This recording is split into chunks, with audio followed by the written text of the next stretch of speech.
Robur the Conqueror, Jules Verne, Chapter 1. Mysterious sounds. Bang. Bang. The pistol shots were almost simultaneous. A cow peacefully grazing 50 yards away received one of the bullets in her back. She had nothing to do with the quarrel all the same. Neither of the adversaries was hit. Who are these two gentlemen? We do not know, although this would be an excellent opportunity to hand down their names to posterity. All we can say is that the elder was an Englishman and the younger an American, and both of them were old enough to know better, so far as recording in what locality the inoffensive ruminant had just tasted her last tuft of herbage. Nothing can be easier. It was on the left bank of Niagara, not far from the suspension bridge which joins the American to the Canadian bank 3 miles from the falls. The Englishman stepped up to the American. I contend, nevertheless, that it was Rule Britannia, and I say it was Yankee Doodle, replied the young American. The dispute was about to begin again when one of the seconds, doubtless in the interests of the milk trade, interposed. Suppose we say it was Rule Doodle and Yankee Britannia and adjourn to breakfast? This compromise between the national heirs of Great Britain and the United States was adopted to the general satisfaction. The Americans and Englishmen walked up the left bank of the Niagara on their way to Goat Island, the neutral ground between the falls. Let us leave them in the presence of the boiled eggs and traditional ham, and floods enough of tea to make the cataract jealous, and trouble ourselves no more about them. It is extremely unlikely that we shall again meet with them in this story. Which was right, the Englishman or the American? It is not easy to say. Anyhow, the duel shows how great was the excitement, not only in the new but also in the old world, with regard to an inexplicable phenomenon which for a month or more had driven everybody to distraction. Never had the sky been so much looked at since the appearance of man on the terrestrial globe. The night before, an aerial trumpet had blared its brazen notes through space immediately over that part of Canada between Lake Ontario and Lake Erie. Some people had heard those notes as Yankee Doodle, others had heard them as Rule Britannia, and hence the quarrel between the Anglo-Saxons, which ended with a breakfast on Goat Island. Perhaps it was neither one nor the other of these patriotic tunes, but what was undoubted by all was that these extraordinary sounds had seemed to descend from the sky to the earth. What could it be? Was it some exuberant aeronaut rejoicing on that sonorous instrument of which the renommee makes such obstreperous use? No. There was no balloon and there were no aeronauts. Some strange phenomenon had occurred in the higher zones of the atmosphere, a phenomenon of which neither the nature nor the cause could be explained. Today it appeared over America, 48 hours afterwards it was over Europe, a week later it was in Asia over the Celestial Empire, hence in every country of the world, empire, kingdom, or republic, there was anxiety which it was important to allay.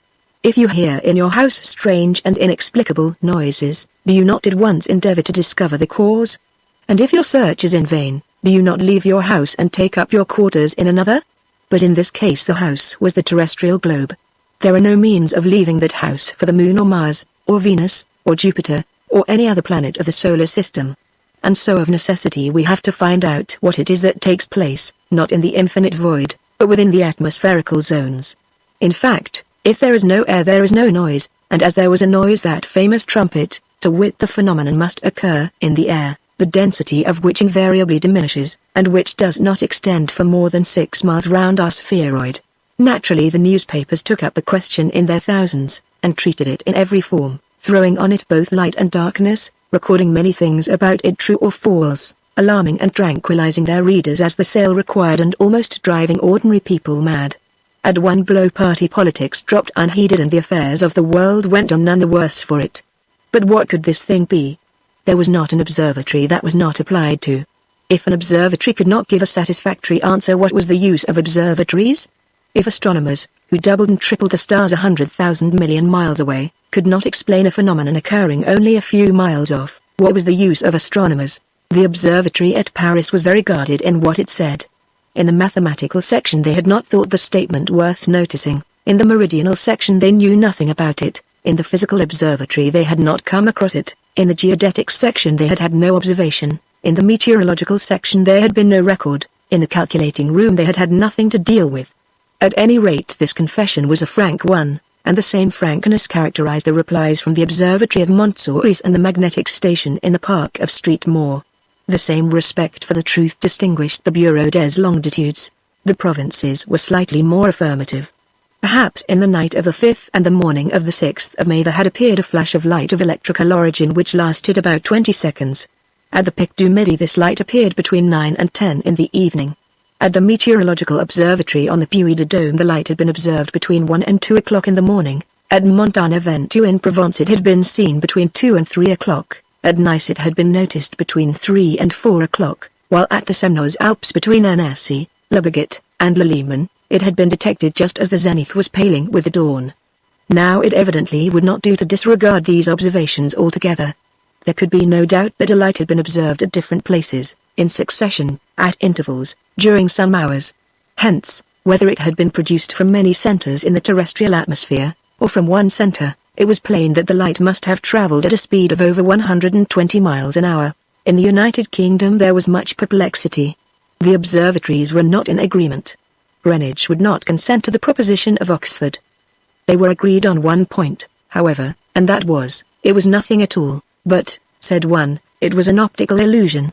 While there, other contended that, it was an acoustical illusion. And so they disputed. Something, however, was, it will be seen, common to both. It was an illusion. Between the Observatory of Berlin and the Observatory of Vienna the discussion threatened to end in international complications, but Russia, in the person of the director of the observatory at Pulkowa, showed that both were right.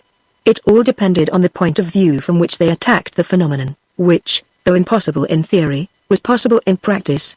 In Switzerland, at the Observatory of Sorties in the canton of Appenzell, at the Rai, at the Gabris, in the passes of the Street Gotthard, at the St. Bernard, at the Julia, at the Simplon, at Zurich, at Somblick in the Tyrolean Alps, there was a very strong disinclination to say anything about what nobody could prove and that was nothing but reasonable. But in Italy, at the meteorological stations on Vesuvius, on Etna in the old Casa Inglesi, at Monte Carlo, the observers made no hesitation in admitting the materiality of the phenomenon, particularly as they had seen it by day in the form of a small cloud of vapor, and by night in that of a shooting star.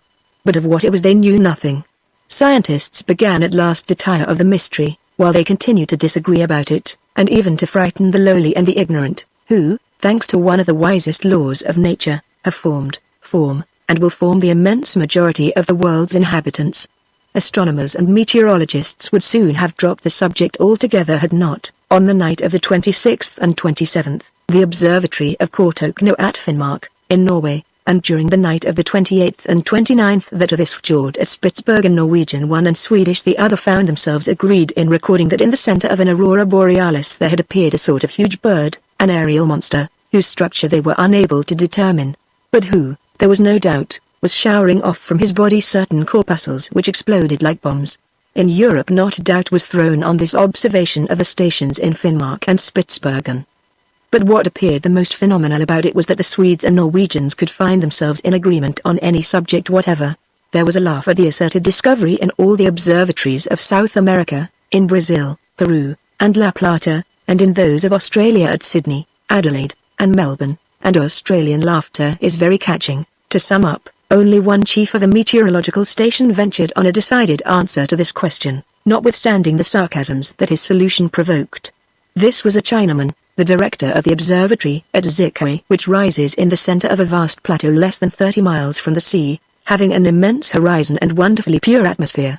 It is possible, said he, that the object was an oviform apparatus, a flying machine. What nonsense! But if the controversy was keen in the old world, we can imagine what it was like in that portion of the new of which the United States occupies so vast an area. A Yankee, we know, does not waste time on the road. He takes the street that leads him straight to his end. And the observatories of the American Federation did not hesitate to do their best. If they did not hurl their objectives at each other's heads, it was because they would have had to put them back just when they most wanted to use them. In this much disputed question the observatories of Washington in the District of Columbia, and Cambridge in Massachusetts, found themselves opposed by those of Dartmouth College in New Hampshire, and Ann Arbor in Michigan. The subject of their dispute was not the nature of the body observed, but the precise moment of its observation. All of them claimed to have seen it the same night, the same hour, the same minute, the same second, although the trajectory of the mysterious voyager took it but a moderate height above the horizon. Now from Massachusetts to Michigan, from New Hampshire to Columbia, the distance is too great for this double observation, made at the same moment, to be considered possible. Dudley at Albany, in the state of New York, and West Point, the military academy, showed that their colleagues were wrong by an elaborate calculation of the right ascension and declination of the aforesaid body. But later on it was discovered that the observers had been deceived in the body, and that what they had seen was an aerolite. This aerolite could not be the object in question, for how could an aerolite blow a trumpet? It was in vain that they tried to get rid of this trumpet as an optical illusion. The ears were no more deceived than the eyes. Something had assuredly been seen, and something had assuredly been heard.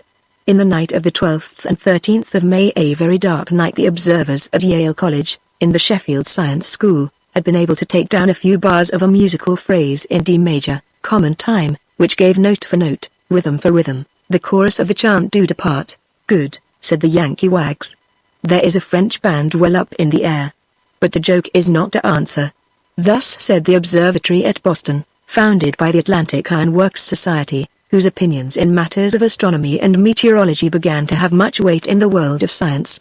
Then there intervened the observatory at Cincinnati, founded in 1870, on Mount Lookout, thanks to the generosity of Mr. Kilgore, and known for its micrometrical measurements of double stars.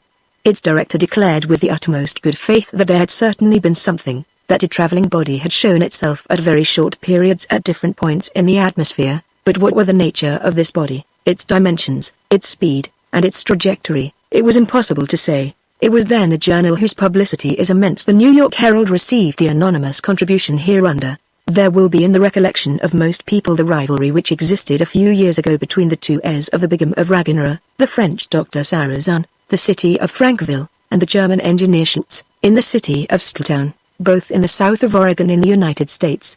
It will not have been forgotten that, with the object of destroying Frankville, Herr Schultz launched a formidable engine, intended to beat down the town and annihilate it at a single blow. Still less will it be forgotten that this engine, whose initial velocity as it left the mouth of the monster cannon had been erroneously calculated, had flown off at a speed exceeding by 16 times that of ordinary projectiles, or about 450 miles an hour, that it did not fall to the ground, and that it passed into an aerolytic stag, so as to circle forever round our globe. Why should not this be the body in question? Very ingenious, Mr. Correspondent on the New York Herald. But how about the trumpet? There was no trumpet in Herr Schultz's projectile. So all the explanations explained nothing, and all the observers had observed in vain. There remained only the suggestion offered by the director of Zikawi. But the opinion of a Chinaman. The discussion continued, and there was no sign of agreement. Then came a short period of rest. Some days elapsed without any object, aerolite or otherwise, being described, and without any trumpet notes being heard in the atmosphere. The body then had fallen on some part of the globe where it had been difficult to trace it, in the sea, perhaps. Had it sunk in the depths of the Atlantic, the Pacific, or the Indian Ocean? What was to be said in this matter? But then, between the 2nd and 9th of June, there came a new series of facts which could not possibly be explained by the unaided existence of a cosmic phenomenon. In a week the hamburgers at the top of St. Michael's Tower, the Turks on the highest minaret of Street Sophia, the Runais at the end of the metal spire of their cathedral, the Strasburgers at the summit of the Minster, the Americans on the head of the Liberty statue at the entrance of the Hudson and on the Bunker Hill Monument at Boston, the Chinese at the spike of the Temple of the 400 Genii at Canton, the Hindus on the 16th terrace of the Pyramid of the Temple at Tanjore, the San Pietrini at the Cross of St. Peter's at Rome, the English at the Cross of St. Paul's in London, the Egyptians at the apex of the Great Pyramid of Giza, the Parisians at the lighting conductor of the Iron Tower of the Exposition of 1889, 1,000 feet high. All of them beheld a flag floating from some one of these inaccessible points, and the flag was black, dotted with stars, and it bore a golden sun in its center. Chapter 2 Agreement impossible, and the first who says the contrary. Indeed. But we will say the contrary so long as there is a place to say it in, and in spite of your threats. Mind what you are saying, Batfin, mind what you are saying, Uncle Prudent. I maintain that the screw ought to be behind, and so do we. And so do we, replied 100 voices confounded in one. No, it ought to be in front, shouted Phil Evans. In front, roared 50 other voices, with a vigor in no whit less remarkable. We shall never agree, never, never. Then what is the use of a dispute? It is not a dispute. It is a discussion. One would not have thought so to listen to the taunts, objurgations, and vociferations which filled the lecture room for a good quarter of an hour. The room was one of the largest in the Weldon Institute, the well-known club in Walnut Street, Philadelphia, Pennsylvania, U.S.A. The evening before there had been an election of a lamplighter, occasioning many public manifestations, noisy meetings, and even interchanges of blows, resulting in an effervescence which had not yet subsided, and which would account for some of the excitement just exhibited by the members of the Weldon Institute. For this was merely a meeting of balloonists, discussing the burning question of the direction of balloons. In this great saloon there was struggling, pushing, gesticulating, shouting, arguing, disputing. 100 balloonists, all with their hats on, under the authority of a president, assisted by a secretary and treasurer. They were not engineers by profession, but simply amateurs of all that appertained to aerostatics, and they were amateurs in the fury, and especially foes of those who would oppose to aerostats apparatuses heavier than the air, flying machines, aerial ships, or what not. That these people might one day discover the method of guiding balloons is possible. There could be no doubt that their president had considerable difficulty in guiding them. This president, well known in Philadelphia, was the famous Uncle Prudent, Prudent being his family name. There is nothing surprising in America in the qualificative uncle, for you can there be uncle without having either nephew or niece. There they speak of uncle as in other places they speak of father, though the father may have had no children. Uncle Prudent was a personage of consideration, and in spite of his name was well known for his audacity. He was very rich, and that is no drawback even in the United States, and how could it be otherwise when he owned the greater part of the shares in Niagara Falls? A society of engineers had just been founded at Buffalo for working the cataract. It seemed to be an excellent speculation. The 7,500 cubic meters that pass over Niagara in a second would produce 7 millions of horsepower. This enormous power, distributed amongst all the workshops within a radius of 300 miles, would return an annual income of $300 million, of which the greater part would find its way into the pocket of Uncle Prudent. He was a bachelor. He lived quietly, and for his only servant had his valet Freycoin, who was hardly worthy of being the servant to so audacious a master. Uncle Prudent was rich, and therefore he had friends, as was natural, but he also had enemies, although he was president of the club, among others all those who envied his position. Amongst his bitterest foes we may mention the secretary of the Weldon Institute. This was Phil Evans, who was also very rich, being the manager of the Walton Watch Company, an important manufactory, which makes every day 500 movements equal in every respect to the best Swiss workmanship. Phil Evans would have passed for one of the happiest men in the world, and even in the United States, if it had not been for Uncle Prudent. Like him he was in his 46th year, like him of invariable health, like him of undoubted boldness. They were two men made to understand each other thoroughly, but they did not, for both were of extreme violence of character. Uncle Prudent was furiously hot, Phil Evans was abnormally cool, and why had not Phil Evans been elected president of the club? The votes were exactly divided between Uncle Prudent and him. 20 times there had been a scrutiny, and 20 times the majority had not declared for either one or the other. The position was embarrassing, and it might have lasted for the lifetime of the candidates. One of the members of the club then proposed a way out of the difficulty. This was Jim Chip, the treasurer of the Weldon Institute. Chip was a confirmed vegetarian, a prescriber of all animal nourishment, of all fermented liquors, half a Musulman, half a Brahmin. On this occasion Jim Chip was supported by another member of the club, William T. Forbes, the manager of a large factory where they made glucose by treating rags with sulfuric acid. A man of good standing was this William T. Forbes, the father of two charming girls, Miss Dorothy, called Doll, and Miss Martha, called Matt, who gave the tone to the best society in Philadelphia. It followed, then, on the proposition of Jim Chip, supported by William T. Forbes and others, that it was decided to elect the president on the center point. This mode of election can be applied in all cases when it is desired to elect the most worthy, and a number of Americans of high intelligence are already thinking of employing it in the nomination of the President of the Republic of the United States. On two boards of perfect whiteness a black line is traced. The length of each of these lines is mathematically the same, for they have been determined with as much accuracy as the base of the first triangle in a trigonometrical survey. That done, the two boards were erected on the same day in the center of the conference room, and the two candidates, each armed with a fine needle, marched towards the board that had fallen to his lot. The man who planted his needle nearest the center of the line would be proclaimed president of the Weldon Institute. The operation must be done at once, no guide marks or trial shots allowed, nothing but sureness of eye. The man must have a compass in his eye, as the saying goes. That was all. Uncle Prudent stuck in his needle at the same moment as Phil Evans did his. Then there began the measurement to discover which of the two competitors had most nearly approached the center. Wonderful! Such had been the precision of the shots that the measures gave no appreciable difference. If they were not exactly in the mathematical center of the line, The distance between the needles was so small as to be invisible to the naked eye. The meeting was much embarrassed. Fortunately, one of the members, Truck Milner, insisted that the measurements should be remade by means of a rule graduated by the micrometrical machine of M. Peirce, which can divide a millimeter into 1500ths of a millimeter with a diamond splinter, was brought to bear on the lines, and on reading the divisions through a microscope the following were the results. Uncle Prudent had approached the center within less than 6/1500ths of a millimeter. Phil Evans was within 9/1500ths, and that is why Phil Evans was only secretary of the Weldon Institute, whereas Uncle Prudent was president. A difference of 3/1500ths of a millimeter. And on account of it Phil Evans vowed against Uncle Prudent one of those hatreds which are none the less fierce for being latent. Chapter 3. A visitor is announced. The many experiments made during this last quarter of the 19th century have given considerable impetus to the question of guidable balloons.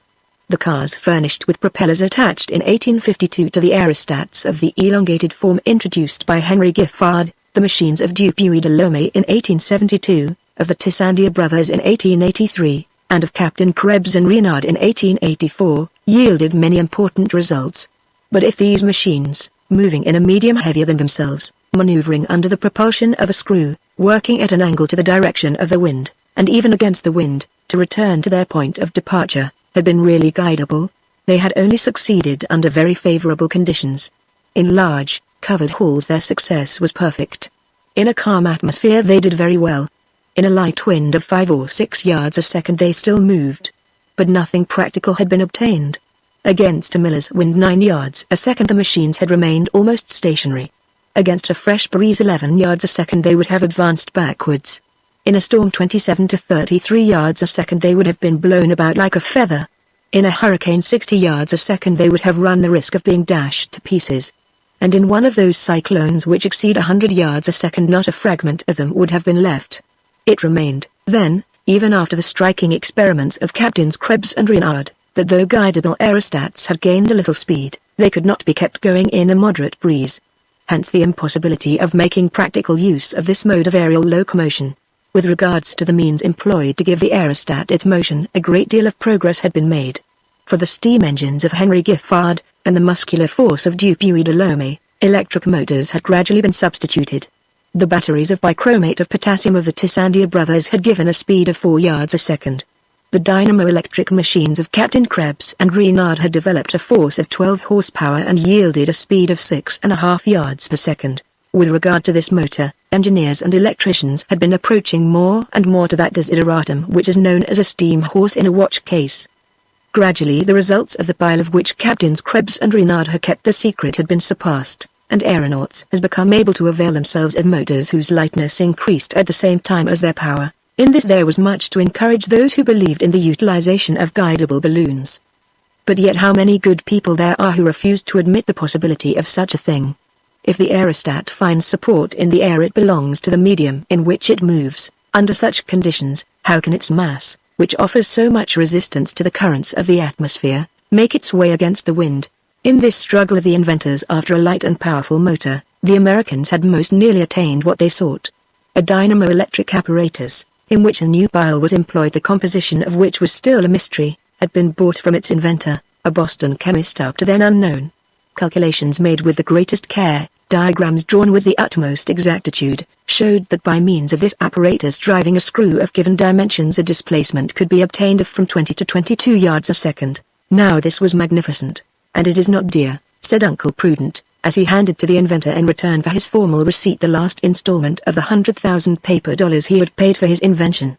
Immediately the Weldon Institute set to work. When there comes along a project of practical utility the money leaps nimbly enough from American pockets. The funds flowed in even without its being necessary to form a syndicate. $300,000 came into the club's account at the first appeal.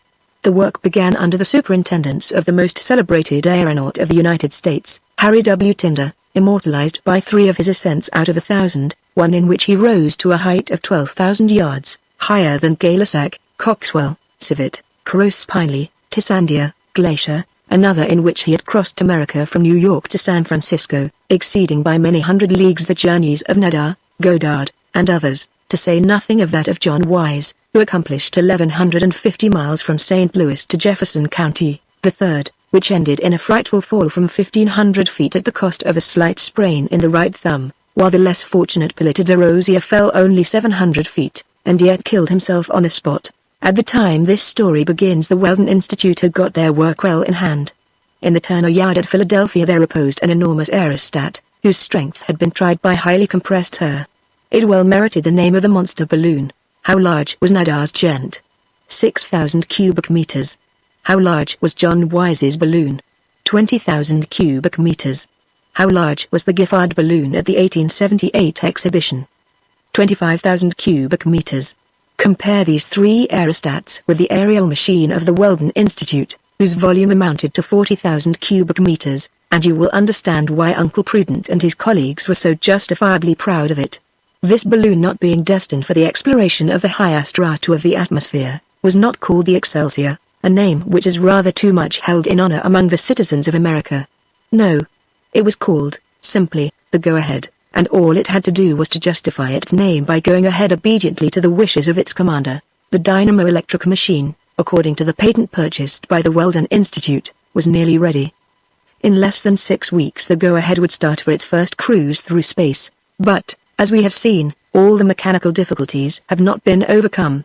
Many evenings had been devoted to discussing, not the form of its screw nor its dimensions, but whether it ought to be put behind, as the Tissandier brothers had done, or before as Captains Krebs and Renard had done. It is unnecessary to add that the partisans of the two systems had almost come to blows. The group of Biforists were equalled in number by the group of Behindists. Uncle Prudent, who ought to have given the casting vote Uncle Prudent, brought up doubtless in the school of Professor Borden, could not bring himself to decide, hence the impossibility of getting the screw into place. The dispute might last for some time, unless the government interfered. But in the United States the government meddles with private affairs as little as it possibly can. And it is right. Things were in this state at this meeting on the 13th of June, which threatened to end in a riot, insults exchanged, fisticuffs succeeding the insults, cane thrashings succeeding the fisticuffs, revolver shots succeeding the cane thrashings, when at 37 minutes past 8 there occurred a diversion. The porter of the Weldon Institute coolly and calmly, like a policeman amid the storm of the meeting, approached the presidential desk. On it he placed a card. He awaited the orders that Uncle Prudent found it convenient to give. Uncle Prudent turned on the steam whistle, which did duty for the presidential bell, for even the Kremlin clock would have struck in vain. But the tumult slackened not. Then the president removed his hat. Thanks to this extreme measure a semi-silence was obtained. "A communication," said Uncle Prudent, after taking a huge pinch from the snuff-box which never left him. "Speak up," answered 89 voices, accidentally in agreement on this one point. "A stranger, my dear colleagues, asks to be admitted to the meeting." "Never," replied every voice. "He desires to prove to us, it would appear," continued Uncle Prudent, "that to believe in guiding balloons is to believe in the absurdest of utopias. Let him in. Let him in." "What is the name of this singular personage?" asked Secretary Phil Evans. "Robur," replied Uncle Prudent. "Robur. Robur. Robur," yelled the assembly. And the welcome accorded so quickly to the curious name was chiefly due to the Weldon Institute hoping to vent its exasperation on the head of him who bore it. Chapter 4, in which a new character appears. Citizens of the United States. My name is Robur. I am worthy of the name.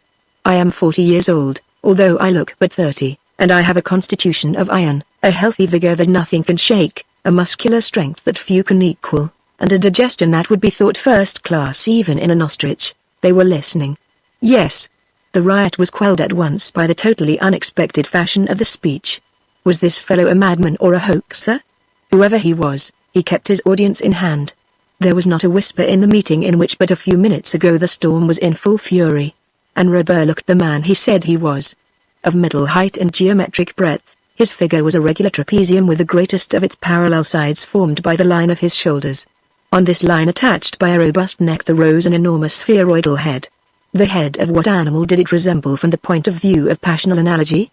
The head of a bull, but a bull with an intelligent face.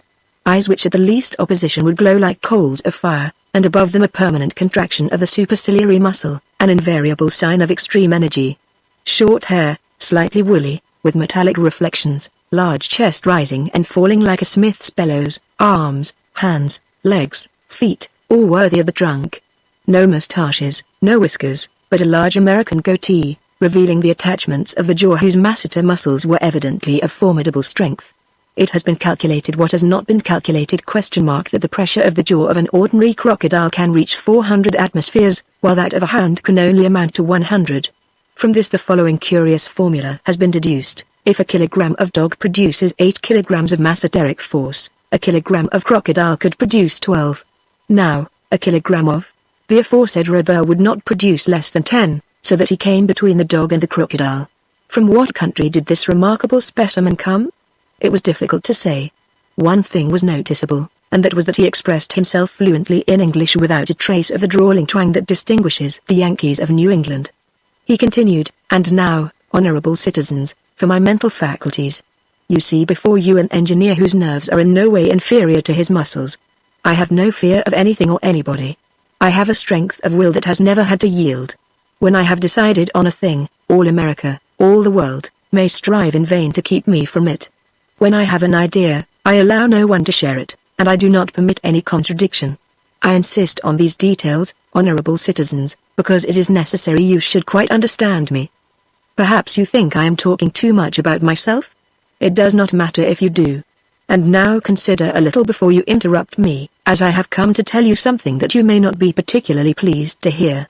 A sound as of the surf on the beach began to rise along the first row of seats, a sign that the sea would not be long in getting stormy again. "Speak, stranger," said Uncle Prudent, who had some difficulty in restraining himself, and Robur spoke as follows, without troubling himself any more about his audience. "Yes, I know it well. After a century of experiments that have led to nothing, and trials giving no results, there still exist ill-balanced minds who believe in guiding balloons. They imagine that a motor of some sort, electric or otherwise, might be applied to their pretentious skin bags which are at the mercy of every current in the atmosphere. They persuade themselves that they can be masters of an aerostat as they can be masters of a ship on the surface of the sea. Because a few inventors in calm or nearly calm weather have succeeded in working an angle with the wind, or even beating to windward in a gentle breeze, they think that the steering of aerial apparatus lighter than the air is a practical matter. Well, now, look here, you hundred, who believe in the realization of your dreams, are throwing your thousands of dollars not into water but into space. You are fighting the impossible." Strange as it was that at this affirmation the members of the Weldon Institute did not move. Had they become as deaf as they were patient? Or were they reserving themselves to see how far this audacious contradictor would dare to go? Robur continued, "What? A balloon? When to obtain the raising of couple of pounds you require a cubic yard of gas. A balloon pretending to resist the wind by aid of its mechanism, when the pressure of a light breeze on a vessel's sails is not less than that of 400 horsepower, when in the accident at the Tay Bridge you saw the storm produce a pressure of 8.5 hundredweight on a square yard. A balloon, when on such a system nature has never constructed anything flying, whether furnished with wings like birds, or membranes like certain fish, or certain mammalia." "Mammalia?" exclaimed one of the members. "Yes. Mammalia. The bat, which flies, if I am not mistaken. Is the gentleman unaware that this flyer is a mammal? Did he ever see an omelette made of bat's eggs?" The interrupter reserved himself for future interruption, and Robur resumed, "But does that mean that man is to give up the conquest of the air, and the transformation of the domestic and political manners of the old world, by the use of this admirable means of locomotion? By no means.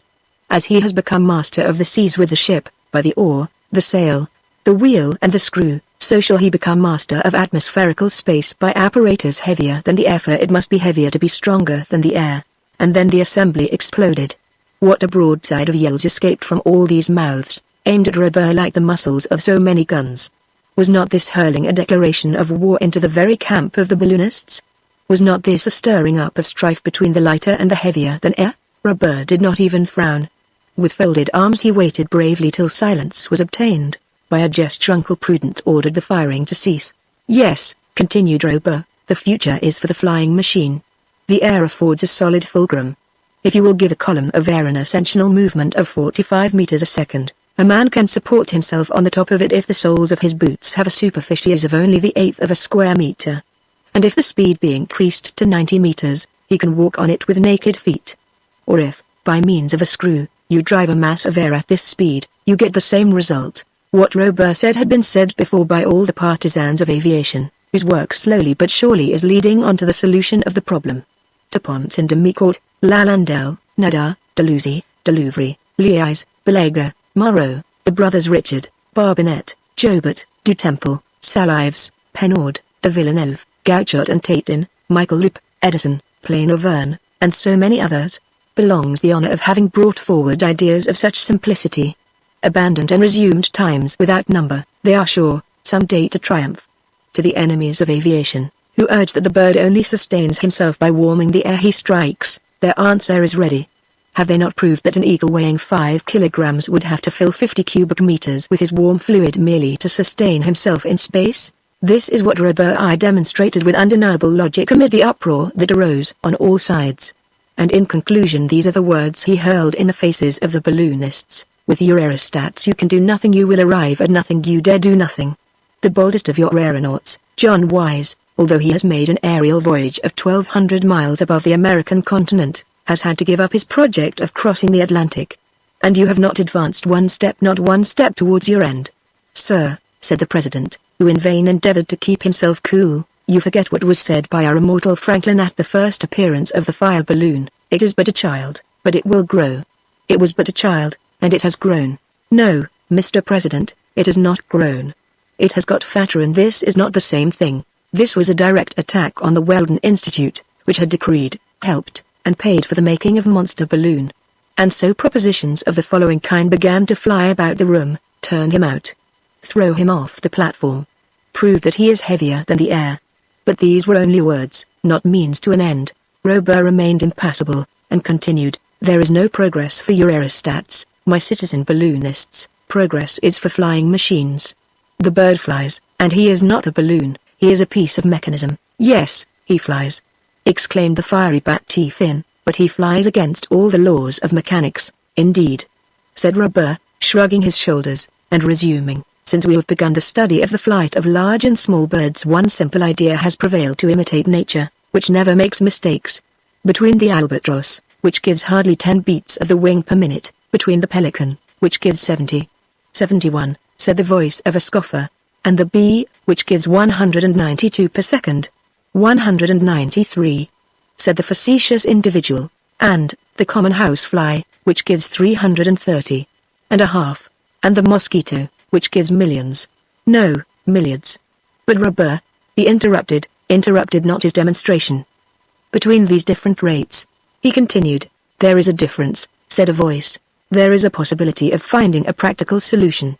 Wendelucy showed that the stag beetle, an insect weighing only 2 grams, could lift a weight of 400 grams, or 200 times its own weight.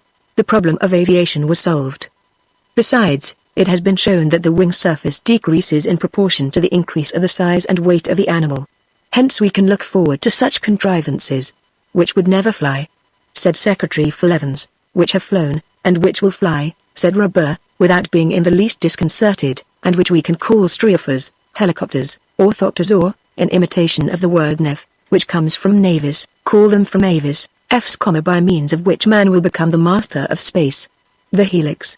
Ah, the helix, replied Evans.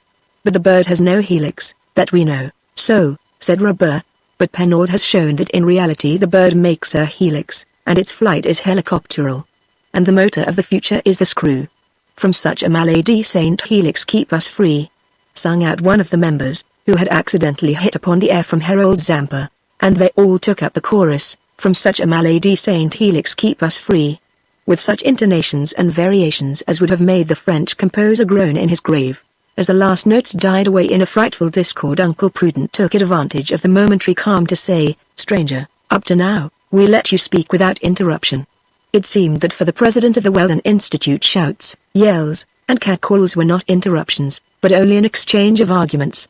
But I may remind you, all the same, that the theory of aviation is condemned beforehand, and rejected by the majority of American and foreign engineers. It is a system which was the cause of the death of the Flying Saracen at Constantinople, of the monk Volador at Lisbon, of de Letton in 1852, of de Groot in 1864, besides the victims I forget since the mythological Icarus. A system, replied Robur, no more to be condemned than that whose martyrology contains the names of Polita de Rosia at Calais, of Blanchard at Paris, of Donaldson and Grimwood in Lake Michigan, of Civil and of Croce Pineley, and others whom it takes good care to forget. This was a counter-thrust with a vengeance. Besides, continued Robur, With your balloons as good as you can make them, you will never obtain any speed worth mentioning. It would take you 10 years to go round the world, and a flying machine could do it in a week." Here arose a new tempest of protests and denials which lasted for 3 long minutes. And then Phil Evans looked up the word. "Mr. Aviator," he said, "you who talk so much of the benefits of aviation, have you ever aviated?" "I have. And made the conquest of the air?" "Not unlikely." "Hooray for Robur the Conqueror!"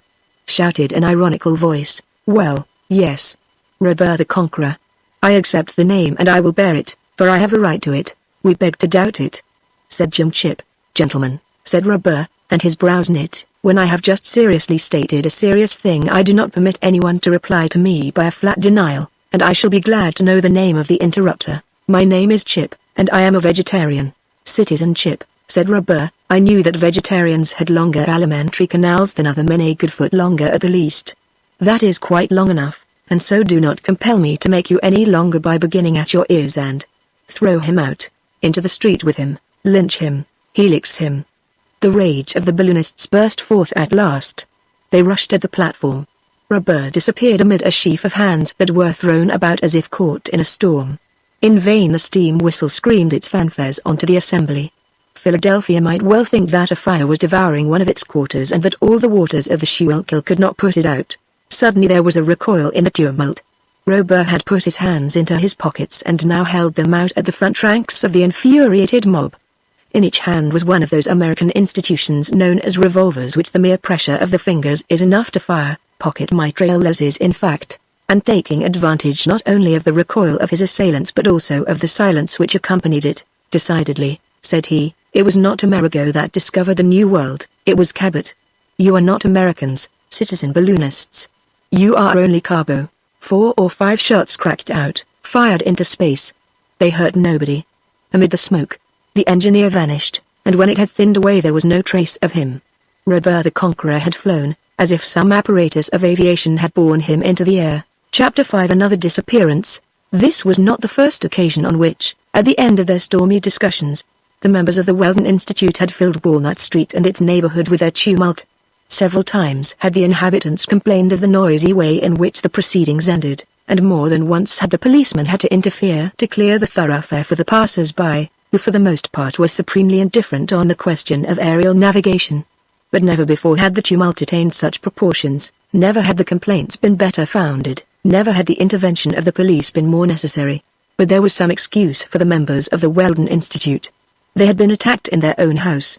To these enthusiasts for lighter than air, a no less enthusiast for heavier than air had said things absolutely abhorrent. And at the moment they were about to treat him as he deserved, he had disappeared, so they cried aloud for vengeance. To leave such insults unpunished was impossible to all with American blood in their veins. Had not the sons of Amerigo been called the sons of Cabot? Was not that an insult as unpardonable as it happened to be just historically? The members of the club in several groups rushed down Walnut Street, then into the adjoining streets, and then all over the neighborhood. They woke up the householders, they compelled them to search their houses, prepared to indemnify them later on for the outrage on their privacy. Vain were all their trouble and searching. Robur was nowhere to be found, there was no trace of him. He might have gone off in the Go-Ahead, the balloon of the Institute, for all they could tell. After an hour's hunt the members had to give in and separate, not before they had agreed to extend their search over the whole territory of the twin Americas that formed the new continent. By 11 o'clock quiet had been restored in the neighborhood of Walnut Street. Philadelphia was able to sink again into that sound sleep which is the privilege of non-manufacturing towns. The different members of the club parted to seek their respective houses. To mention the most distinguished amongst them, William T. Forbes sought his large sugar establishment, where Miss Doll and Miss Matt had prepared for him his evening tea, sweetened with his own glucose. Truck Milner took the road to his factory in the distant suburb, where the engines worked day and night. Treasurer Jim Chip, publicly accused of possessing an alimentary canal 12 inches longer than that of other men, returned to the vegetable soup that was waiting for him. Two of the most important balloonists too only did not seem to think of returning so soon to their domicile. They availed themselves of the opportunity to discuss the question with more than usual acrimony.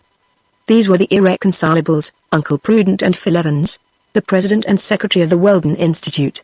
At the door of the club the valet Fricon waited for Uncle Prudent, his master, and at last he went after him, though he cared but little for the subject which had set the two colleagues at loggerheads. It is only an euphemism that the verb discuss can be used to express the way in which the duet between the president and secretary was being performed. As a matter of fact, they were in full wrangle with an energy born of their old rivalry. "No, sir, no," said Phil Evans. "If I had had the honor of being president of the Weldon Institute, there never, no, never, would have been such a scandal." "And what would you have done, if you had had the honor?" demanded Uncle Prudent. "I would have stopped the insulter before he had opened his mouth." "It seems to me it would have been impossible to stop him until he had opened his mouth," replied Uncle Prudent. "Not in America, sir, not in America."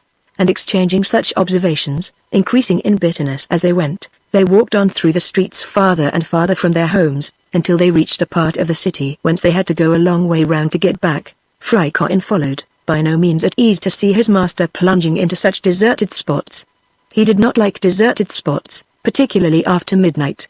In fact, the darkness was profound, and the moon was only a thin crescent just beginning its monthly life. Fry Cotton kept a lookout to the left and right of him to see if he was followed. And he fancied he could see 5 or 6 hulking fellows dogging his footsteps. Instinctively he drew nearer to his master, but not for the world would he have dared to break in on the conversation of which the fragments reached him. In short, it so chanced that the president and secretary of the Weldon Institute found themselves on the road to Fairmount Park. In the full heat of their dispute they crossed the Schuylkill River by the famous Iron Bridge. They met only a few belated wayfarers, and pressed on across a wide open tract where the immense prairie was broken every now and then by the patches of thick woodland which make the park different to any other in the world.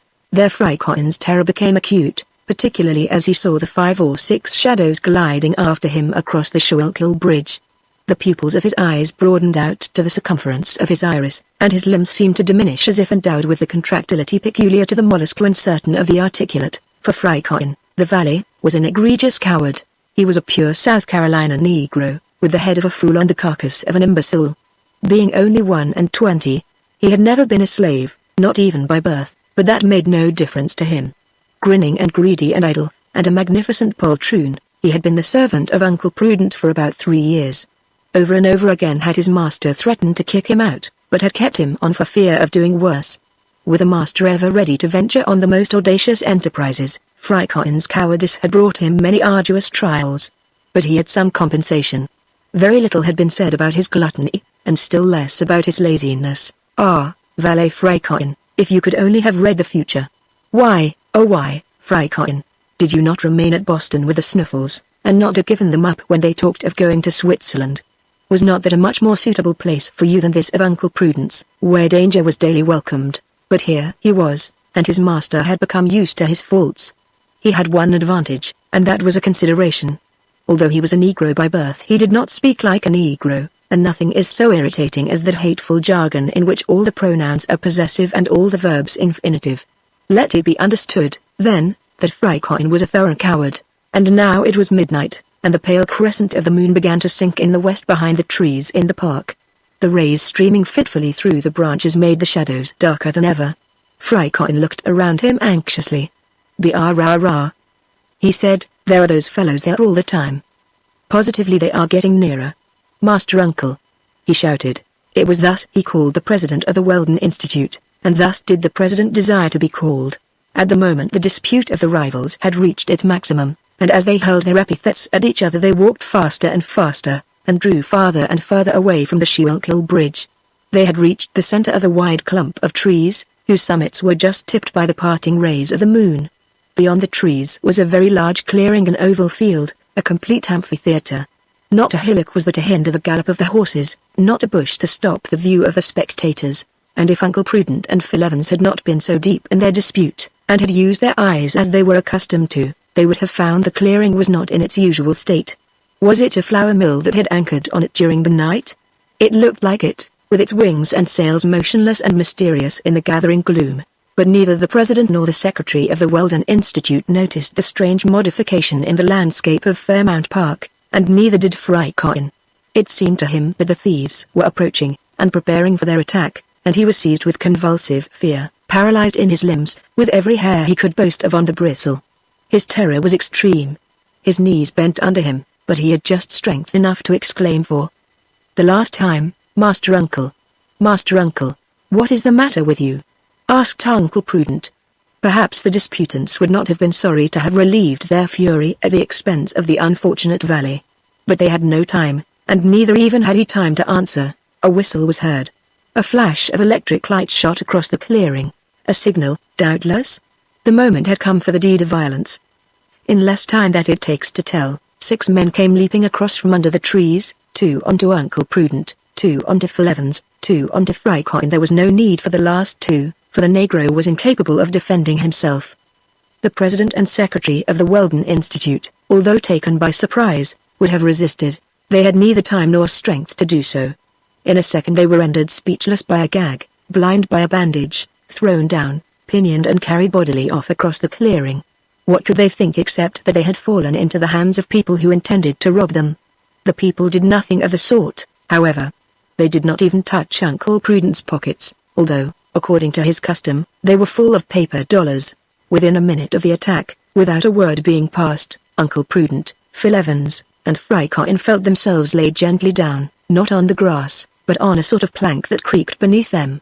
They were laid down side by side. A door was shut, and the grating of a bolt in a staple told them that they were prisoners. Then there came a continuous buzzing, a quivering, a f-ra-ra-ra, with the r-ra-ra unending, and that was the only sound that broke the quiet of the night. Great was the excitement next morning in Philadelphia. Very early was it known what had passed at the meeting of the Institute. Everyone knew of the appearance of the mysterious engineer named Robur the Conqueror and the tumult among the balloonists, and his inexplicable disappearance. But it was quite another thing when all the town heard that the president and secretary of the club had also disappeared during the night.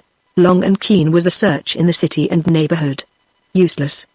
The newspapers of Philadelphia, the newspapers of Pennsylvania, the newspapers of the United States reported the facts and explained them in 100 ways, not one of which was the right one. Heavy rewards were offered, and placards were pasted up, but all to no purpose. The earth seemed to have opened and bodily swallowed the president and secretary of the Weldon Institute. Chapter 6. The president and secretary suspend hostilities. A bandage over the eyes, a gag in the mouth, a cord round the wrists, a cord round the ankles, unable to see, to speak, or to move. Uncle Prudent, Phil Evans, and Frykon were anything but pleased with their position. Knowing not who had seized them, nor in what they had been thrown like parcels in a goods wagon, nor where they were, nor what was reserved for them, it was enough to exasperate even the most patient of the ovine race, and we know that the members of the Weldon Institute were not precisely sheep as far as patience went. With his violence of character we can easily imagine how Uncle Prudent felt. One thing was evident, that Phil Evans and he would find it difficult to attend the club next evening. As to Frykon, with his eyes shut and his mouth closed, it was impossible for him to think of anything. He was more dead than alive. For an hour the position of the prisoners remained unchanged. No one came to visit them, or to give them that liberty of movement and speech of which they lay in such need. They were reduced to stifled sighs, to grunts emitted over and under their gags, to everything that betrayed anger kept dumb and fury imprisoned, or rather bound down. Then after many fruitless efforts they remained for some time as though lifeless. Then as the sense of sight was denied them they tried by their sense of hearing to obtain some indication of the nature of this disquieting state of things. But in vain did they seek for any other sound than an interminable and inexplicable f-r-r which seemed to envelop them in a quivering atmosphere. At last something happened. Phil Evans, regaining his coolness, managed to slacken the cord which bound his wrists.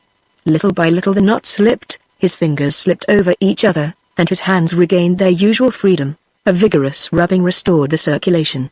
A moment after he had slipped off the bandage which bound his eyes, taken the gag out of his mouth, and cut the cords round his ankles with his knife.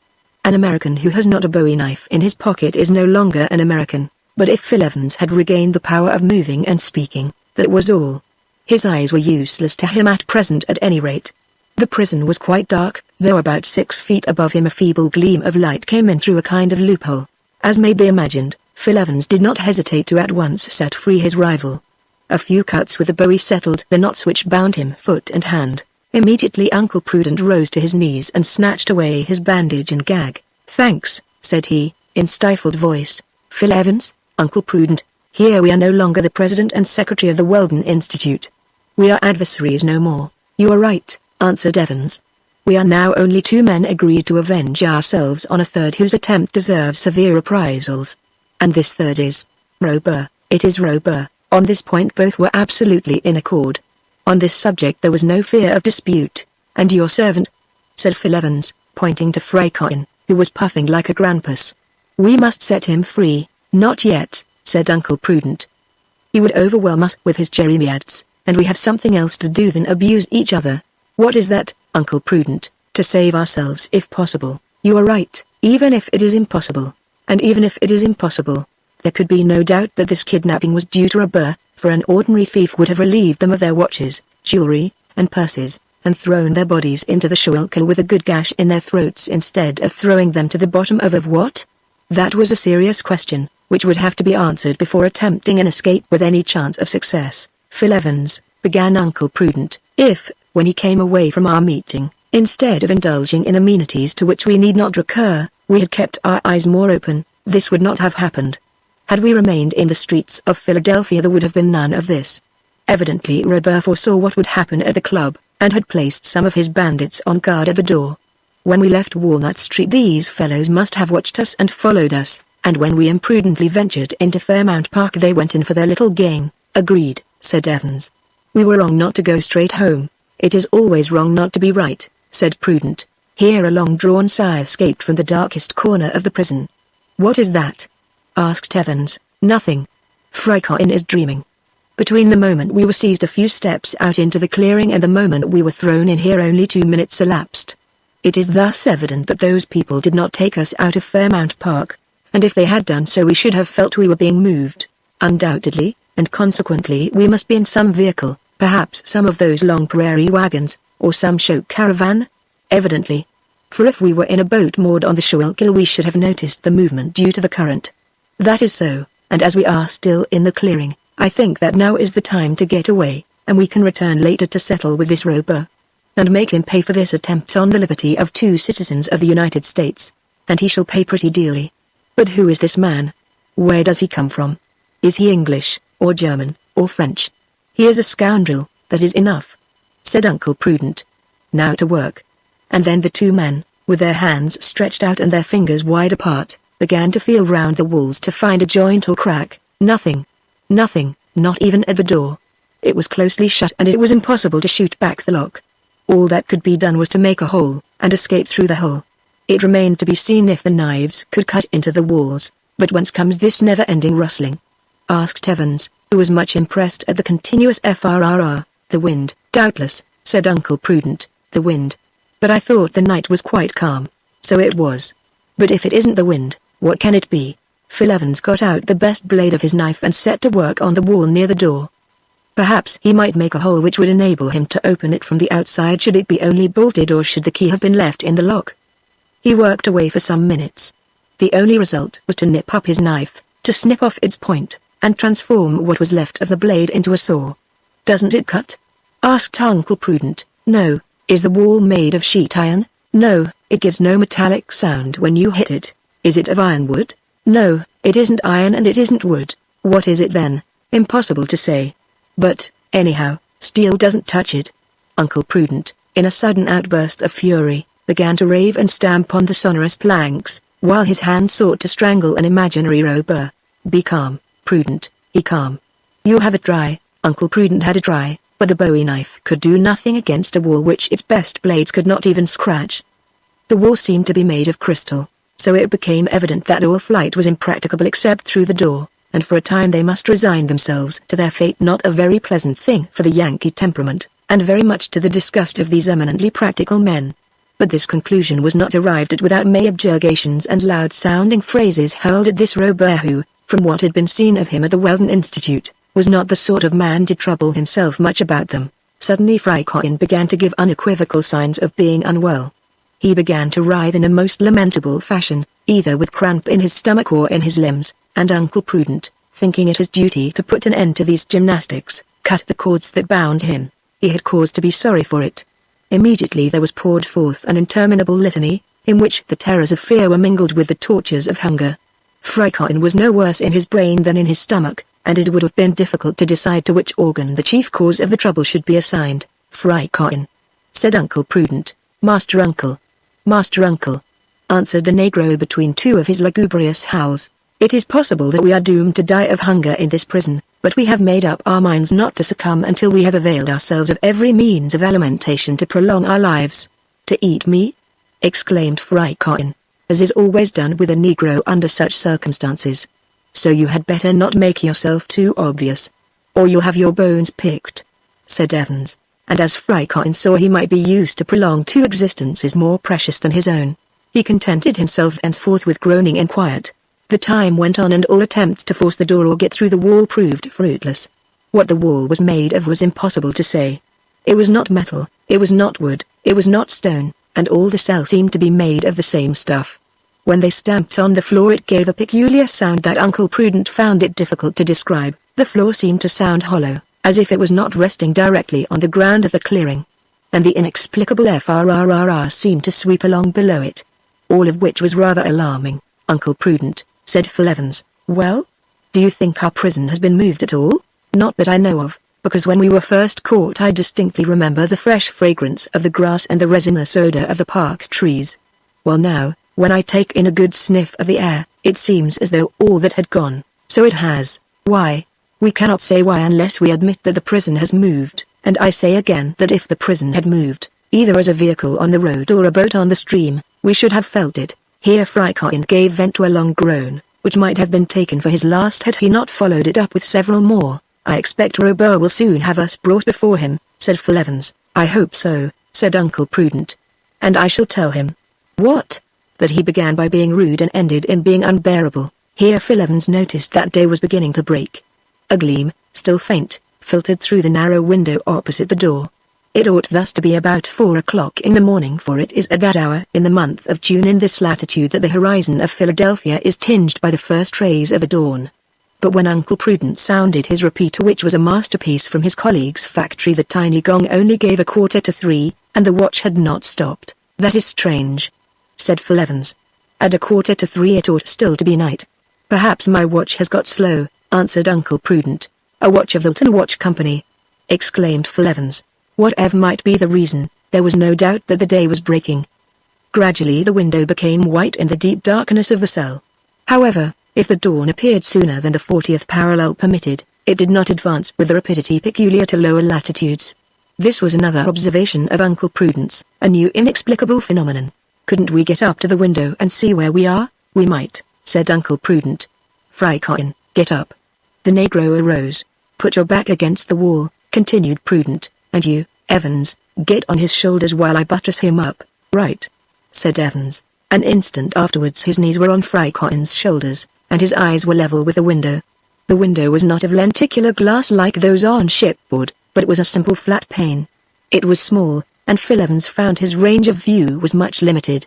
Break the glass, said Prudent, and perhaps you will be able to see better. Phil Evans gave it a sharp knock with the handle of his bowie knife. It gave back a silvery sound, but it did not break. Another and more violent blow. The same result. It is unbreakable glass, said Evans. It appeared as though the pane was made of glass toughened on the Siemens system, as after several blows it remained intact. The light had now increased, and Phil Evans could see for some distance within the radius allowed by the frame. What do you see? Asked Uncle Prudent. Nothing. What? Not any trees? No. Not even the top branches? No. Then we are not in the clearing? Neither in the clearing nor in the park. Don't you see any roofs of houses or monuments? Said Prudent, whose disappointment and anger were increasing rapidly. No. What? Not a flagstaff, nor a church tower, nor a chimney, nothing but space. As he uttered the words, the door opened. A man appeared on the threshold. It was Robur. Honorable balloonists, he said, in a serious voice, you are now free to go and come as you like. Free? Exclaimed Uncle Prudent. Yes, within the limits of the Albatross. Uncle Prudent and Phil Evans rushed out of their prison. And what did they see? 4,000 feet below them the face of a country they sought in vain to recognize. Chapter 7 On Board the Albatross. When will man cease to crawl in the depths to live in the azure and quiet of the sky? To this question of Camille Flammarion's the answer is easy. It will be when the progress of mechanics has enabled us to solve the problem of aviation. And in a few years, as we can foresee, a more practical utilization of electricity will do much towards that solution. In 1783, before the Montgolfier brothers had built their fire balloon, and Charles, the physician, had devised his first aerostat, a few adventurous spirits had dreamt of the conquest of space by mechanical means. The first inventors did not think of apparatus lighter than air, for that the science of their time did not allow them to imagine. It was to contrivances heavier than air, to flying machines in imitation of the birds, that they trusted to realize aerial locomotion. This was exactly what had been done by that madman Icarus, the son of Delos, whose wings, fixed together with wax, had melted as they approached the sun. But without going back to mythological times, without dwelling on Archytas of Tarentum, we find, in the works of Dante of Perugia, of Leonardo da Vinci and Guidotti, the idea of machines made to move through the air. 2 centuries and a half afterwards inventors began to multiply. In 1742 the Marquis of Bacqueville designed a system of wings, tried it over the Seine, and fell and broke his arm. In 1768 Pocton conceived the idea of an apparatus with 2 screws, suspensive and propulsive. In 1781 Mio, the architect of the Prince of Baden, built an orthopteric machine, and protested against the tendency of the aerostats which had just been invented.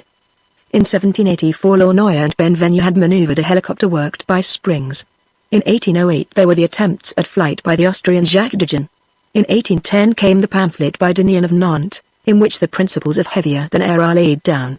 From 1811 to 1840 came the inventions and researches of d'Herboulin, Vigouille, Satie, Dubochet, and Cagnier de Later.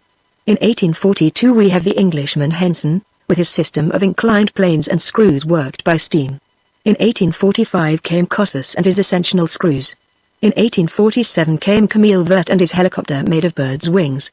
In 1852 came Letcher with his system of guidable parachutes, whose trial cost him his life, and in the same year came Michel Loop with his plan of gliding through the air on 4 revolving wings. In 1853 came Belegic and his aeroplane with the traction screws, Vaucenchard and with his guidable kite, and George Corley with his flying machines driven by gas. From 1854 to 1863 appeared Joseph Pline with several patents for aerial systems. Briant, Carlingford, Labrie, Du Temple, Bright, whose ascensional screws were left-handed, Smythes, Panafi, Crosnier, and C. At length, in 1863, thanks to the efforts of Nadar, a society of heavier than air was founded in Paris. There the inventors could experiment with the machines, of which many were patented. Pont and Demicourt and his steam helicopter, Lalandel and his system of combining screws with inclined planes and parachutes, Louvre and his aeroscape, Astano and his mechanical bird, Grouf and his apparatus with wings worked by levers. The impetus was given, inventors invented, calculators calculated all that could render aerial locomotion practicable. Cart, Labrie, Kaufmann, Smythe, Stringfellow, Prigent, Dangerd, Poms and de la Pause, Moy, Penord, Jobert, Oroda Villeneuve, A. Kembach, Garapin, Dutchsen, Danduren, Parisel, Diuaide, Melkisf, Forlanini, Berry, Tatin, Dandry Eux, Edison, some with wings or screws, others with inclined planes, imagined, created, constructed, perfected, their flying machines, ready to do their work, once there came to be applied to there by some inventor a motor of adequate power and excessive lightness. This list may be a little long, but that will be forgiven, for it is necessary to give the various steps in the ladder of aerial locomotion, on the top of which appeared Robur the Conqueror. Without these attempts, these experiments of his predecessors, how could the inquirer have conceived so perfect an apparatus? And though he had but contempt for those who obstinately worked away in the direction of balloons, he held in high esteem all those partisans of heavier than air, English, American, Italian, Austrian, French and particularly French whose work had been perfected by him, and led him to design and then to build this flying engine known as the Albatros, which he was guiding through the currents of the atmosphere. The pigeon flies, had exclaimed one of the most persistent adepts at aviation, they will crowd the air as they crowd the earth. Said one of his most excited partisans, from the locomotive to the aeromotive. Shouted the noisiest of all, who had turned on the trumpet of publicity to awaken the old and new worlds. Nothing, in fact, is better established, by experiment and calculation, than that the air is highly resistant. A circumference of only a yard in diameter in the shape of a parachute can not only impede descent in air, but can render it isochronous. That is a fact. It is equally well known that when the speed is great the work of the weight varies in almost inverse ratio to the square of the speed, and therefore becomes almost insignificant. It is also known that as the weight of a flying animal increases, the less is the proportional increase in the surface beaten by the wings in order to sustain it, although the motion of the wings becomes slower. A flying machine must therefore be constructed to take advantage of these natural laws, to imitate the bird, that admirable type of aerial locomotion, according to Dr. Marcy, of the Institute of France. In short, the contrivances likely to solve the problem are of three kinds: 1. Helicopters or spiralophers, which are simply screws with vertical axes. 2. Ornithopters, machines which endeavor to reproduce the natural flight of birds. 3.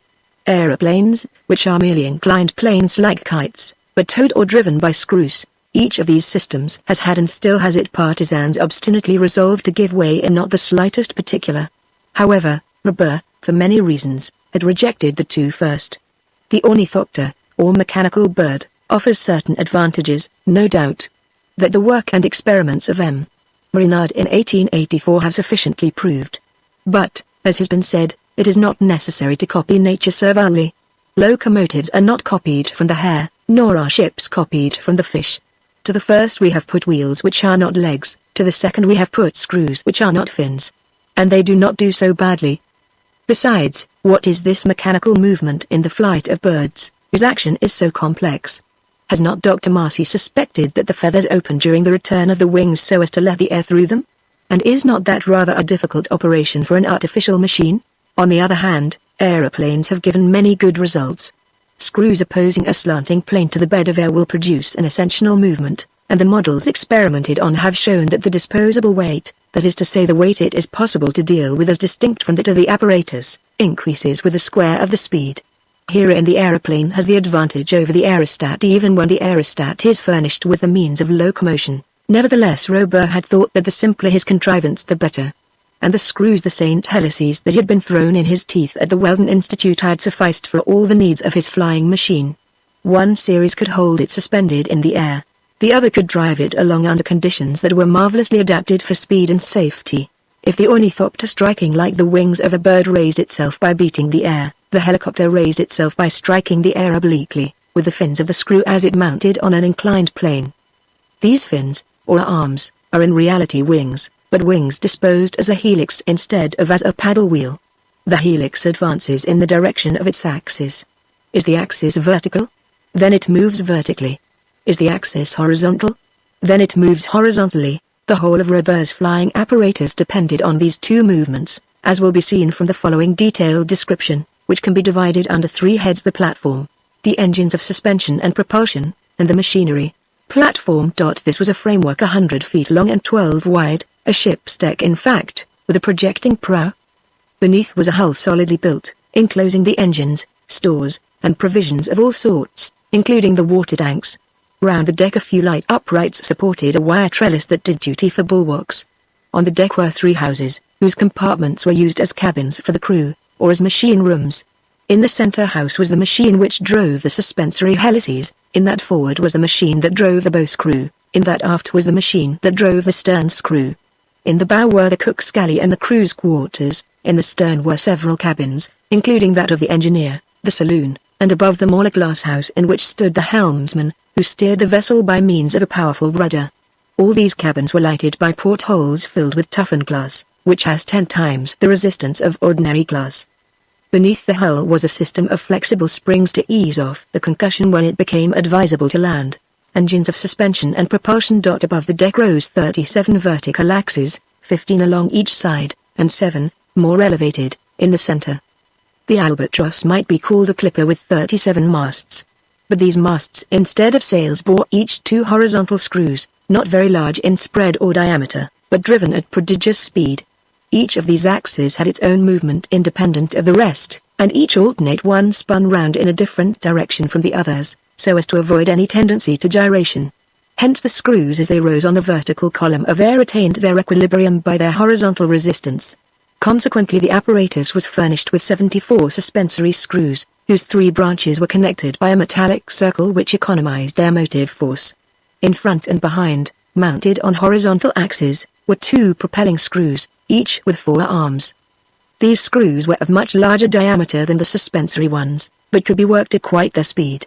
In fact, the vessel combined the systems of Cossus, Lalandel, and Ponce and Demicourt, as perfected by Robur.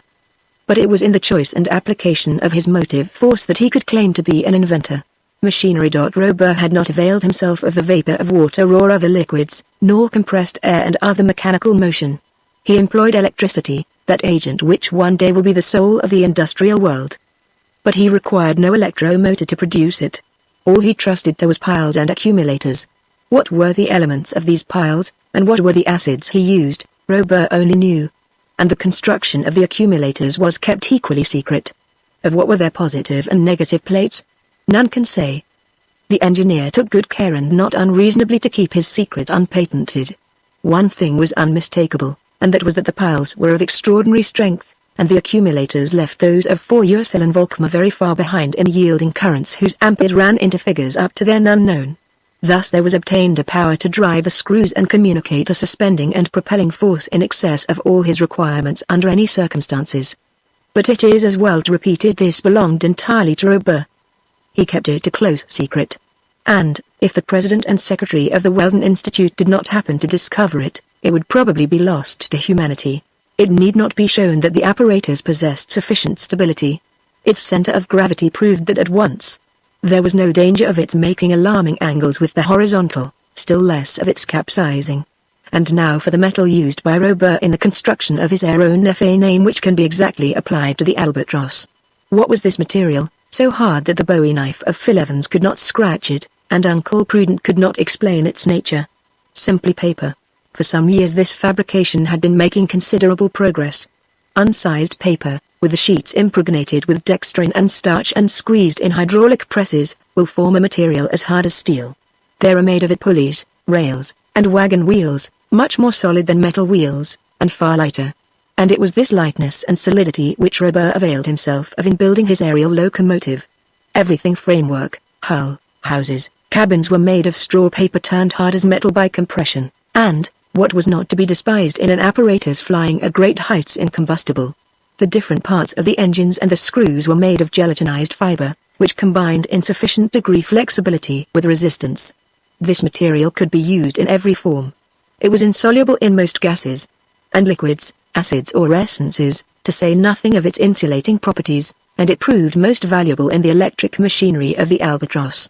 Robur, his mate Tom Turner, an engineer and 2 assistants, 2 steersmen and a cook, 8 men all told formed the crew of the aeronef, and proved ample for all the maneuvers required in aerial navigation.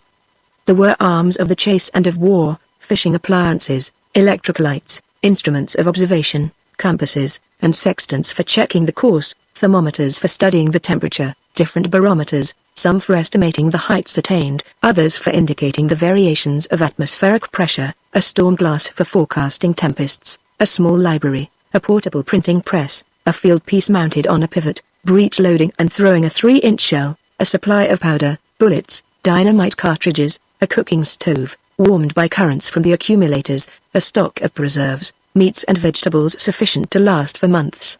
Such were the outfit and stores of the aeronef. In addition to the famous trumpet, there was besides a light India rubber boat, insubmersible, which could carry 8 men on the surface of a river, a lake, or a calm sea. But were there and parachutes in case of accident? No. Robur did not believe in accidents of that kind. The axes of the screws were independent. The stoppage of a few would not affect the motion of the others, and if only half were working, the Albatross could still keep afloat in her natural element.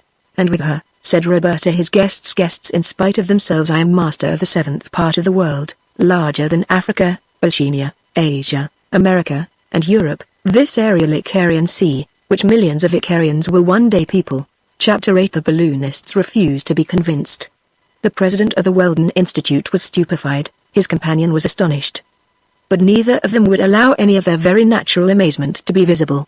The valet Fricon did not conceal his terror at finding himself borne through space on such a machine, and he took no pains whatever to hide it. The suspensory screws were rapidly spinning overhead. Fast as they were going, they would have to triple their speed if the Albatross was to ascend to higher zones. The 2 propellers were running very easily and driving the ship at about 11 knots an hour. As they leaned over the rail, the passengers of the Albatross could perceive a long sinuous liquid ribbon which meandered like a mere brook through a varied country amid the gleaming of many lagoons obliquely struck by the rays of the sun. The brook was a river, one of the most important in that district. Along its left bank was a chain of mountains extending out of sight. And will you tell us where we are? Asked Uncle Prudent, in a voice tremulous with anger. I have nothing to teach you, answered Robur. And will you tell us where we are going? Asked Phil Evans. Through space. And how long will that last? until it ends. Are we going round the world? Asked Phil Evans ironically. Further than that, said Robur. And if this voyage does not suit us? Asked Uncle Prudent. It will have to suit you. That is a foretaste of the nature of the relations that were to obtain between the master of the Albatross and his guests, not to say his prisoners. Manifestly he wished to give them time to cool down, to admire the marvelous apparatus which was bearing them through the air, and doubtless to compliment the inventor. And so he went off to the other end of the deck, leaving them to examine the arrangement of the machinery and the management of the ship, or to give their whole attention to the landscape which was unrolling beneath them. Uncle Prudent, said Evans, unless I am mistaken we are flying over central Canada. That river in the northwest is the St. Lawrence. That town we are leaving behind is Quebec. It was indeed the old city of Champlain, whose zinc roofs were shining like reflectors in the sun. The Albatross must thus have reached the 46th degree of north latitude, and thus was explained the premature advance of the day with the abnormal prolongation of the dawn. Yes, said Phil Evans, there is the town in its amphitheatre, the hill with its citadel, the Gibraltar of North America. There are the cathedrals. There is the custom house with its dome surmounted by the British flag. Phil Evans had not finished before the Canadian city began to slip into the distance. The clipper entered a zone of light clouds, which gradually shut off a view of the ground. Robur, seeing that the president and secretary of the Weldon Institute had directed their attention to the external arrangements of the Albatross, walked up to them and said, "Well, gentlemen, do you believe in the possibility of aerial locomotion by machines heavier than air?" It would have been difficult not to succumb to the evidence.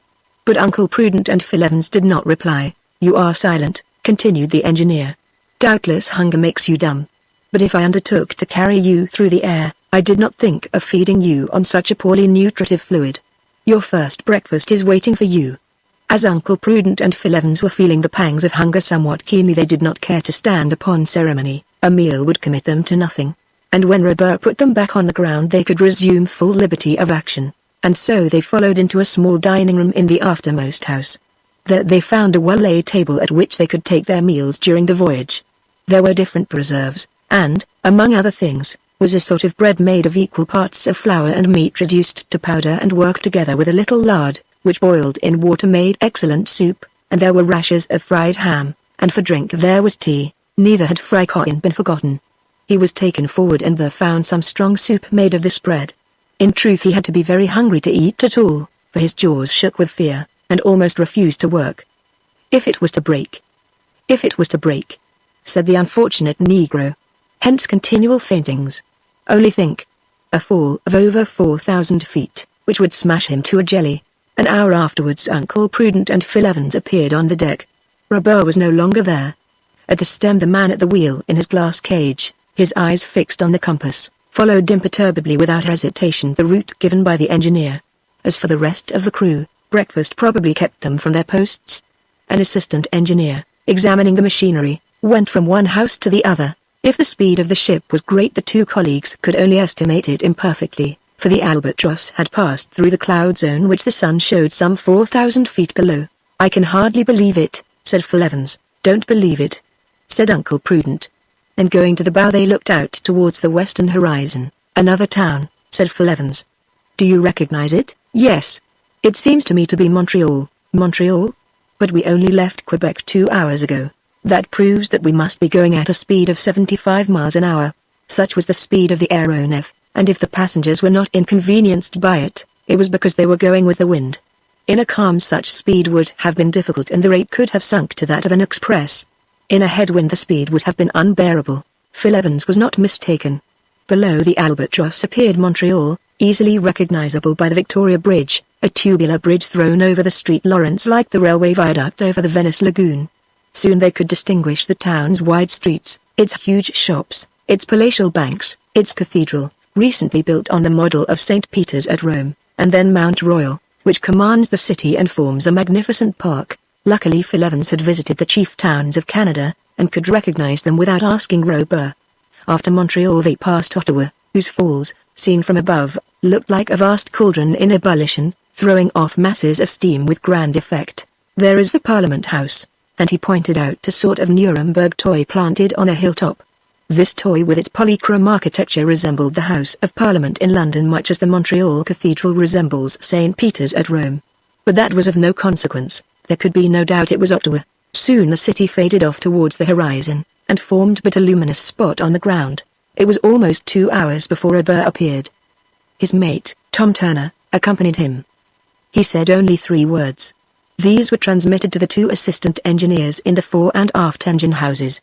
At a sign the helmsman changed the direction of the Albatross a couple of points to the southwest. At the same time Uncle Prudent and Phil Evans felt that a greater speed had been given to the propellers. In fact, the speed had been doubled, and now surpassed anything that had ever been attained by terrestrial engines.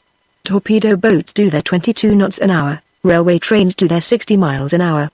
The iceboats on the frozen Hudson do their 65 miles an hour. A machine built by the Patterson Company, with a cogged wheel, has done its 80 miles, and another locomotive between Trenton and Jersey City has done its 84, but the Albatross, at full speed, could do her 120 miles an hour, or 176 feet per second. This speed is that of the storm which tears up trees by the roots. It is the mean speed of the carrier pigeon, and is only surpassed by the flight of the swallow, 220 feet per second, and that of the swift, 274 feet per second. In a word, as Robur had said, the Albatross, by using the whole force of her screws, could make the tour of the globe in 200 hours, or less than 8 days. Is it necessary to say so? The phenomenon whose appearance had so much puzzled the people of both worlds was the aeronef of the engineer. The trumpet which blared its startling fanfares through the air was that of the mate, Tom Turner. The flag planted on the chief monuments of Europe, Asia, America, was the flag of Robur the Conqueror and his Albatross. And if up to then the engineer had taken many precautions against being recognized, if by preference he traveled at night, clearing the way with his electric lights, and during the day vanishing into the zones above the clouds, he seemed now to have no wish to keep his secret hidden. And if he had come to Philadelphia and presented himself at the meeting of the Weldon Institute, was it not that they might share in his prodigious discovery, and convince ipso facto the most incredulous? We know how he had been received, and we see what reprisals he had taken on the president and secretary of the club. Again did Robur approach his prisoners, who affected to be in no way surprised at what they saw, of what had succeeded in spite of them. Evidently beneath the cranium of these 2 Anglo-Saxon heads there was a thick crust of obstinacy, which would not be easy to remove. On his part, Robur did not seem to notice anything particular, and coolly continued the conversation which he had begun 2 hours before. "Gentlemen," said he, "you ask yourselves doubtless if this apparatus, so marvelously adapted for aerial locomotion, is susceptible of receiving greater speed.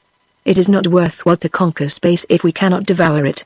I wanted the air to be a solid support to me, and it is. I saw that to struggle against the wind I must be stronger than the wind, and I am. I had no need of sails to drive me, nor oars nor wheels to push me, nor rails to give me a faster road. Air is what I wanted, that was all. Air surrounds me as it surrounds the submarine boat, and in it my propellers act like the screws of a steamer. That is how I solved the problem of aviation. That is what a balloon will never do, nor will any machine that is lighter than air." Silence, absolute, on the part of the colleagues, which did not for a moment disconcert the engineer. He contented himself with a half-smile, and continued in his interrogative style. "Perhaps you ask if to this power of the Albatross to move horizontally there is added an equal power of vertical movement. In a word, if, when we visit the higher zones of the atmosphere, we can compete with an aerostat. Well, I should not advise you to enter the go-ahead against her." The 2 colleagues shrugged their shoulders. That was probably what the engineer was waiting for. Robur made a sign. The propelling screws immediately stopped, and after running for a mile the Albatross pulled up motionless. At a second gesture from Robur the suspensory helices revolved at a speed that can only be compared to that of a siren in acoustical experiments. Their FRRRR rose nearly an octave in the scale of sound, diminishing gradually in intensity as the air became more rarefied, and the machine rose vertically, like a lark singing his song in space. "Master! Master!" shouted Frykon. "See that it doesn't break." A smile of disdain was Robur's only reply. In a few minutes the Albatross had attained the height of 8,700 feet, and extended the range of vision by 70 miles, the barometer having fallen 480 millimeters. Then the Albatross descended. The diminution of the pressure in high altitudes leads to the diminution of oxygen in the air, and consequently in the blood. This has been the cause of several serious accidents which have happened to aeronauts, and Robur saw no reason to run any risk. The Albatross thus returned to the height she seemed to prefer, and her propellers beginning again, drove her off to the southwest. "Now, sirs, if that is what you wanted you can reply." Then, leaning over the rail, He remained absorbed in contemplation. When he raised his head, the president and secretary of the Weldon Institute stood by his side. "Engineer Robur," said Uncle Prudent, in vain endeavoring to control himself, "we have nothing to ask about what you seem to believe, but we wish to ask you a question which we think you would do well to answer. Speak. By what right did you attack us in Philadelphia in Fairmount Park? By what right did you shut us up in that prison? By what right have you brought us against our will on board this flying machine? And by what right, messieurs balloonists, did you insult and threaten me in your club in such a way that I am astonished I came out of it alive? To ask is not to answer," said Phil Evans, "and I repeat, by what right? Do you wish to know, if you please? Well, by the right of the strongest. That is cynical, but it is true." "And for how long, citizen engineer?" asked Uncle Prudent, who was nearly exploding. "For how long do you intend to exercise that right? How can you?" said Robur, ironically. "How can you ask me such a question when you have only to cast down your eyes to enjoy a spectacle unparalleled in the world?" The Albatross was then sweeping across the immense expanse of Lake Ontario. She had just crossed the country so poetically described by Cooper. Then she followed the southern shore and headed for the celebrated river which pours into it the waters of Lake Erie, breaking them to powder in its cataracts. In an instant a majestic sound, a roar as of the tempest, mounted towards them and, as if a humid fog had been projected into the air, the atmosphere sensibly freshened. Below were the liquid masses. They seemed like an enormous flowing sheet of crystal amid 1,000 rainbows due to refraction as it decomposed the solar rays. The sight was sublime. Before the falls a footbridge, stretching like a thread, united one bank to the other. 3 miles below was a suspension bridge, across which a train was crawling from the Canadian to the American bank. "The Falls of Niagara!" exclaimed Phil Evans. And as the exclamation escaped him, Uncle Prudent was doing all could do to admire nothing of these wonders. A minute afterwards the Albatross had crossed the river which separates the United States from Canada, and was flying over the vast territories of the West. Chapter 9 Across the Prairie. In one of the cabins of the after house Uncle Prudent and Phil Evans had found 2 excellent berths, with clean linen, change of clothes, and traveling cloaks and rugs. No Atlantic liner could have offered them more comfort. If they did not sleep soundly it was that they did not wish to do so, or rather that their very real anxiety prevented them. In what adventure had they embarked? To what series of experiments had they been invited? How would the business end? And above all, what was Robur going to do with them? Frickin, the valet, was quartered forward in a cabin adjoining that of the cook. The neighborhood did not displease him. He liked to rub shoulders with the great in this world. But if he finally went to sleep it was to dream of fall after fall, of projections through space, which made his sleep a horrible nightmare. However, nothing could be quieter than this journey through the atmosphere, whose currents had grown weaker with the evening. Beyond the rustling of the blades of the screws there was not a sound, except now and then the whistle from some terrestrial locomotive, or the calling of some animal. Strange instinct. These terrestrial beings felt the aeronef glide over them, and uttered cries of terror as it passed. On the morrow, the 14th of June, at 5 o'clock, Uncle Prudent and Phil Evans were walking on the deck of the Albatross. Nothing had changed since the evening. There was a lookout forward, and the helmsman was in his glass cage. Why was there a lookout? Was there any chance of collision with another such machine? Certainly not. Robur had not yet found imitators. The chance of encountering an aerostat gliding through the air was too remote to be regarded. In any case it would be all the worse for the aerostat the earthen pot in the iron pot. The Albatross have nothing to fear from the collision. But what could happen? The aeronef might find herself like a ship on a lee shore if a mountain that could not be outflanked or passed barred the way. These are the reefs of the air, and they have to be avoided as a ship avoids the reefs of the sea. The engineer, it is true, had given the course, and in doing so had taken into account the altitude necessary to clear the summits of the high lands in the district. But as the aeronef was rapidly nearing a mountainous country, it was only prudent to keep a good lookout, in case some slight deviation from the course became necessary. Looking at the country beneath them, Uncle Prudent and Phil Evans noticed a large lake, whose lower southern end the Albatross had just reached. They concluded, therefore, that during the night the whole length of Lake Erie had been traversed, and that, as they were going due west, they would soon be over Lake Michigan. "There can be no doubt of it," said Phil Evans, "and that group of roofs on the horizon is Chicago." He was right. It was indeed the city from which the 17 railways diverge, the Queen of the West, the vast reservoir into which flow the products of Indiana, Ohio, Wisconsin, Missouri, and all the states which form the western half of the Union. Uncle Prudent, through an excellent telescope he had found in his cabin, easily recognized the principal buildings. His colleague pointed out to him the churches and public edifices, the numerous elevators or mechanical granaries, and the huge Sherman Hotel, whose windows seemed like 100 glittering points on each of its faces. "If that is Chicago," said Uncle Prudent, "it is obvious that we are going farther west than is convenient for us if we are to return to our starting place." And, in fact, the Albatross was traveling in a straight line from the Pennsylvania capital. But if Uncle Prudent wished to ask Robur to take him eastwards, he could not then do so. That morning the engineer did not leave his cabin. Either he was occupied in some work, or else he was asleep, and the two colleagues sat down to breakfast without seeing him. The speed was the same as that during last evening. The wind being easterly, the rate was not interfered with at all, and as the thermometer only falls a degree centigrade for every 70 meters of elevation, the temperature was not insupportable.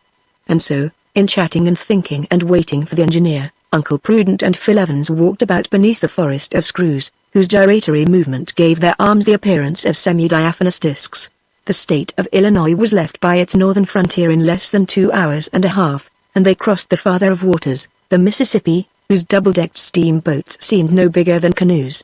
Then the Albatross flew over Iowa after having sighted Iowa City about 11 o'clock in the morning. A few chains of hills, bluffs as they are called, curved across the face of the country, trending from the south to the northwest, whose moderate height necessitated no rise in the course of the aeronef. Soon the bluffs gave place to the large plains of western Iowa and Nebraska, immense prairies extending all the way to the foot of the Rocky Mountains. Here and there were many rios, affluents or minor affluents of the Missouri. On their banks were towns and villages, growing more scattered as the Albatross sped farther west. Nothing particular happened during this day. Uncle Prudent and Phil Evans were left entirely to themselves. They hardly noticed Frykon sprawling at full length in the bow, keeping his eyes shut so that he could see nothing. And they were not attacked by vertigo, as might have been expected. There was no guiding mark, and there was nothing to cause the vertigo, as there would have been on the top of a lofty building. The abyss has no attractive power when it is gazed at from the car of a balloon or deck of an aeronef. It is not an abyss that opens beneath the aeronaut, but an horizon that rises round him on all sides like a cup. In a couple of hours the Albatross was over Omaha, on the Nebraska frontier. Omaha City, the real head of the Pacific Railway, that long line of rails, 4,500 miles in length, stretching from New York to San Francisco.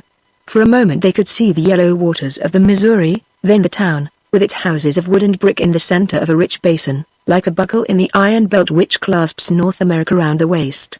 Doubtless, also, as the passengers in the aeronef could observe all these details, the inhabitants of Omaha noticed the strange machine.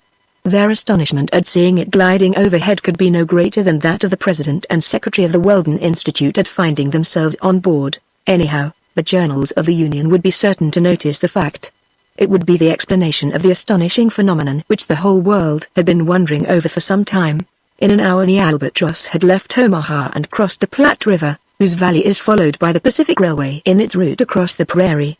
Things looked serious for Uncle Prudent and Phil Evans. "It is serious, then, this absurd project of taking us to the Antipodes, and whether we like it or not," exclaimed the other. "Robur had better take care." "I am not the man to stand that sort of thing, nor am I," replied Phil Evans. "But be calm, Uncle Prudent, be calm, and keep your temper until it is wanted." By 5 o'clock they had crossed the Black Mountains covered with pines and cedars, and the Albatross was over the appropriately named Badlands of Nebraska, a chaos of ochre-colored hills, of mountainous fragments fallen on the soil and broken in their fall. At a distance these blocks take the most fantastic shapes. Here and there amid this enormous game of knucklebones there could be traced the imaginary ruins of medieval cities with forts and dungeons, pepper-box turrets, and machicolated towers. And in truth these badlands are an immense ossuary where lie bleaching in the sun myriads of fragments of pachyderms, chelonians, and even, some would have us believe, fossil men, overwhelmed by unknown cataclysms ages and ages ago. When evening came the whole basin of the Platte River had been crossed, and the plain extended to the extreme limits of the horizon, which rose high owing to the altitude of the Albatross. During the night there were no more shrill whistles of locomotives or deeper notes of the river steamers to trouble the quiet of the starry firmament. Long bellowing occasionally reached the aeronef from the herds of buffalo that roamed over the prairie in search of water and pasturage. And when they ceased, the trampling of the grass under their feet produced a dull roaring similar to the rushing of a flood. and very different from the continuous frrrr of the screws. Then from time to time came the howl of a wolf, a fox, a wild cat, or a coyote, the Canis latrans, whose name is justified by his sonorous bark. Occasionally came penetrating odors of mint, and sage, and absinthe, mingled with the more powerful fragrance of the conifers which rose floating through the night air. At last came a menacing yell, which was not due to the coyote. It was the shout of a redskin, which no tenderfoot would confound with the cry of a wild beast. Chapter 10 Westward but with air. The next day, the 15th of June, about 5 o'clock in the morning, Phil Evans left his cabin. Perhaps he would today have a chance of speaking to Robur? Desirous of knowing why he had not appeared the day before, Evans addressed himself to the mate, Tom Turner. Tom Turner was an Englishman of about 45, broad in the shoulders and short in the legs, a man of iron, with one of those enormous characteristic heads that Hogarth rejoiced in. "Shall we see Mr. Robur today?" asked Phil Evans. "I don't know," said Turner. "I need not ask if he has gone out. Perhaps he has. And when will he come back?" "When he was finished his cruise." And Tom went into his cabin. With this reply they had to be contented. Matters did not look promising, particularly as on reference to the compass it appeared that the Albatross was still steering southwest. Great was the contrast between the barren tract of the Bad Lands passed over during the night and the landscape then unrolling beneath them. The aeronef was now more than 600 miles from Omaha, and over a country which Phil Evans could not recognize because he had never been there before. A few forts to keep the Indians in order crowned the bluffs with their geometric lines, formed oftener of palisades than walls. There were few villages, and few inhabitants, the country differing widely from the auriferous lands of Colorado many leagues to the south. In the distance a long line of mountain crests, in great confusion as yet, began to appear. They were the Rocky Mountains. For the first time that morning Uncle Prudent and Phil Evans were sensible of a certain lowness of temperature which was not due to a change in the weather, for the sun shone in superb splendor. "It is because of the Albatross being higher in the air," said Phil Evans. In fact the barometer outside the central deckhouse had fallen 540 millimeters, thus indicating an elevation of about 10,000 feet above the sea. The aeronef was at this altitude owing to the elevation of the ground. An hour before she had been at a height of 13,000 feet, and behind her were mountains covered with perpetual snow. There was nothing Uncle Prudent and his companion could remember which would lead them to discover where they were. During the night the Albatross had made several stretches north and south at tremendous speed, and that was what had put them out of their reckoning. After talking over several hypotheses more or less plausible they came to the conclusion that this country encircled with mountains must be the district declared by an act of Congress in March, 1872, to be the National Park of the United States. A strange region it was. It well merited the name of a park with mountains for hills, with lakes for ponds, with rivers for streamlets, and with geysers of marvelous power instead of fountains. In a few minutes the Albatross glided across the Yellowstone River, leaving Mount Stevenson on the right, and coasting the large lake which bears the name of the stream. Great was the variety on the banks of this basin, ribbed as they were with obsidian and tiny crystals, reflecting the sunlight on their myriad facets. Wonderful was the arrangement of the islands on its surface, magnificent were the blue reflections of the gigantic mirror. And around the lake, one of the highest in the globe, were multitudes of pelicans, swans, gulls and geese, barnacles and divers. In places the steep banks were clothed with green trees, pines and larches, and at the foot of the escarpments there shot upwards innumerable white fumaroles, the vapor escaping from the soil as from an enormous reservoir in which the water is kept in permanent ebullition by subterranean fire. The cook might have seized the opportunity of securing an ample supply of trout, the only fish the Yellowstone Lake contains in myriads. But the Albatross kept on at such a height that there was no chance of indulging in a catch which assuredly would have been miraculous. In 3/4 of an hour the lake was overpassed, and a little farther on the last was seen of the geyser region, which rivals the finest in Iceland. Leaning over the rail, Uncle Prudent and Phil Evans watched the liquid columns which leapt up as though to furnish the aeronef with a new element. There were the fan, with the jets shot forth in rays, the fortress, which seemed to be defended by waterspouts, the faithful friend, with her plume crowned with the rainbows, the giant, spurting forth a vertical torrent 20 feet round and more than 200 feet high. Robur must evidently have been familiar with this incomparable spectacle, unique in the world, for he did not appear on deck. Was it, then, for the sole pleasure of his guests that he had brought the aeronef above the national domain? If so, he came not to receive their thanks. He did not even trouble himself during the daring passage of the Rocky Mountains, which the albatross approached at about 7 o'clock, by increasing the speed of her wings, as a bird rising in its flight. The albatross would clear the highest ridges of the chain, and sink again over Oregon or Utah, but the maneuver was unnecessary. The passes allowed the barrier to be crossed without ascending for the higher ridges. There are many of these canyons, or steep valleys, more or less narrow, through which they could glide, such as Bridger Gap, through which runs the Pacific Railway into the Mormon Territory, and others to the north and south of it. It was through one of these that the albatross headed, after slackening speed so as not to dash against the walls of the canyon. The steersman, with a sureness of hand rendered more effective by the sensitiveness of the rudder, maneuvered his craft as if she were a crack racer in a Royal Victoria match. It was really extraordinary. In spite of all the jealousy of the two enemies of lighter than air, they could not help being surprised at the perfection of this engine of aerial locomotion. In less than 2 hours and a half they were through the Rockies, and the albatross resumed her former speed of 62 miles an hour. She was steering southwest so as to cut across Utah diagonally as she neared the ground. She had even dropped several hundred yards when the sound of a whistle attracted the attention of Uncle Prudent and Phil Evans. It was a train on the Pacific Railway on the road to Salt Lake City. And then, in obedience to an order secretly given, the albatross dropped still lower so as to chase the train, which was going at full speed. She was immediately sighted. A few heads showed themselves at the doors of the cars. Then numerous passengers crowded the gangways. Some did not hesitate to climb on the roof to get a better view of the flying machine. Cheers came floating up through the air, but no Robur appeared in answer to them.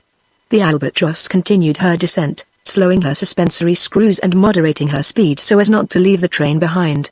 She flew about it like an enormous beetle or a gigantic bird of prey. She headed off, to the right and left, and swept on in front, and hung behind, and proudly displayed her flag with the golden sun, to which the conductor of the train replied by waving the stars and stripes. In vain the prisoners, in their desire to take advantage of the opportunity, endeavored to make themselves known to those below. In vain the president of the Weldon Institute roared forth at the top of his voice, "I am Uncle Prudent of Philadelphia." And the secretary followed suit with, "I am Phil Evans, his colleague."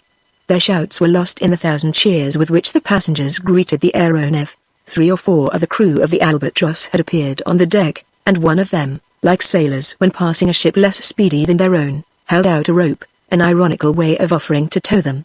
And then the albatross resumed her original speed, and in half an hour the express was out of sight. About 1 o'clock there appeared a vast disk, which reflected the solar rays as if it were an immense mirror. "That ought to be the Mormon capital, Salt Lake City," said Uncle Prudent. And so it was, and the disk was the roof of the tabernacle, where 10,000 saints can worship at their ease. This vast dome, like a convex mirror, threw off the rays of the sun in all directions. It vanished like a shadow, and the albatross sped on her way to the southwest with a speed that was not felt, because it surpassed that of the chasing wind. Soon she was in Nevada over the silver regions, which the Sierra separates from the golden lands of California. "We shall certainly reach San Francisco before night," said Phil Evans. "And then?" asked Uncle Prudent. It was 6 o'clock precisely when the Sierra Nevada was crossed by the same pass as that taken by the railway. Only 180 miles then separated them from San Francisco, the Californian capital. At the speed the albatross was going she would be over the dome by 8 o'clock. At this moment Robur appeared on deck. The colleagues walked up to him. "Engineer Robur," said Uncle Prudent, "we are now on the very confines of America. We think the time has come for this joke to end." "I never joke," said Robur. He raised his hand. The albatross swiftly dropped towards the ground, and at the same time such speed was given her as to drive the prisoners into their cabin. As soon as the door was shut, Uncle Prudent exclaimed, "I could strangle him." "We must try to escape," said Phil Evans. "Yes, cost what it may." A long murmur greeted their ears. It was the beating of the surf on the seashore. It was the Pacific Ocean. Chapter 11 The Wide Pacific. Uncle Prudent and Phil Evans had quite made up their minds to escape. If they had not had to deal with the 8 particularly vigorous men who composed the crew of the aeronef they might have tried to succeed by main force. But as they were only 2 for Freikorn could only be considered as a quantity of no importance, force was not to be thought of. Hence recourse must be had to strategy as soon as the albatross again took the ground. Such was what Phil Evans endeavored to impress on his irascible colleague, though he was in constant fear of Prudent aggravating matters by some premature outbreak. In any case the present was not the time to attempt anything of the sort. The aeronef was sweeping along over the North Pacific. On the following morning, that of June 16th, The coast was out of sight. And as the coast curves off from Vancouver Island up to the Aleutians belonging to that portion of America ceded by Russia to the United States in 1867, it was highly probable that the Albatross would cross it at the end of the curve, if her course remained unchanged. How long the night appeared to be to the two friends. How eager they were to get out of their cabins. When they came on deck in the morning, the dawn had for some hours been silvering the eastern horizon. They were nearing the June solstice, the longest day of the year in the northern hemisphere, when there is hardly any night along the 60th parallel. Either from custom or intention, Robur was in no hurry to leave his deckhouse. When he came out this morning, he contented himself with bowing to his two guests as he passed them in the stern of the aeronef. And now Frykon ventured out of his cabin. His eyes red with sleeplessness, and dazed in their look. He tottered along, like a man whose foot feels it is not on solid ground. His first glance was at the suspensory screws, which were working with gratifying regularity without any signs of haste. That done, the negro stumbled along to the rail, and grasped it with both hands, so as to make sure of his balance. Evidently he wished to view the country over which the Albatross was flying at the height of 700 feet or more. At first he kept himself well back behind the rail. Then he shook it to make sure it was firm, then he drew himself up, then he bent forward, then he stretched out his head. It need not be said that while he was executing these different maneuvers he kept his eyes shut. At last he opened them. What a shout! And how quickly he fled! And how deeply his head sank back into his shoulders. At the bottom of the abyss he had seen the immense ocean. His hair would have risen on end if it had not been wool. The sea! The sea! He cried. And Frykon would have fallen on the deck had not the cook opened his arms to receive him. This cook was a Frenchman, and probably a Gascon, his name being Francois Tapage. If he was not a Gascon, he must in his infancy have inhaled the breezes of the Garonne. How did this Francois Tapage find himself in the service of the engineer? By what chain of accidents had he become one of the crew of the Albatross? We can hardly say, but in any case he spoke English like a Yankee. Stand up," he said, lifting the negro by a vigorous clutch at the waist. "Master Tapage," said the poor fellow, giving a despairing look at the screws. "At your service, Frykon. Did this thing ever smash?" "No, but it will end by smashing." "Why?" "Why? Because everything must end, and the sea is beneath us. If we are to fall, it is better to fall in the sea. We shall be drowned, but we shall not be smashed to a jelly." The next moment Frykon was on all fours, creeping to the back of his cabin. During this day the aeronef was only driven at moderate speed. She seemed to skim the placid surface of the sea, which lay beneath. Uncle Prudent and his companion remained in their cabin, so that they did not meet with Robur, who walked about smoking alone or talking to the mate. Only half the screws were working, yet that was enough to keep the apparatus afloat in the lower zones of the atmosphere. The crew, as a change from the ordinary routine, would have endeavored to catch a few fish had there been any sign of them. But all that could be seen on the surface of the sea were a few of those yellow-bellied whales which measure about 80 feet in length. These are the most formidable cetaceans in the northern seas, and whalers are very careful in attacking them, for their strength is prodigious. However, in harpooning one of these whales, either with the ordinary harpoon, the Fletcher fuse, or the javelin bomb, of which there was an assortment on board, there would have been danger to the men of the Albatross. But what was the good of such useless massacre? Doubtless to show off the powers of the aeronef to the members of the Weldon Institute. And so Robur gave orders for the capture of one of these monstrous cetaceans. At the shout of a whale, Uncle Prudent and Phil Evans came out of their cabin. Perhaps there was a whaler in sight. In that case all they had to do to escape from their flying prison was to jump into the sea, and chance being picked up by the vessel. The crew were all on deck. "Shall we try, sir?" asked Tom Turner. "Yes," said Robur. In the engine room the engineer and his assistant were at their posts ready to obey the orders signaled to them. The Albatross dropped towards the sea, and remained, about 50 feet above it. There was no ship in sight of that the two colleagues soon assured themselves, nor was there any land to be seen to which they could swim, providing Robur made no attempt to recapture them. Several jets of water from the spout holes soon announced the presence of the whales as they came to the surface to breathe. Tom Turner and one of the men were in the bow. Within his reach was one of those javelin bombs, of Californian make, which are shot from an arquebus and which are shaped as a metallic cylinder terminated by a cylindrical shell armed with a shaft having a barbed point. Robur was a little further aft, and with his right hand signaled to the engineers, while with his left, he directed the steersman. He thus controlled the aeronef in every way, horizontally and vertically. and it is almost impossible to conceive with what speed and precision the albatross answered to his orders. She seemed a living being, of which he was the soul. "A whale! A whale!" shouted Tom Turner, as the back of a cetacean emerged from the surface about 4 cable lengths in front of the albatross. The albatross swept towards it, and when she was within 60 feet of it she stopped dead. Tom Turner seized the arquebus, which was resting against a cleat on the rail. He fired, and the projectile, attached to a long line, entered the whale's body. The shell, filled with an explosive compound, burst, and shot out a small harpoon with 2 branches, which fastened into the animal's flesh. "Look out!" shouted Turner. Uncle Prudent and Phil Evans, much against their will, became greatly interested in the spectacle. The whale, seriously wounded, gave the sea such a slap with his tail, that the water dashed up over the bow of the aeronef. Then he plunged to a great depth, while the line, which had been previously wetted in a tub of water to prevent its taking fire, ran out like lightning. When the whale rose to the surface he started off at full speed in a northerly direction. It may be imagined with what speed the albatross was towed in pursuit. Besides, the propellers had been stopped. The whale was let go as he would, and the ship followed him.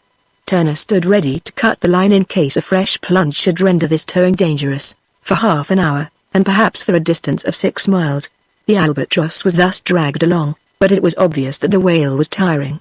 Then, at a gesture from Robur, the assistant engineers started the propellers astern, so as to oppose a certain resistance to the whale, who was gradually getting closer.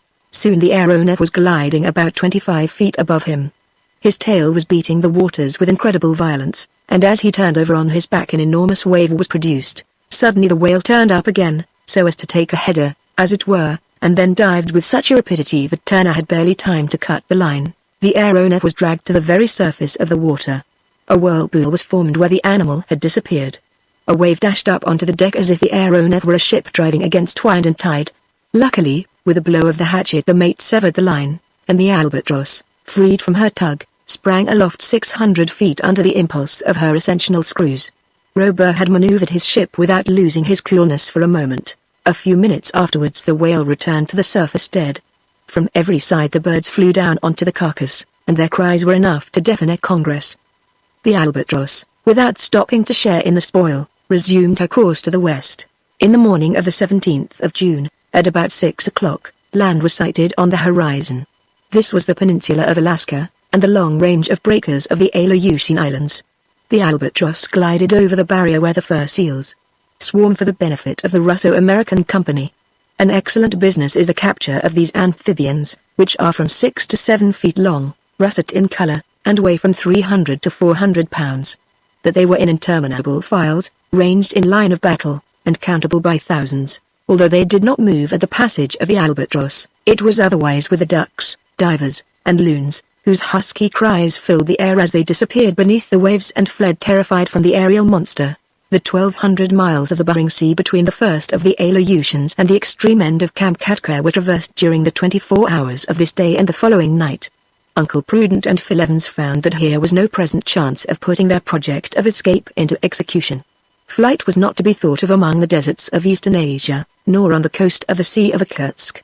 Evidently the albatross was bound for Japan or China, and there, although it was not perhaps quite safe to trust themselves to their mercies of the Chinese or Japanese, the two friends had made up their minds to run if the aeronef stopped. Where would she stop?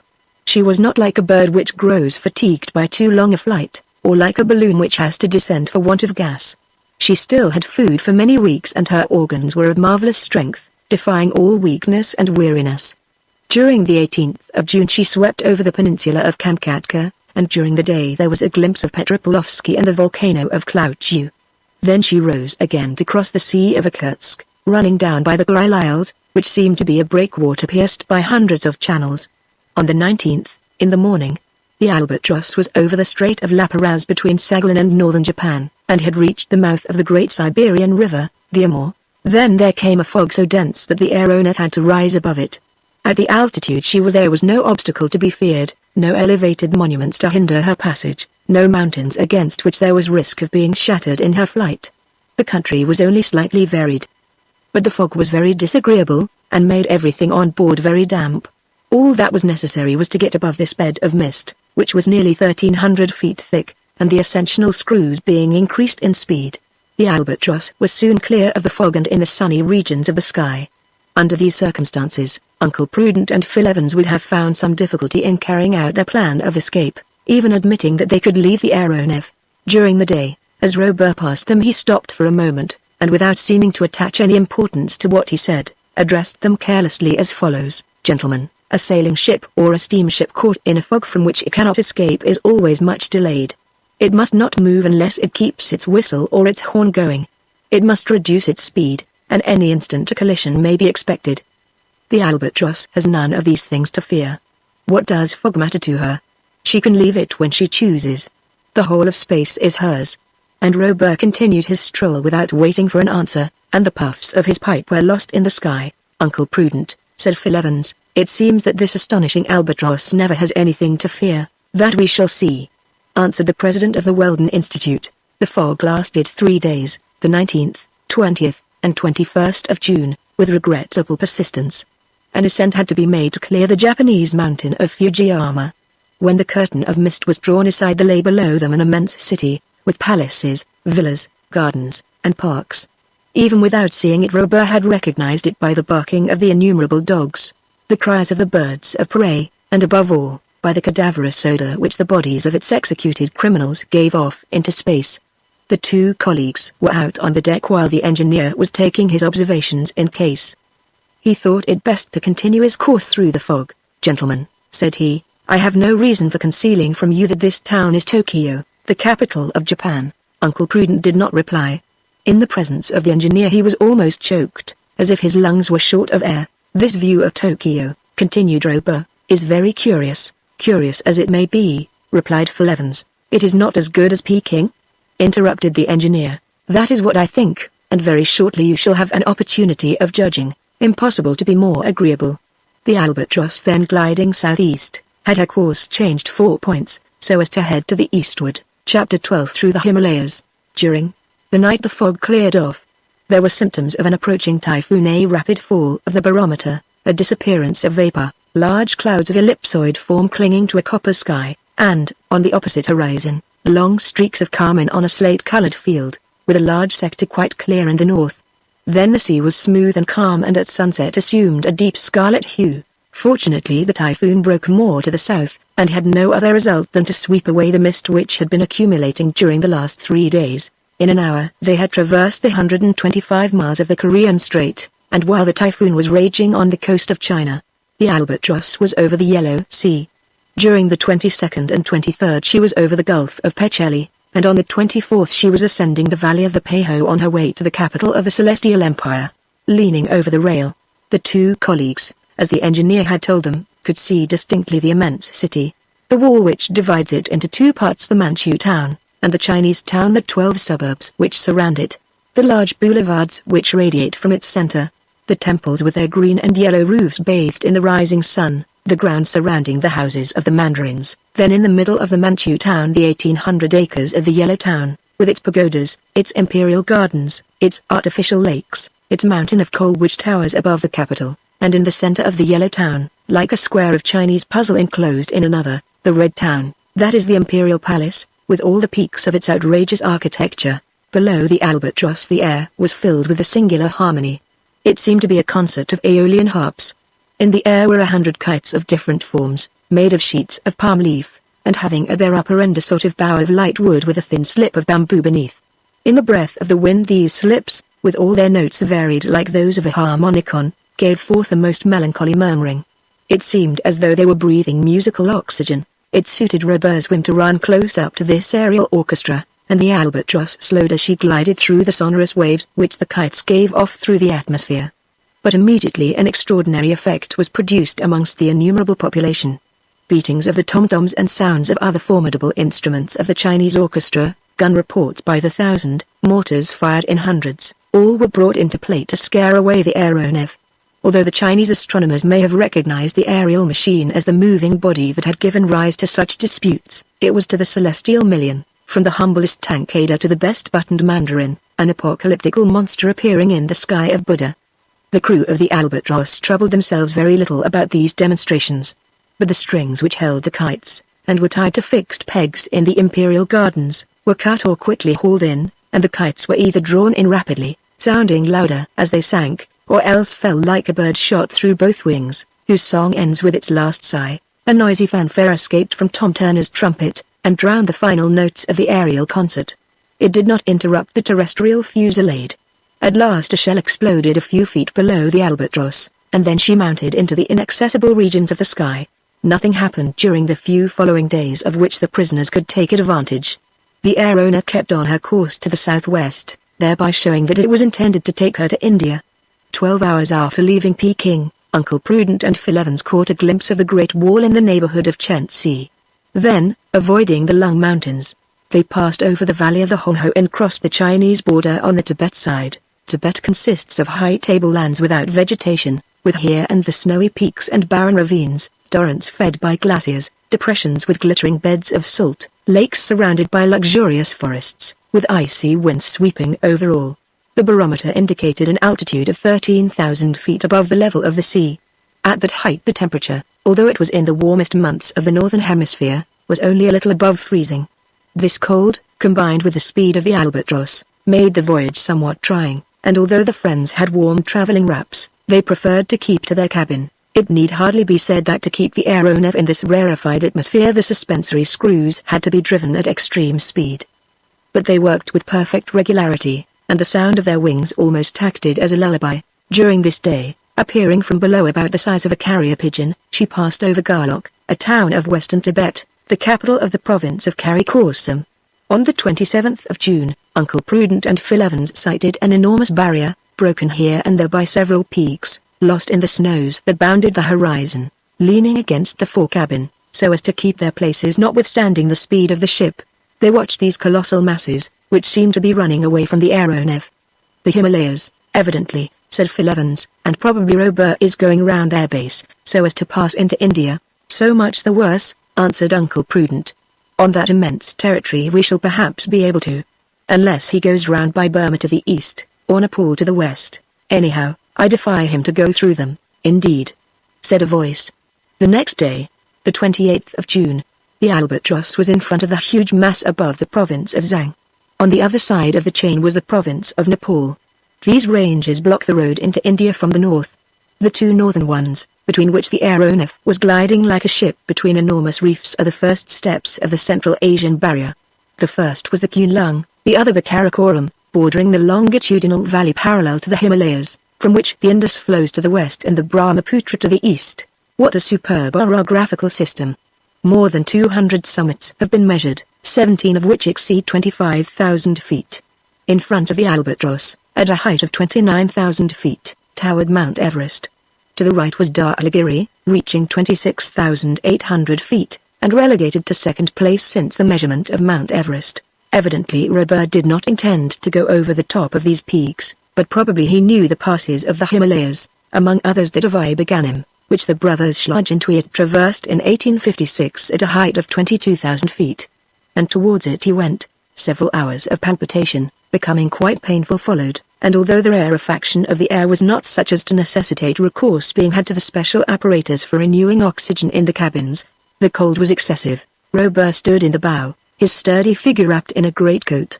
He gave the orders, while Tom Turner was at the helm. The engineer kept an attentive watch on his batteries, the acid in which fortunately ran no risk of congelation. The screws, running at the full strength of the current, gave forth a note of intense shrillness in spite of the trifling density of the air. The barometer showed 23,000 feet in altitude. Magnificent was the grouping of the chaos of mountains. Everywhere were brilliant white summits. There were no lakes, but glaciers descending 10,000 feet towards the base. There was no herbage, only a few phanerogams on the limit of vegetable life. Down on the lower flanks of the range were splendid forests of pines and cedars. Here were none of the gigantic ferns and interminable parasites stretching from tree to tree as in the thickets of the jungle. There were no animals, no wild horses, or yaks, or Tibetan bulls. Occasionally a scared gazelle showed itself far down the slopes. There were no birds, save a couple of those crows which can rise to the utmost limits of the respirable air. The pass at last was traversed. The Albatross began to descend. Coming from the hills out of the forest region, there was now beneath them an immense plain stretching far and wide. Then Robur stepped up to his guests, and in a pleasant voice remarked, "India, gentlemen. Chapter 13 Over the Caspian. The engineer had no intention of taking his ship over the wondrous lands of Hindustan. To cross the Himalayas was to show how admirable was the machine he commanded. To convince those who would not be convinced was all he wished to do. But if in their hearts Uncle Prudent and his colleague could not help admiring so perfect an engine of aerial locomotion, they allowed none of their admiration to be visible. All they thought of was how to escape. They did not even admire the superb spectacle that lay beneath them as the albatross flew along the river banks of the Punjab. At the base of the Himalayas there runs a marshy belt of country, the home of malarious vapors, the Terai, in which fever is endemic. But this offered no obstacle to the albatross, or, in any way, affected the health of her crew. She kept on without undue haste towards the angle where India joins on to China and Turkestan, and on the 29th of June, in the early hours of the morning, there opened to view the incomparable valley of Kashmir. Yes, incomparable is this gorge between the major and the minor Himalayas, furrowed by the buttresses in which the mighty range dies out in the basin of the Hydaspes, and bordered by the capricious windings of the river which saw the struggle between the armies of Porus and Alexander, when India and Greece contended for Central Asia. The Hydaspes is still there, although the two towns founded by the Macedonian in remembrance of his victory have long since disappeared. During the morning the aeronef was over Srinagar, which is better known under the name of Kashmir. Uncle Prudent and his companion beheld the superb city clustered along both banks of the river, its wooden bridges stretching across like threads, its villas and their balconies standing out in bold outline, its hills shaded by tall poplars, its roofs grassed over and looking like molehills, its numerous canals, with boats like nutshells, and boatmen like ants, its palaces, temples, kiosks, mosques, and bungalows on the outskirts, and its old citadel of Haripawata on the slope of the hill like the most important of the forts of Paris on the slope of Montana Valerian. That would be Venice, said Phil Evans, if we were in Europe. And if we were in Europe, answered Uncle Prudent, we should know how to find the way to America. The albatross did not linger over the lake through which the river flows, but continued her flight down the valley of the Hydaspes. For half an hour only did she descend within 30 feet of the river and remained stationary. Then, by means of an India rubber pipe, Tom Turner and his men replenished their water supply, which was drawn up by a pump worked by the accumulators. Uncle Prudent and Phil Evans stood watching the operation. The same idea occurred to each of them. They were only a few feet from the surface of the stream. They were both good swimmers. A plunge would give them their liberty, and once they had reached the river, how could Robur get them back again? For his propellers to work, he must keep at least 6 feet above the ground. In a moment all the chances pro and con were run over in their heads. In a moment they were considered, and the prisoners rushed to throw themselves overboard, when several pairs of hands seized them by the shoulders. They had been watched, and flight was utterly impossible. This time they did not yield without resisting. They tried to throw off those who held them. But these men of the albatross were no children. Gentlemen, said the engineer, when people have the pleasure of traveling with Robur the Conqueror, as you have so well named him, on board his admirable albatross, they do not leave him in that way. I may add you never leave him. Phil Evans drew away his colleague, who was about to commit some act of violence. They retired to their cabin, resolved to escape, even if it cost them their lives. Immediately the albatross resumed her course to the west. During the day at moderate speed she passed over the territory of Kabulistan, catching a momentary glimpse of its capital, and crossed the frontier of the kingdom of Herat, nearly 700 miles from Kashmir.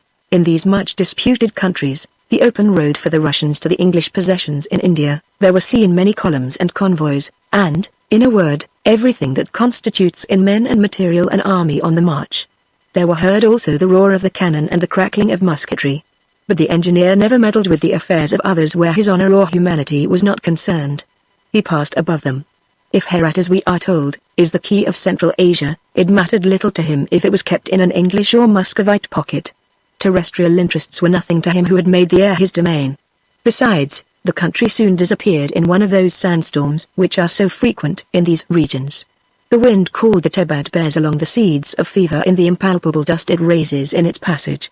And many are the caravans that perish in its eddies. To escape this dust, which might have interfered with the working of the screws, the albatross shot up some 6,000 feet into a purer atmosphere, and thus vanished the Persian frontier and the extensive plains. The speed was not excessive, although there were no rocks ahead, for the mountains marked on the map are of very moderate altitude. But as the ship approached the capital, she had to steer clear of Dimavand, whose snowy peak rises some 22,000 feet, and the chain of Elbrus, at whose foot is built Tehran. As soon as the day broke on the 2nd of July, the peak of Dimavand appeared above the sandstorm, and the albatross was steered so as to pass over the town, which the wind had wrapped in a mantle of dust. However, about 6 o'clock her crew could see the large ditches that surround it, and the Shah's palace, with its walls covered with porcelain tiles, and its ornamental lakes, which seemed like huge turquoises of beautiful blue. It was but a hasty glimpse. The albatross now headed for the north, and a few hours afterwards she was over a little hill at the northern angle of the Persian frontier, on the shores of a vast extent of water which stretched away out of sight to the north and east. The town was Ashhorada, the most southerly of the Russian stations. The vast extent of water was a sea. It was the Caspian. The eddies of sand had been passed. There was a view of a group of European houses rising along a promontory, with a church tower in the midst of them. The albatross swooped down towards the surface of the sea. Towards evening she was running along the coast which formerly belonged to Turkestan, but now belongs to Russia, and in the morning of the 3rd of July she was about 300 feet above the Caspian. There was no land in sight, either on the Asiatic or European side. On the surface of the sea a few white sails were bellying in the breeze. These were native vessels recognizable by their peculiar rig kusubs, with 2 masts, kayaks, the old pirate boats, with 1 mast, taymills, and smaller craft for trading and fishing. Here and there a few puffs of smoke rose up to the albatross from the funnels of the Ashhorada streamers, which the Russians keep as the police of these Turkoman waters. That morning Tom Turner was talking to the cook, Tapage, and to a question of his replied, "Yes, we shall be about 48 hours over the Caspian." "Good," said the cook, "then we can have some fishing." Just so, they were to remain for 48 hours over the Caspian, which is some 625 miles long and 200 wide, because the speed of the albatross had been much reduced, and while the fishing was going on she would be stopped altogether. The reply was heard by Phil Evans, who was then in the bow, where Frycoin was overwhelming him with piteous pleadings to be put on the ground. Without replying to this preposterous request, Evans returned aft to Uncle Prudent, and there, taking care not to be overheard, he reported the conversation that had taken place. "Phil Evans," said Uncle Prudent, "I think there can be no mistake as to this scoundrel's intention with regard to us." "None," said Phil Evans. "He will only give us our liberty when it suits him, and perhaps not at all. In that case we must do all we can to get away from the albatross. A splendid craft, she is, I must admit." "Perhaps so," said Uncle Prudent, "but she belongs to a scoundrel who detains us on board in defiance of all right. For us and ours she is a constant danger. If we do not destroy her, let us begin by saving ourselves," answered Phil Evans. "We can see about the destruction afterwards." "Just so," said Uncle Prudent. "And we must avail ourselves of every chance that comes along.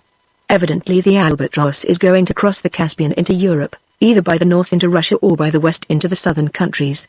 Well, no matter where we stop, before we get to the Atlantic, we shall be safe. And we ought to be ready at any moment." "But," asked Evans, "how are we to get out?" "Listen to me," said Uncle Prudent. "It may happen during the night that the albatross may drop to within a few hundred feet of the ground. Now there are on board several ropes of that length, and, with a little pluck we might slip down them." "Yes," said Evans. "If the case is desperate I don't mind. Nor I. During the night there's no one about except the man at the wheel. And if we can drop one of the ropes forward without being seen or heard, good. I am glad to see you are so cool, that means business. But just now we are over the Caspian. There are several ships in sight. The albatross is going down to fish. Cannot we do something now, S.H.? "They are watching us much more than you think," said Uncle Prudent. "You saw that when we tried to jump into the Hydaspes. And who knows that they don't watch us at night?" asked Evans. "Well, we must end this. We must finish with this albatross and her master." It will be seen how in the excitement of their anger the colleagues Uncle Prudent in particular were prepared to attempt the most hazardous things.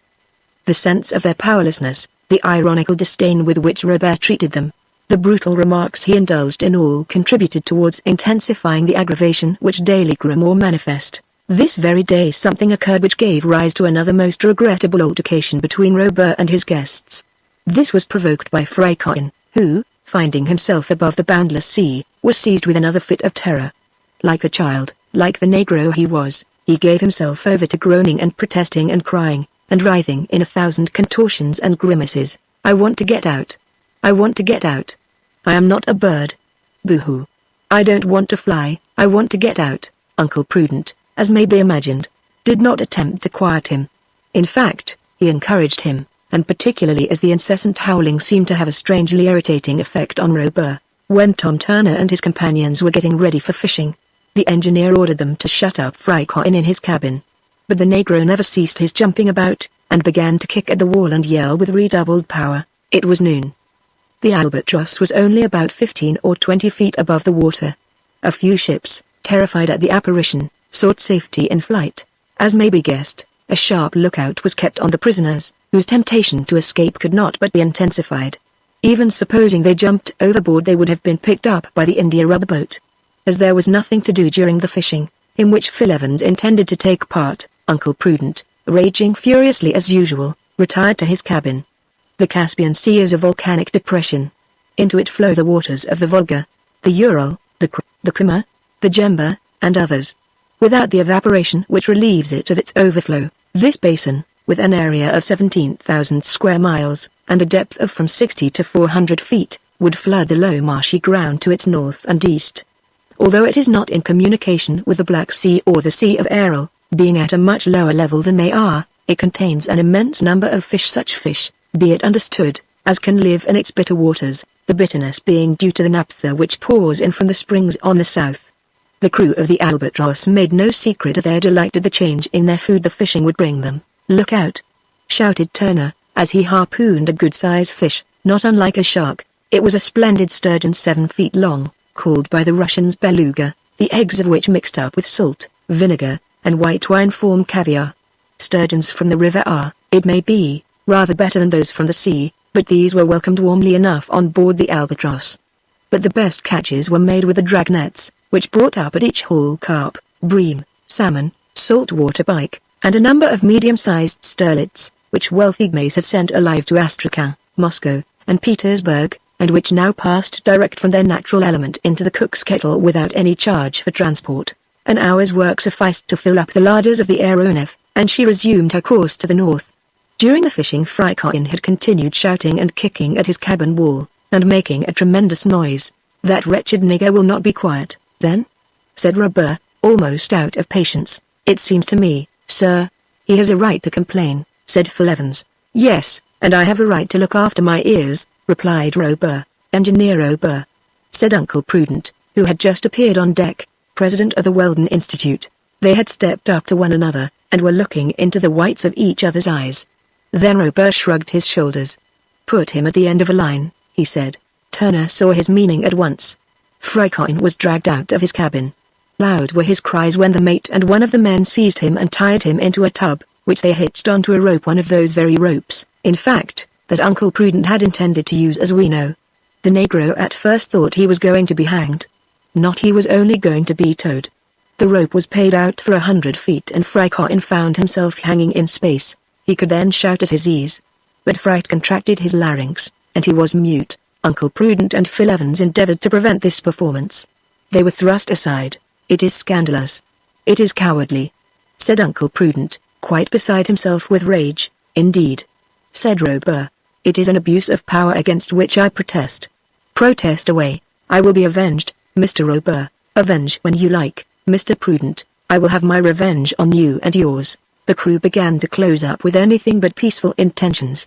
Robur motioned them away. "Yes, on you and yours," said Uncle Prudent, whom his colleague in vain tried to keep quiet. "Whenever you please," said the engineer, "and in every possible way." "That is enough now," said Robur, in a threatening tone. "There are other ropes on board. And if you don't be quiet I'll treat you as I have done your servant." Uncle Prudent was silent, not because he was afraid, but because his wrath had nearly choked him, and Phil Evans led him off to his cabin. During the last hour the air had been strangely troubled. The symptoms could not be mistaken. A storm was threatening. The electric saturation of the atmosphere had become so great that about 2:30 Robur witnessed a phenomenon that was new to him. In the north, whence the storm was traveling, were spirals of half-luminous vapor due to the difference in the electric charges of the various beds of cloud. The reflections of these bands came running along the waves in myriads of lights, growing in intensity as the sky darkened.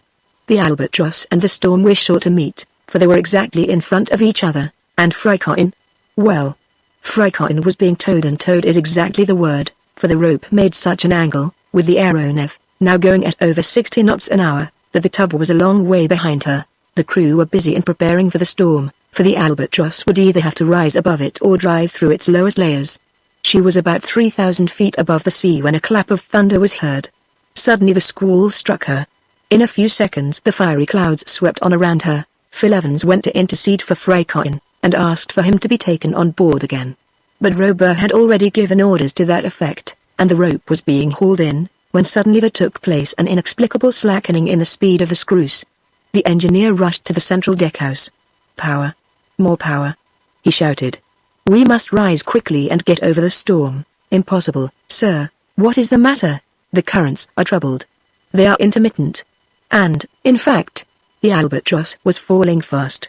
As with the telegraph wires on land during a storm, so was it with the accumulators of the aeronef. But what is only an inconvenience in the case of messages was here a terrible danger. "Let her down, then," said Robur, "and get out of the electric zone. Keep cool, my lads." He stepped onto his quarterdeck and his crew went to their stations. Although the albatross had sunk several hundred feet, she was still in the thick of the cloud, and the flashes played across her as if they were fireworks. It seemed as though she was struck. The screws ran more and more slowly, and what began as a gentle descent threatened to become a collapse. In less than a minute it was evident they would get down to the surface of the sea. Once they were immersed, no power could drag them from the abyss. Suddenly the electric cloud appeared above them. The albatross was only 60 feet from the crest of the waves. In 2 or 3 seconds the deck would be underwater. But Robur, seizing the propitious moment, rushed to the central house and seized the levers. He turned on the currents from the piles, no longer neutralized by the electric tension of the surrounding atmosphere. In a moment the screws had regained their normal speed and checked the descent, and the albatross remained at her slight elevation while her propellers drove her swiftly out of reach of the storm. Frykon, of course, had a bath, though only for a few seconds. When he was dragged on deck he was as wet as if he had been to the bottom of the sea. As may be imagined, he cried no more. In the morning of the 4th of July the albatross had passed over the northern shore of the Caspian. Chapter 14. The aeronef at full speed. If ever Prudent and Evans despaired on escaping from the albatross, it was during the 2 days that followed. It may be that Robur considered it more difficult to keep a watch on his prisoners while he was crossing Europe, and he knew that they had made up their minds to get away. But any attempt to have done so would have been simply committing suicide. To jump from an express going 60 miles an hour is to risk your life, but to jump from a machine going 120 miles an hour would be to seek your death. And it was at this speed, the greatest that could be given to her, that the albatross tore along.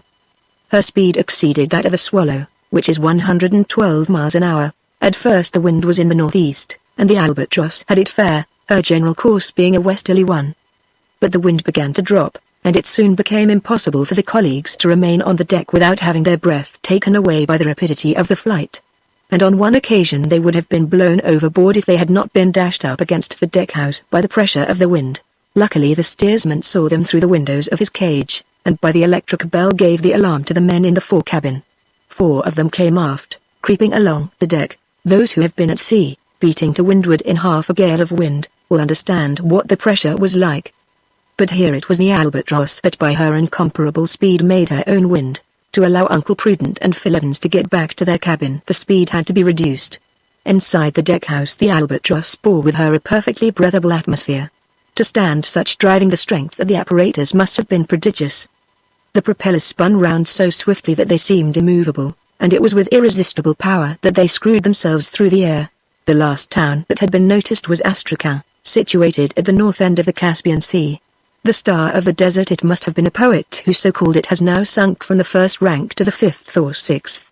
A momentary glance was afforded at its old walls, with their useless battlements, the ancient towers in the center of the city, the mosques and modern churches, the cathedral with its 5 domes, gilded and dotted with stars as if it were a piece of the sky, as they rose from the bank of the Volga, which here, as it joins the sea, is over a mile in width.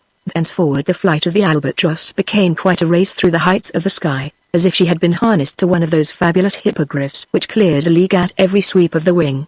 At 10 o'clock in the morning of the 4th of July the aeronef, heading northwest, followed for a little the valley of the Volga. The steppes of the Don and the Ural stretched away on each side of the river. Even if it had been possible to get a glimpse of these vast territories, there would have been no time to count the towns and villages. In the evening the aeronef passed over Moscow without saluting the flag on the Kremlin. In 10 hours she had covered the 1,200 miles which separate Astrakhan from the ancient capital of all the Russias. From Moscow to St. Petersburg the railway line measures about 750 miles. This was but a half-day's journey, and the Albatross, as punctual as the mail, reached St. Petersburg and the banks of the Neva at 2 o'clock in the morning. Then came the Gulf of Finland, the archipelago of Abo, the Baltic, Sweden in the latitude of Stockholm, and Norway in the latitude of Christiania. 10 hours only for these 1,200 miles. Verily it might be thought that no human power would henceforth be able to check the speed of the Albatross, and as if the resultant of her force of projection and the attraction of the earth would maintain her in an unvarying trajectory round the globe, but she did stop nevertheless, and that was over the famous fall of the Jukenfoss in Norway. Gauster, whose summit dominates this wonderful region of Telemarken, stood in the west like a gigantic barrier apparently impassable. And when the Albatross resumed her journey at full speed her head had been turned to the south. And during this extraordinary flight what was Frykon doing? He remained silent in a corner of his cabin, sleeping as well as he could, except at meal times. Tapage then favored him with his company and amused himself at his expense. My boy," said he. "So you are not crying any more? Perhaps it hurt you too much? That 2 hours hanging cured you of it? At our present rate, what a splendid air bath you might have for your rheumatics. It seems to me we shall soon go to pieces." "Perhaps so, but we shall go so fast we shan't have time to fall." "That is some comfort. Do you think so?" "I do. To tell the truth, and not to exaggerate like Tapage, it was only reasonable that owing to the excessive speed the work of the suspensory screws should be somewhat lessened." The Albatross glided on its bed of air like a Conqueror rocket. "And shall we last long like that?" asked Frykon. "Long? Oh, no, only as long as we live." "Oh," said the Negro, beginning his lamentations, "take care, Fry, take care. For, as they say in my country, the master may send you to the seesaw." And Frykon gulped down his sobs as he gulped down the meat which, in double doses, he was hastily swallowing. Meanwhile Uncle Prudent and Phil Evans, who were not men to waste time in wrangling when nothing could come of it, agreed upon doing something. It was evident that escape was not to be thought of.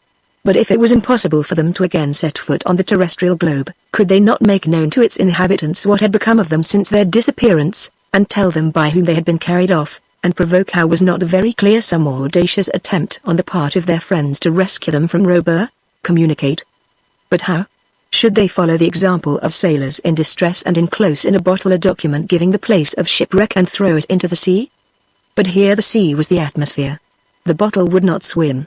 And if it did not fall on somebody and crack his skull it might never be found. The colleagues were about to sacrifice one of the bottles on board when an idea occurred to Uncle Prudent. He took snuff, as we know, and we may pardon this fault in an American, who might do worse. And as a snuff-taker he possessed a snuff-box, which was now empty. This box was made of aluminum. If it was thrown overboard any honest citizen that found it would pick it up, and, being an honest citizen, he would take it to the police office, and that they would open it and discover from the document what had become of the 2 victims of Robur the Conqueror, and this is what was done. The note was short, but it told all, and it gave the address of the Weldon Institute, with a request that it might be forwarded. Then Uncle Prudent folded up the note, shut it in the box, bound the box round with a piece of worsted so as to keep it from opening it as it fell. And then all that had to be done was to wait for a favorable opportunity.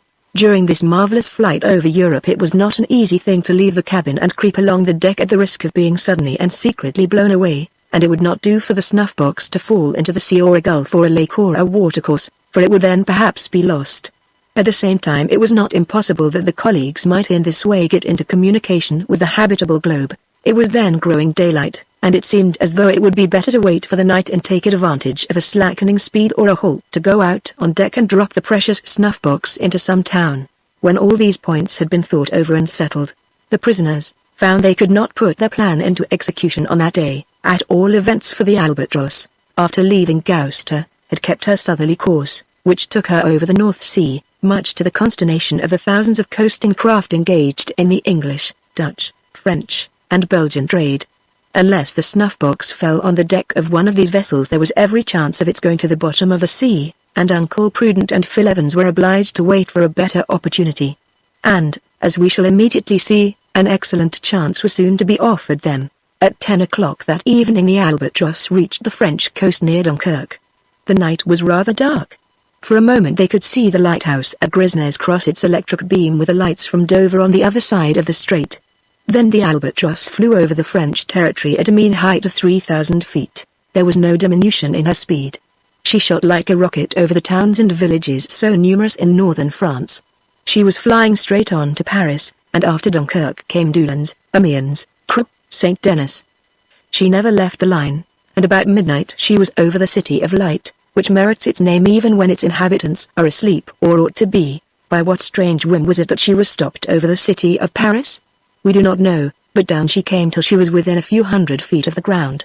Robur then came out of his cabin, and the crew came onto the deck to breathe the ambient air. Uncle Prudent and Phil Evans took care not to miss such an excellent opportunity.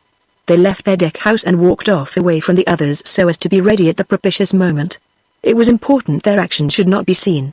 The Albatross, like a huge coleopter, glided gently over the mighty city.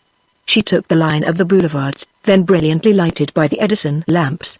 Up to her there floated the rumble of the vehicles as they drove along the streets, and the roll of the trains on the numerous railways that converge into Paris. Then she glided over the highest monuments as if she was going to knock the ball off the Pantheon or the cross off the Invalides.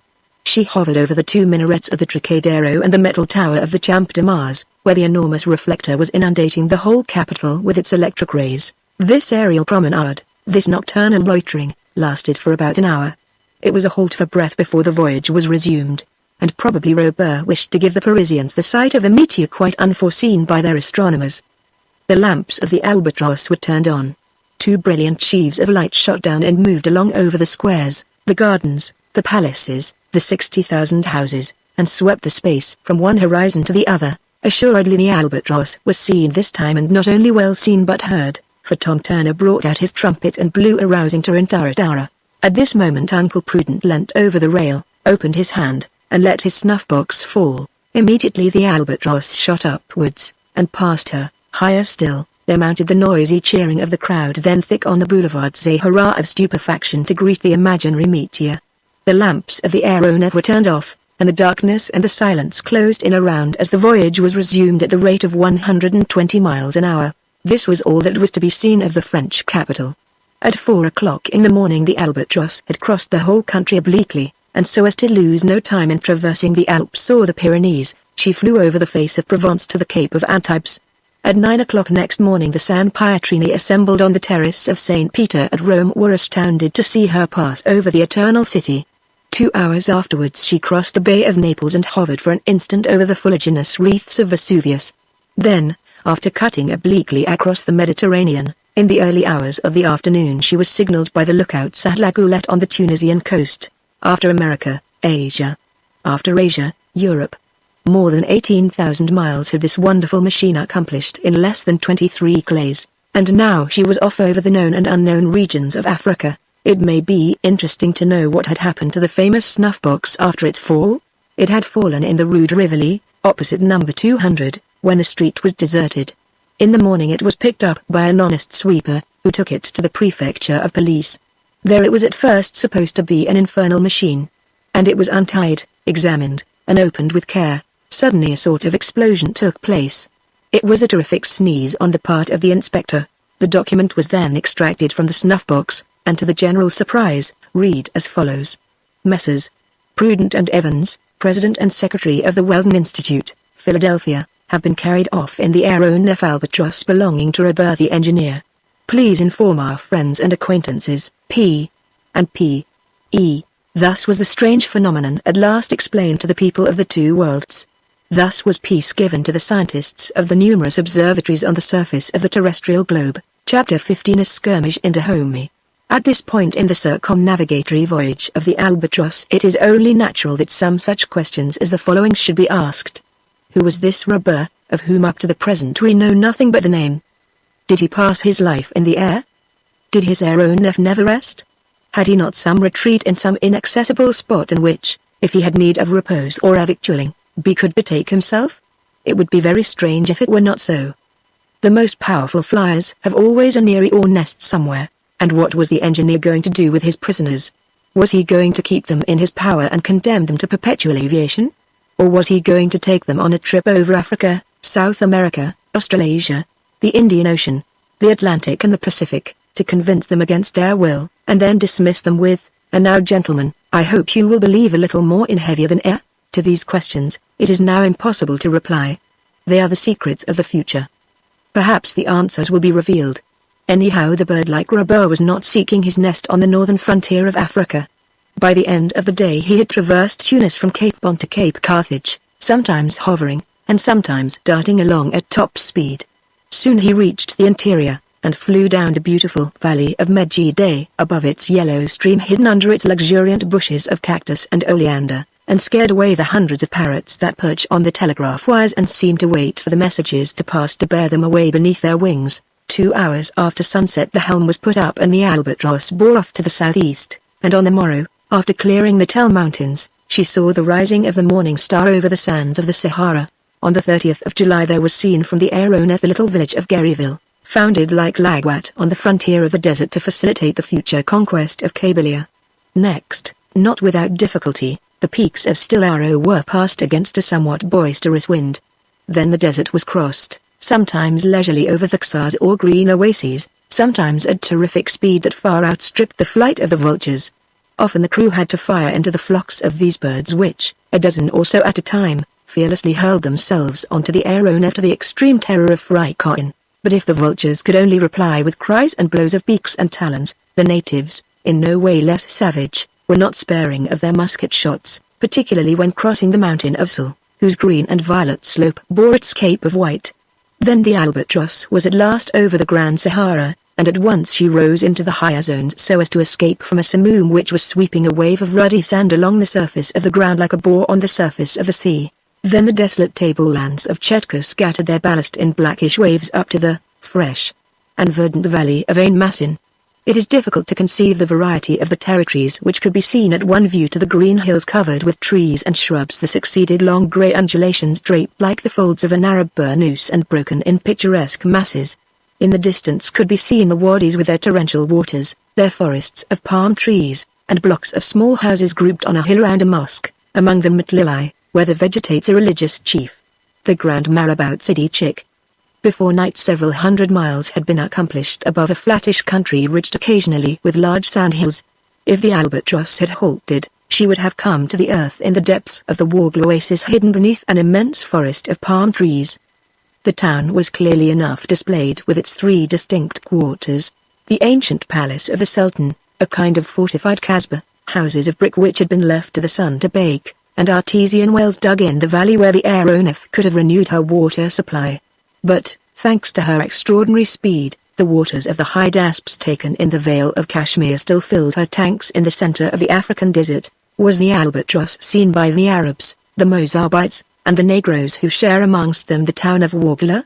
Certainly, for she was saluted with many hundred gunshot, and the bullets fell back before they reached her. Then came the night, that silent night in the desert of which Felician David has so poetically told us the secrets. During the following hours the course lay southwesterly, cutting across the routes of El Goli, one of which was explored in 1859 by the intrepid Duveyria. The darkness was profound. Nothing could be seen of the Trans-Saharan Railway constructing on the plans of Dupontel, a long ribbon of iron destined to bind together Algiers and Timbuktu by way of Lagwat and Gardea, and destined eventually to run down into the Gulf of Guinea. Then the Albatross entered the equatorial region below the Tropic of Cancer. 600 miles from the northern frontier of the Sahara she crossed the route on which Major Layen met his death in 1846, and crossed the road of the caravans from Morocco to the Sudan, and that part of the desert swept by the Tuaregs, where could be heard what is called the Song of the Sand, a soft and plaintive murmur that seems to escape from the ground. Only one thing happened. A cloud of locusts came flying along, and there fell such a cargo of them on board as to threaten to sink the ship. But all hands set to work to clear the deck, and the locusts were thrown over except a few hundred kept by Tapage for his larder. And he served them up in so succulent a fashion that Frycoin forgot for the moment his perpetual trances and said, "These are as good as prawns." The aeronef was then 1100 miles from the Wargle oasis and almost on the northern frontier of the Sudan. About 2 o'clock in the afternoon a city appeared in the bend of a large river. The river was the Niger. The city was Timbuktu. If, up to then, this African Mecca had only been visited by the travelers of the ancient world Baitouta, Cousin, Imbert, Mungo Park, Adams, Lane, Kale, Bath, lens. On that day, by a most singular chance, the two Americans could boast of having seen, heard, and smelt it, on their return to America if they ever got back there. Of having seen it, because their view included the whole triangle of 3 or 4 miles in circumference. Of having heard it, because the day was one of some rejoicing and the noise was terrible. Of having smelt it, because the olfactory nerve could not but be very disagreeably affected by the odors of the Yucamo Square, where the Mee Market stands close to the palace of the ancient Sami kings. The engineer had no notion of allowing the president and secretary of the Weldon Institute to be ignorant that they had the honor of contemplating the Queen of the Sudan, now in the power of the Tuaregs of Tuganlit. Gentlemen, Timbuktu. He said, in the same tone as 12 days before he had said, Gentlemen, India. Then he continued, Timbuktu is an important city of from 12 to 13,000 inhabitants, formerly illustrious in science and art. Perhaps you would like to stay there for a day or two? Such a proposal could only have been made ironically. But, continued he, it would be dangerous among the Negroes, Berbers, and Foulans who occupy it, particularly as our arrival in an aeronef might prejudice them against you. Sir, said Phil Evans, in the same tone, for the pleasure of leaving you we would willingly risk an unpleasant reception from the natives. Prison for prison, we would rather be in Timbuktu than on the Albatross. That is a matter of taste, answered the engineer. Anyhow, I shall not try the adventure, for I am responsible for the safety of the guests who do me the honor to travel with me. And so, said Uncle Prudent, explosively, you are not content with being our jailer, but you insult us. Oh. A little irony, that is all. Are there any weapons on board? Oh, quite an arsenal. 2 revolvers will do, if I hold one and you the other. A duel, exclaimed Robur, a duel, which would perhaps cause the death of one of us, which certainly would cause it. Well, no, Mr. President of the Weldon Institute, I very much prefer keeping you alive, to be sure of living yourself. That is wise, wise or not, it suits me. You are at liberty to think as you like, and to complain to those who have the power to help you if you can, and that we have done, Mr. Robur. Indeed, was it so difficult when we were crossing the inhabited part of Europe to drop a letter overboard? Did you do that? Said Robur, in a paroxysm of rage. And if we have done it, if you have done it you deserve. What, sir? To follow your letter overboard, throw us over, then. We did do it. Robur stepped towards them. At a gesture from him Tom Turner and some of the crew ran up. The engineer was seriously tempted to put his threat into execution, and, fearful perhaps of yielding to it, he precipitately rushed into his cabin. Good! Exclaimed Phil Evans, and what he will dare not do, said Uncle Prudent, I will do. Yes, I will do. At the moment the population of Timbuktu were crowding onto the squares and roads and the terraces built like amphitheaters. In the rich quarters of Sankia and Sarihama, as in the miserable huts at Regedi, the priests from the minarets were thundering their loudest maledictions against the aerial monster. These were more harmless than the rifle bullets, though assuredly, if the aeronef had come to earth she would have certainly been torn to pieces. For some miles noisy flocks of storks, francolins, and ibises escorted the albatross and tried to race her, but in her rapid flight she soon distanced them. The evening came. The air was troubled by the roarings of the numerous herds of elephants and buffaloes which wander over this land, whose fertility is simply marvelous. For 48 hours the whole of the region between the prime meridian and the 2nd degree, in the bend of the Niger, was viewed from the albatross. If a geographer had only such an apparatus at his command, with what facility could he map the country, note the elevations, fix the courses of the rivers and their affluents, and determine the positions of the towns and villages. There would then be no huge blanks on the map of Africa, no dotted lines, no vague designations which are the despair of cartographers. In the morning of the 11th the albatross crossed the mountains of northern Guinea, between the Sudan and the Gulf which bears their name. On the horizon was the confused outline of the Kong Mountains in the kingdom of Dahomey. Since the departure from Timbuktu Uncle Prudent and Phil Evans noticed that the course had been due south. If that direction was persisted in they would cross the equator in 6 more degrees. The albatross would then abandon the continents and fly not over the Bering Sea, or the Caspian Sea, or the North Sea, or the Mediterranean, but over the Atlantic Ocean. This lookout was not particularly pleasing to the two friends, whose chances of escape had sunk to below 0. But the albatross had slackened speed as though hesitating to leave Africa behind. Was Robur thinking of going back? No, but his attention had been particularly attracted to the country which he was then crossing. We know and he knew that the kingdom of Dahomey is one of the most powerful on the west coast of Africa. Strong enough to hold its own with its neighbor Ashanti, Its area is somewhat small, being contained within 360 leagues from north to south, and 180 from east to west. But its population numbers some 7 or 800,000, including the neighboring independent territories of Haida and Adra. If Dahomey is not a large country, it is often talked about. It is celebrated for the frightful cruelties which signalize its annual festivals, and by its human sacrifices, fearful hecatombs intended to honor the sovereign it has lost in the sovereign who has succeeded him. It is even a matter of politeness when the king of Dahomey receives a visit from some high personage or some foreign ambassador to give him a surprise present of a dozen heads, cut off in his honor by the Minister of Justice, the Magneon, who is wonderfully skillful in that branch of his duties.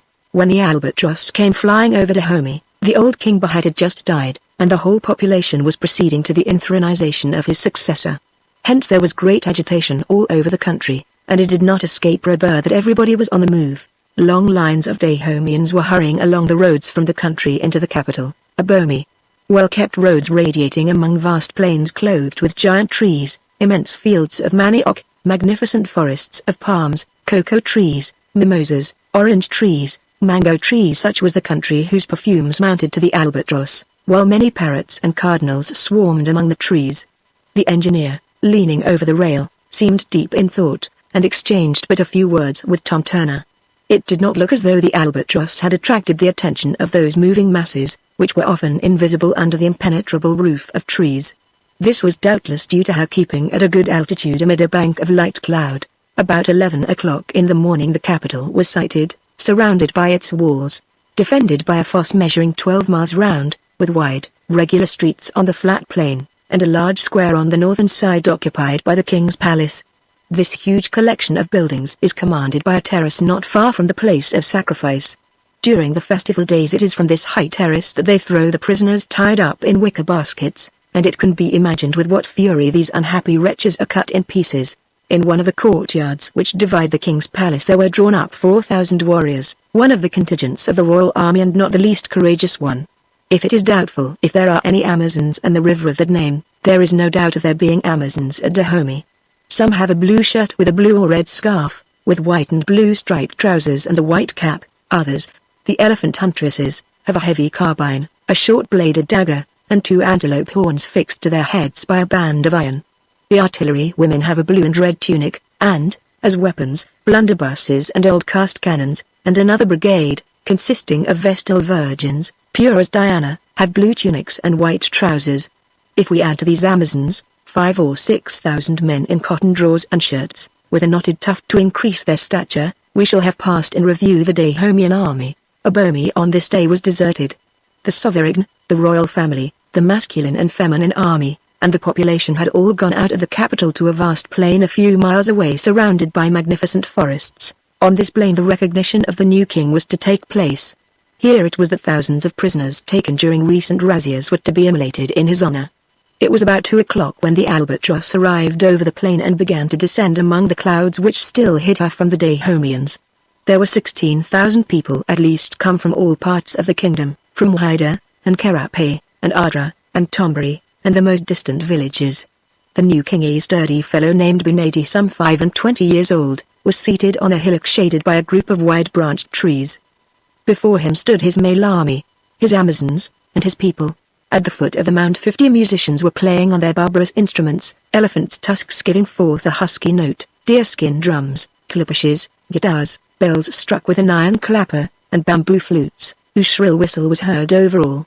Every other second came discharges of guns and blunderbusses, discharges of cannons with the carriages jumping so as to imperil the lives of the artillery women, and a general uproar so intense that even the thunder would be unheard amidst it. In one corner of the plain, under a guard of soldiers, were grouped the prisoners destined to accompany the defunct king into the other world. At the obsequies of Gozo, the father of Bahad, his son had dispatched 3,000, and Bunadi could not do less than his predecessor. For an hour there was a series of discourses, harangues, palavers and dances, executed not only by professionals, but by the Amazons, who displayed much martial grace, but the time for the hecatomb was approaching. Robur, who knew the customs of Dahomey, did not lose sight of the men, women, and children reserved for butchery. The Magneon was standing at the foot of the hillock. He was brandishing his executioner's sword, with its curved blade surmounted by a metal bird, whose weight rendered the cut more certain. This time he was not alone. He could not have performed the task. Near him were grouped 100 executioners, all accustomed to cut off heads at one blow. The albatross came slowly down in an oblique direction. Soon she emerged from the bed of clouds which hid her till she was within 300 feet of the ground, and for the first time she was visible from below. Contrary to what had hitherto happened, the savages saw in her a celestial being come to render homage to King Bahadur. The enthusiasm was indescribable, the shouts were interminable. The prayers were terrific prayers addressed to this supernatural hippogriff, which had doubtless come to take the king's body to the higher regions of the Dahomean heaven. And now the first head fell under the Mingyan sword, and the prisoners were led up in hundreds before the horrible executioners. Suddenly a gun was fired from the albatross. The Minister of Justice fell dead on his face. "Well aimed, Tom," said Robur. His comrades, armed as he was, stood ready to fire when the order was given. But a change came over the crowd below. They had understood. The winged monster was not a friendly spirit, it was a hostile spirit. And after the fall of the Mingyan, loud shouts for revenge arose on all sides. Almost immediately a fusillade resounded over the plain. These menaces did not prevent the albatross from descending boldly to within 150 feet of the ground. Uncle Prudent and Phil Evans, whatever were their feelings towards Robur, could not help joining him in such a work of humanity. "Let us free the prisoners," they shouted. "That is what I am going to do," said the engineer, and the magazine rifles of the albatross in the hands of the colleagues, as in the hands of the crew, began to rain down the bullets, of which not one was lost in the masses below. And the little gun shot forth its shrapnel, which really did marvels. The prisoners, although they did not understand how the help had come to them, broke their bonds, while the soldiers were firing at the aeronef.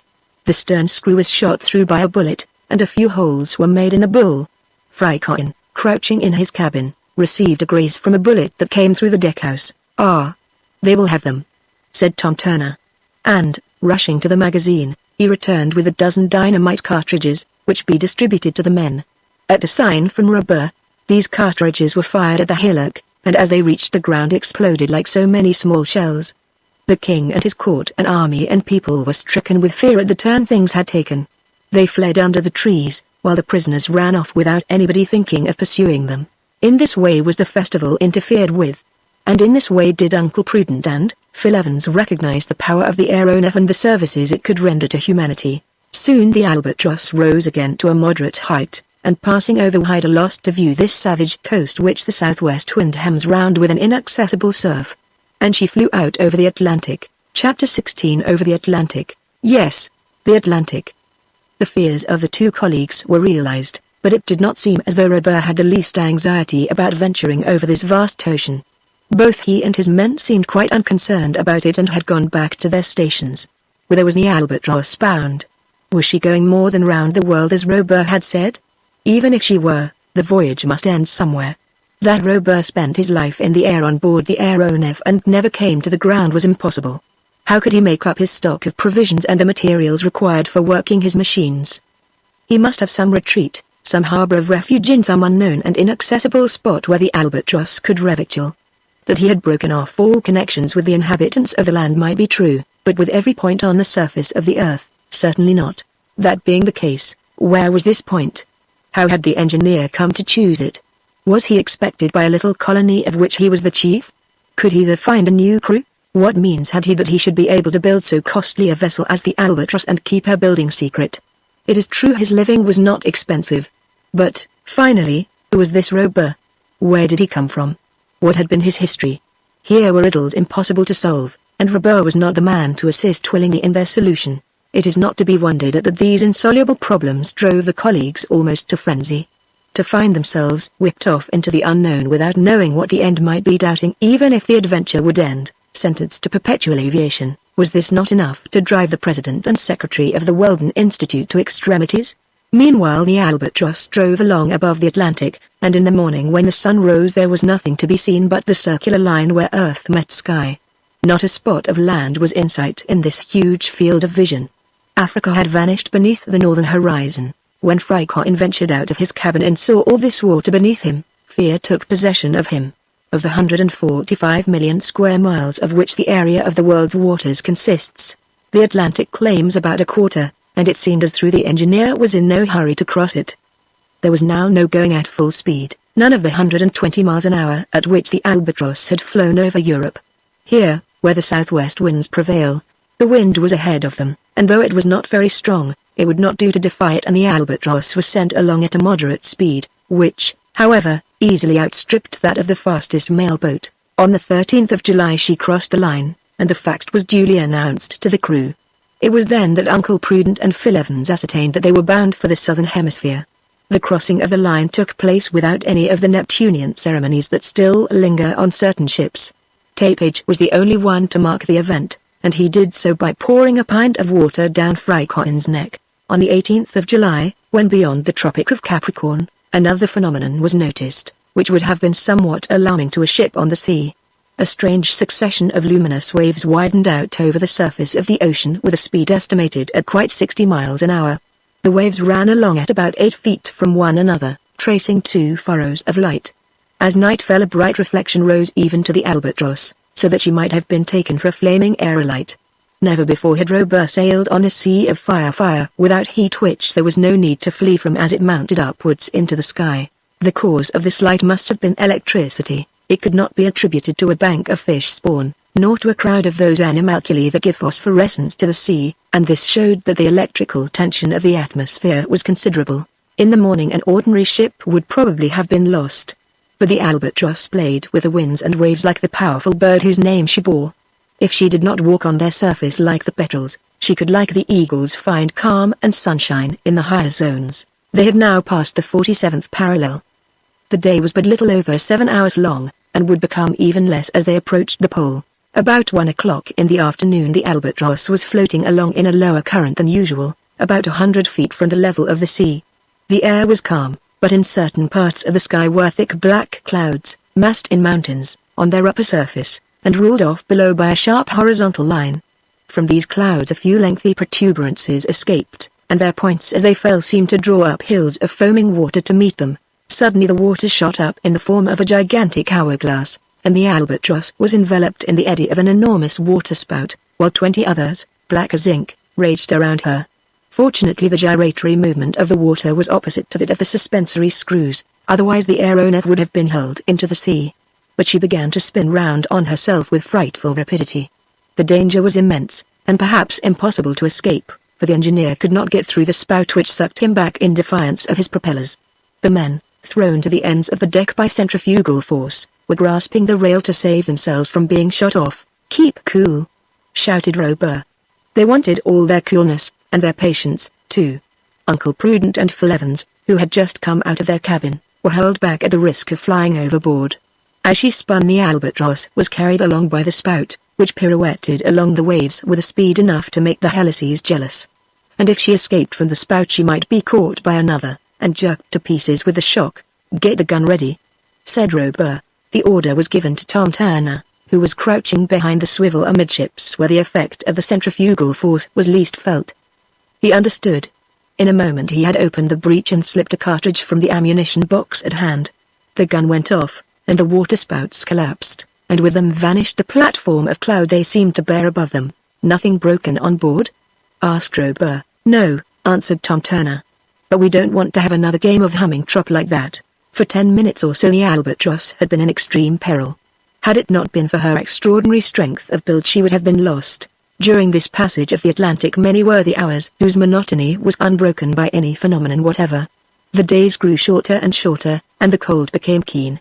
Uncle Prudent and Phil Evans saw little of Robur. Seated in his cabin, the engineer was busy laying out his course and marking it on his maps, taking his observations whenever he could, recording the readings of his barometers, thermometers, and chronometers, and making full entries in his logbook. The colleagues wrapped themselves well up and eagerly watched for the sight of land to the southward. At Uncle Prudent's request Frykon tried to pump the cook as to whither the engineer was bound, but what reliance could be placed on the information given by this Gascon? Sometimes Robur was an ex-minister of the Argentine Republic, sometimes a lord of the Admiralty, sometimes an ex-president of the United States, sometimes a Spanish general temporarily retired, sometimes a viceroy of the Indies who had sought a more elevated position in the air. Sometimes he possessed millions, thanks to successful razzias in the aeronef, and he had been proclaimed for piracy. Sometimes he had been ruined by making the aeronef, and had been forced to fly aloft to escape from his creditors. As to knowing if he were going to stop anywhere, no. But if he thought of going to the moon, and found there a convenient anchorage, he would anchor there. Fry. My boy. That would just suit you to see what was going on up there. I shall not go. I refuse, said the Negro, who took all these things seriously. And why, Fry, why? You might get married to some pretty bouncing lunarian.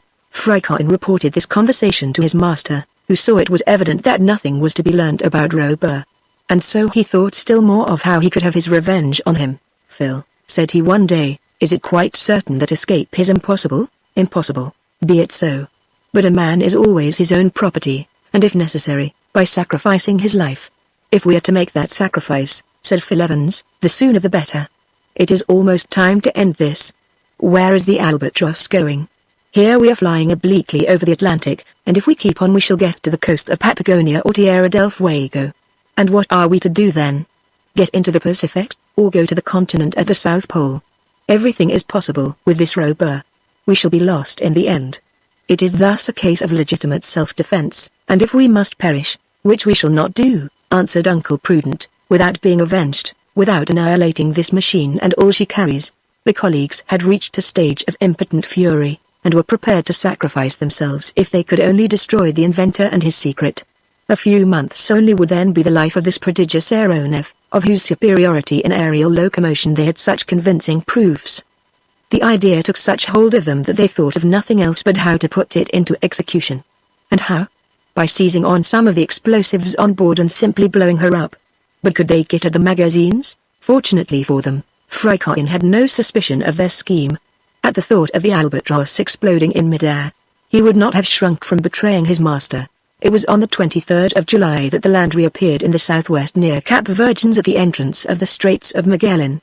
Under the 52nd parallel at this time of year the night was 18 hours long and the temperature was 6 below freezing. At first the Albatross, instead of keeping on to the south, followed the windings of the coast as if to enter the Pacific.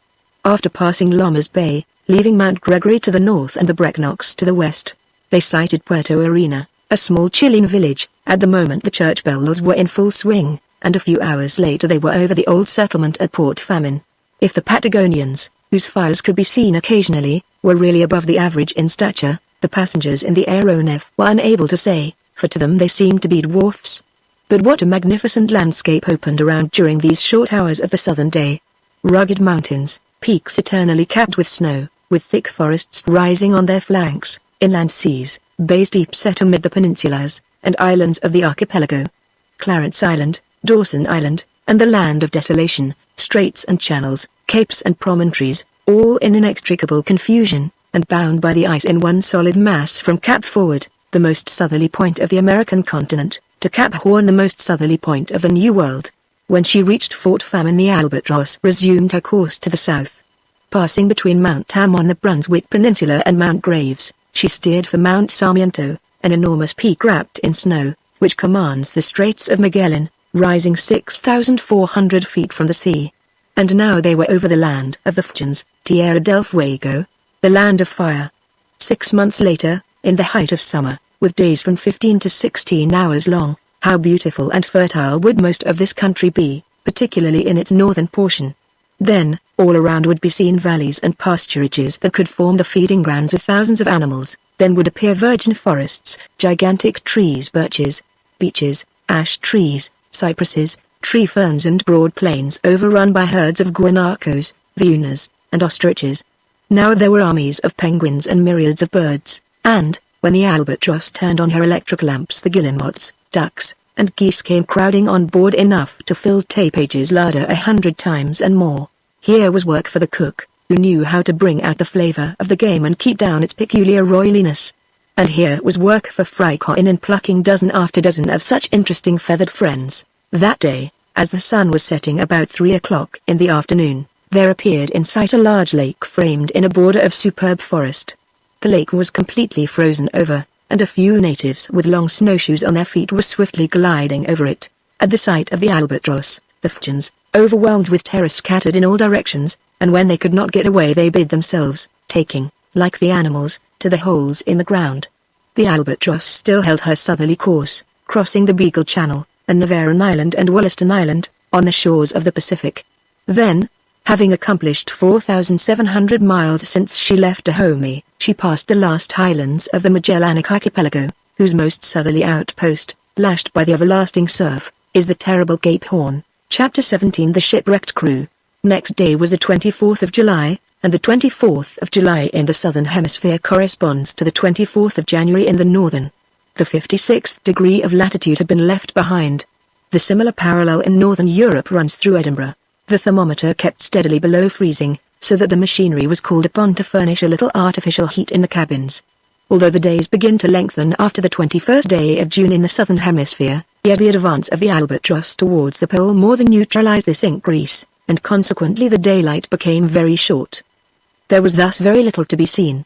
At night time the cold became very keen, but as there was no scarcity of clothing on board, the colleagues, well wrapped up, remained a good deal on deck thinking over their plans of escape, and watching for an opportunity. Little was seen of Robur, since the high words that had been exchanged in the Timbuktu country. The engineer had left off speaking to his prisoners. Fricon seldom came out of the cookhouse, where Tapage treated him most hospitably, on condition that he acted as his assistant. This position was not without its advantages, and the Negro, with his master's permission, very willingly accepted it. Shut up in the galley, he saw nothing of what was passing outside, and might even consider himself beyond the reach of danger. He was, in fact, very like the ostrich, not only in his stomach, but in his folly. But whither went the albatross? Was she in midwinter bound for the southern seas or continents round the pole? In this icy atmosphere, even granting that the elements of the batteries were unaffected by such frost, would not all the crew succumb to a horrible death from the cold?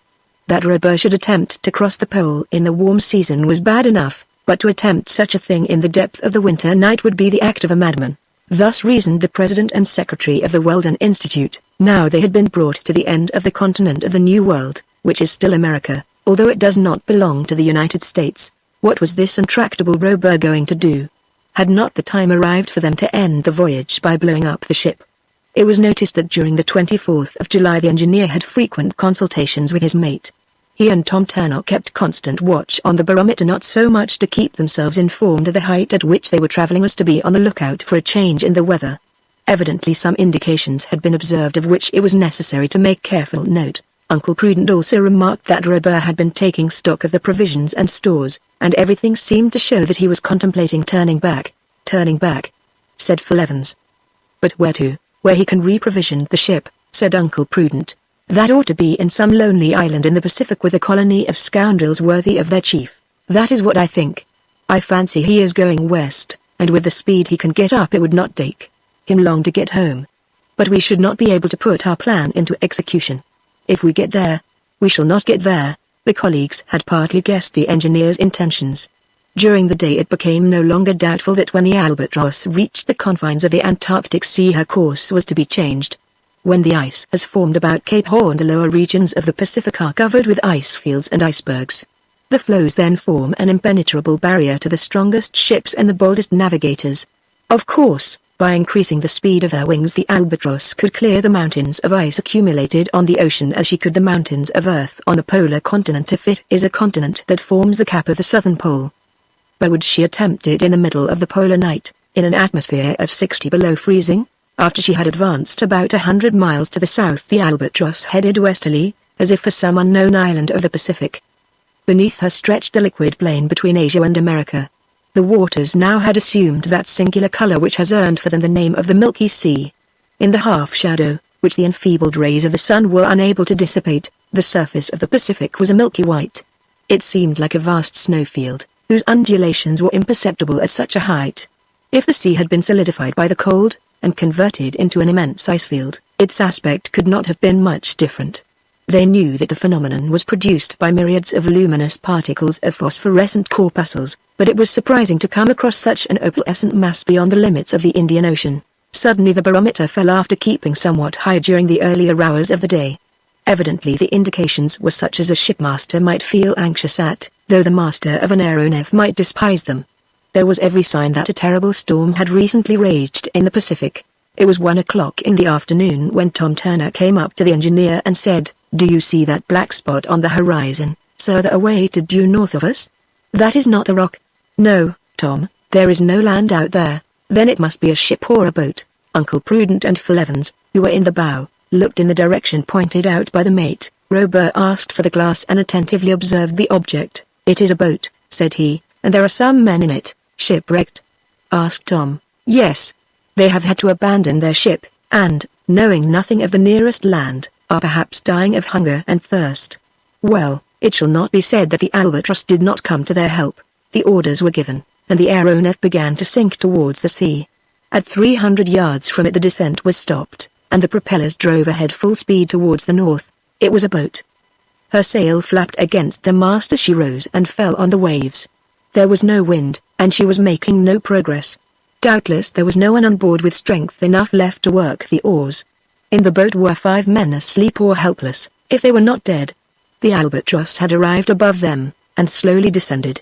On the boat's stern was the name of the ship to which she belonged, the Jeanette of Nantes. "Hello, there!" shouted Turner, loud enough for the men to hear, for the boat was only 80 feet below him. There was no answer. "Fire a gun," said Robur. The gun was fired and the report rang out over the sea. One of the men looked up feebly. His eyes were haggard and his face was that of a skeleton. As he caught sight of the Albatross he made a gesture as of fear. "Don't be afraid," said Robur in French. "We have come to help you." "Who are you?" "We belong to the bark Jeanette, and I am the mate. We left her a fortnight ago as she was sinking. We have no water and no food." The 4 other men had now sat up. Worn and exhausted, in a terrible state of emaciation, they lifted their hands towards the Albatross. "Look out!"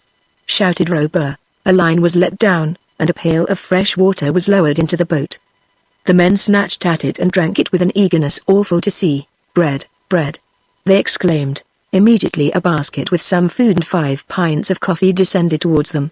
The mate with difficulty restrained them in their ravenousness. "Where are we?" asked the mate at last. 50 miles from the Chile coast and the Chonos archipelago," answered Robur. "Thanks.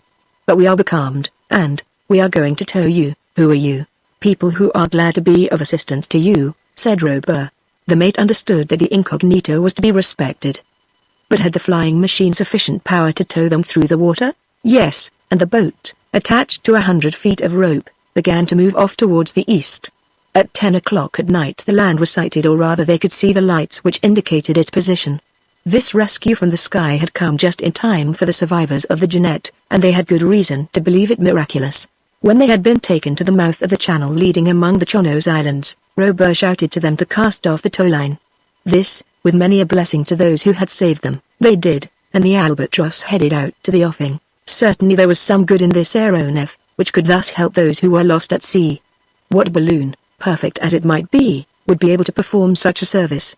And between themselves Uncle Prudent and Phil Evans could not but admire it, although they were quite disposed to deny the evidence of their senses. Chapter 18 Over the volcano. The sea was as rough as ever, and the symptoms became alarming.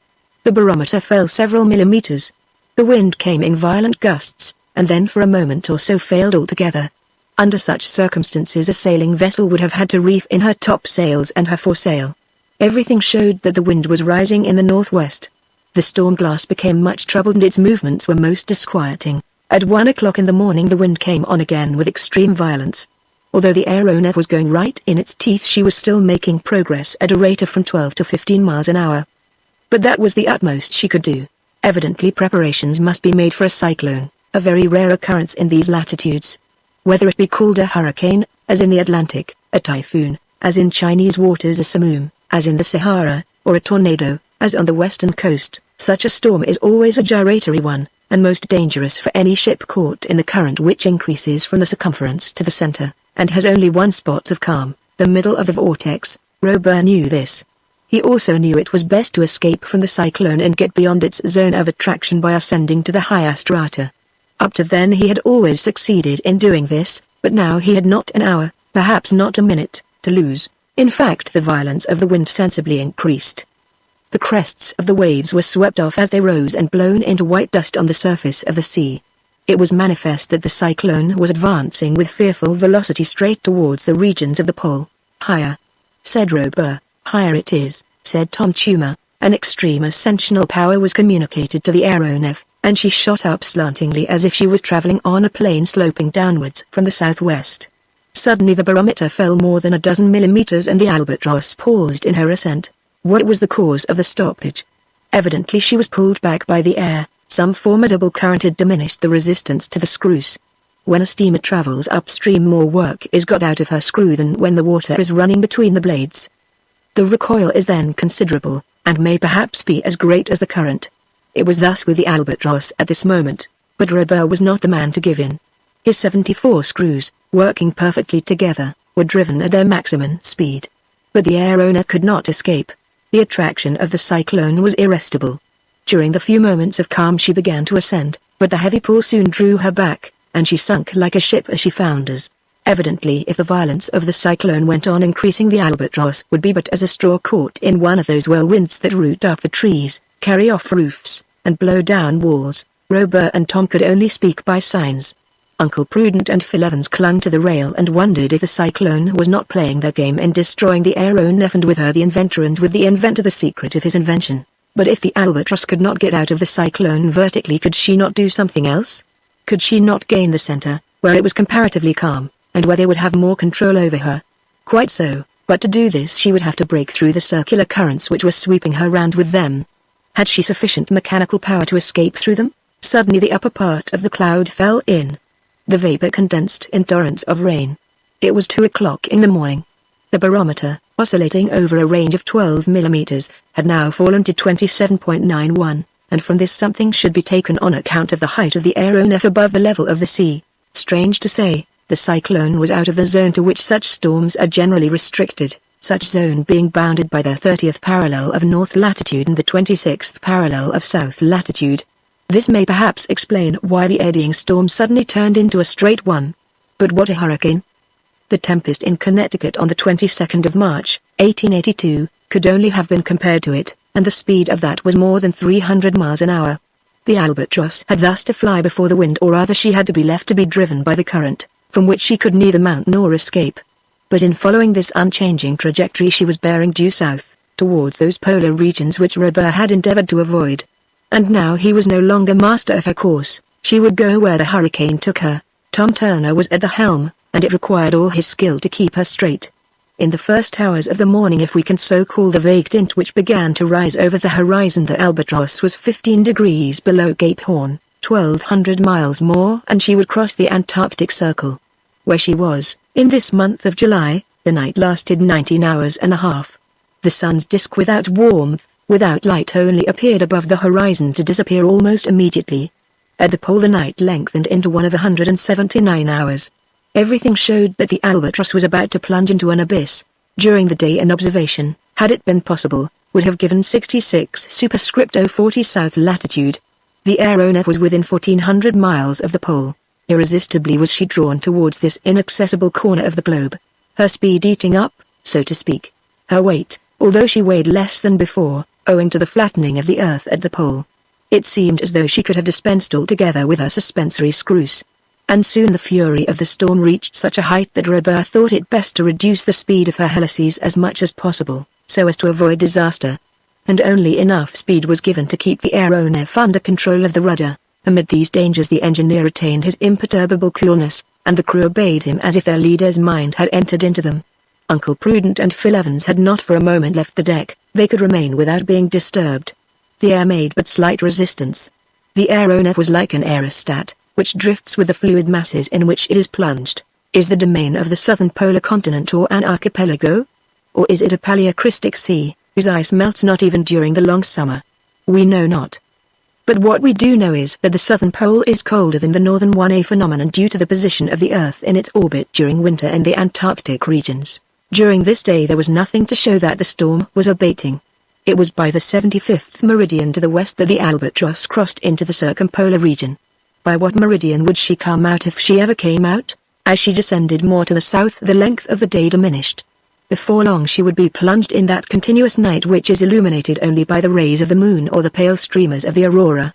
But the moon was then new, and the companions of Robur might see nothing of the regions whose secret has hitherto defied human curiosity. There was not much inconvenience on board from the cold, for the temperature was not nearly so low as was expected. It seemed as though the hurricane was a sort of Gulf Stream, carrying a certain amount of heat along with it. Great was the regret that the whole region was in such profound obscurity. Even if the moon had been in full glory, but few observations could have been made. At this season of the year an immense curtain of snow, an icy carapace, covers up the polar surface. There was none of that ice blink to be seen, that whitish tint of which the reflection is absent from dark horizons. Under such circumstances, how could they distinguish the shape of the ground, the extent of the seas, the position of the islands?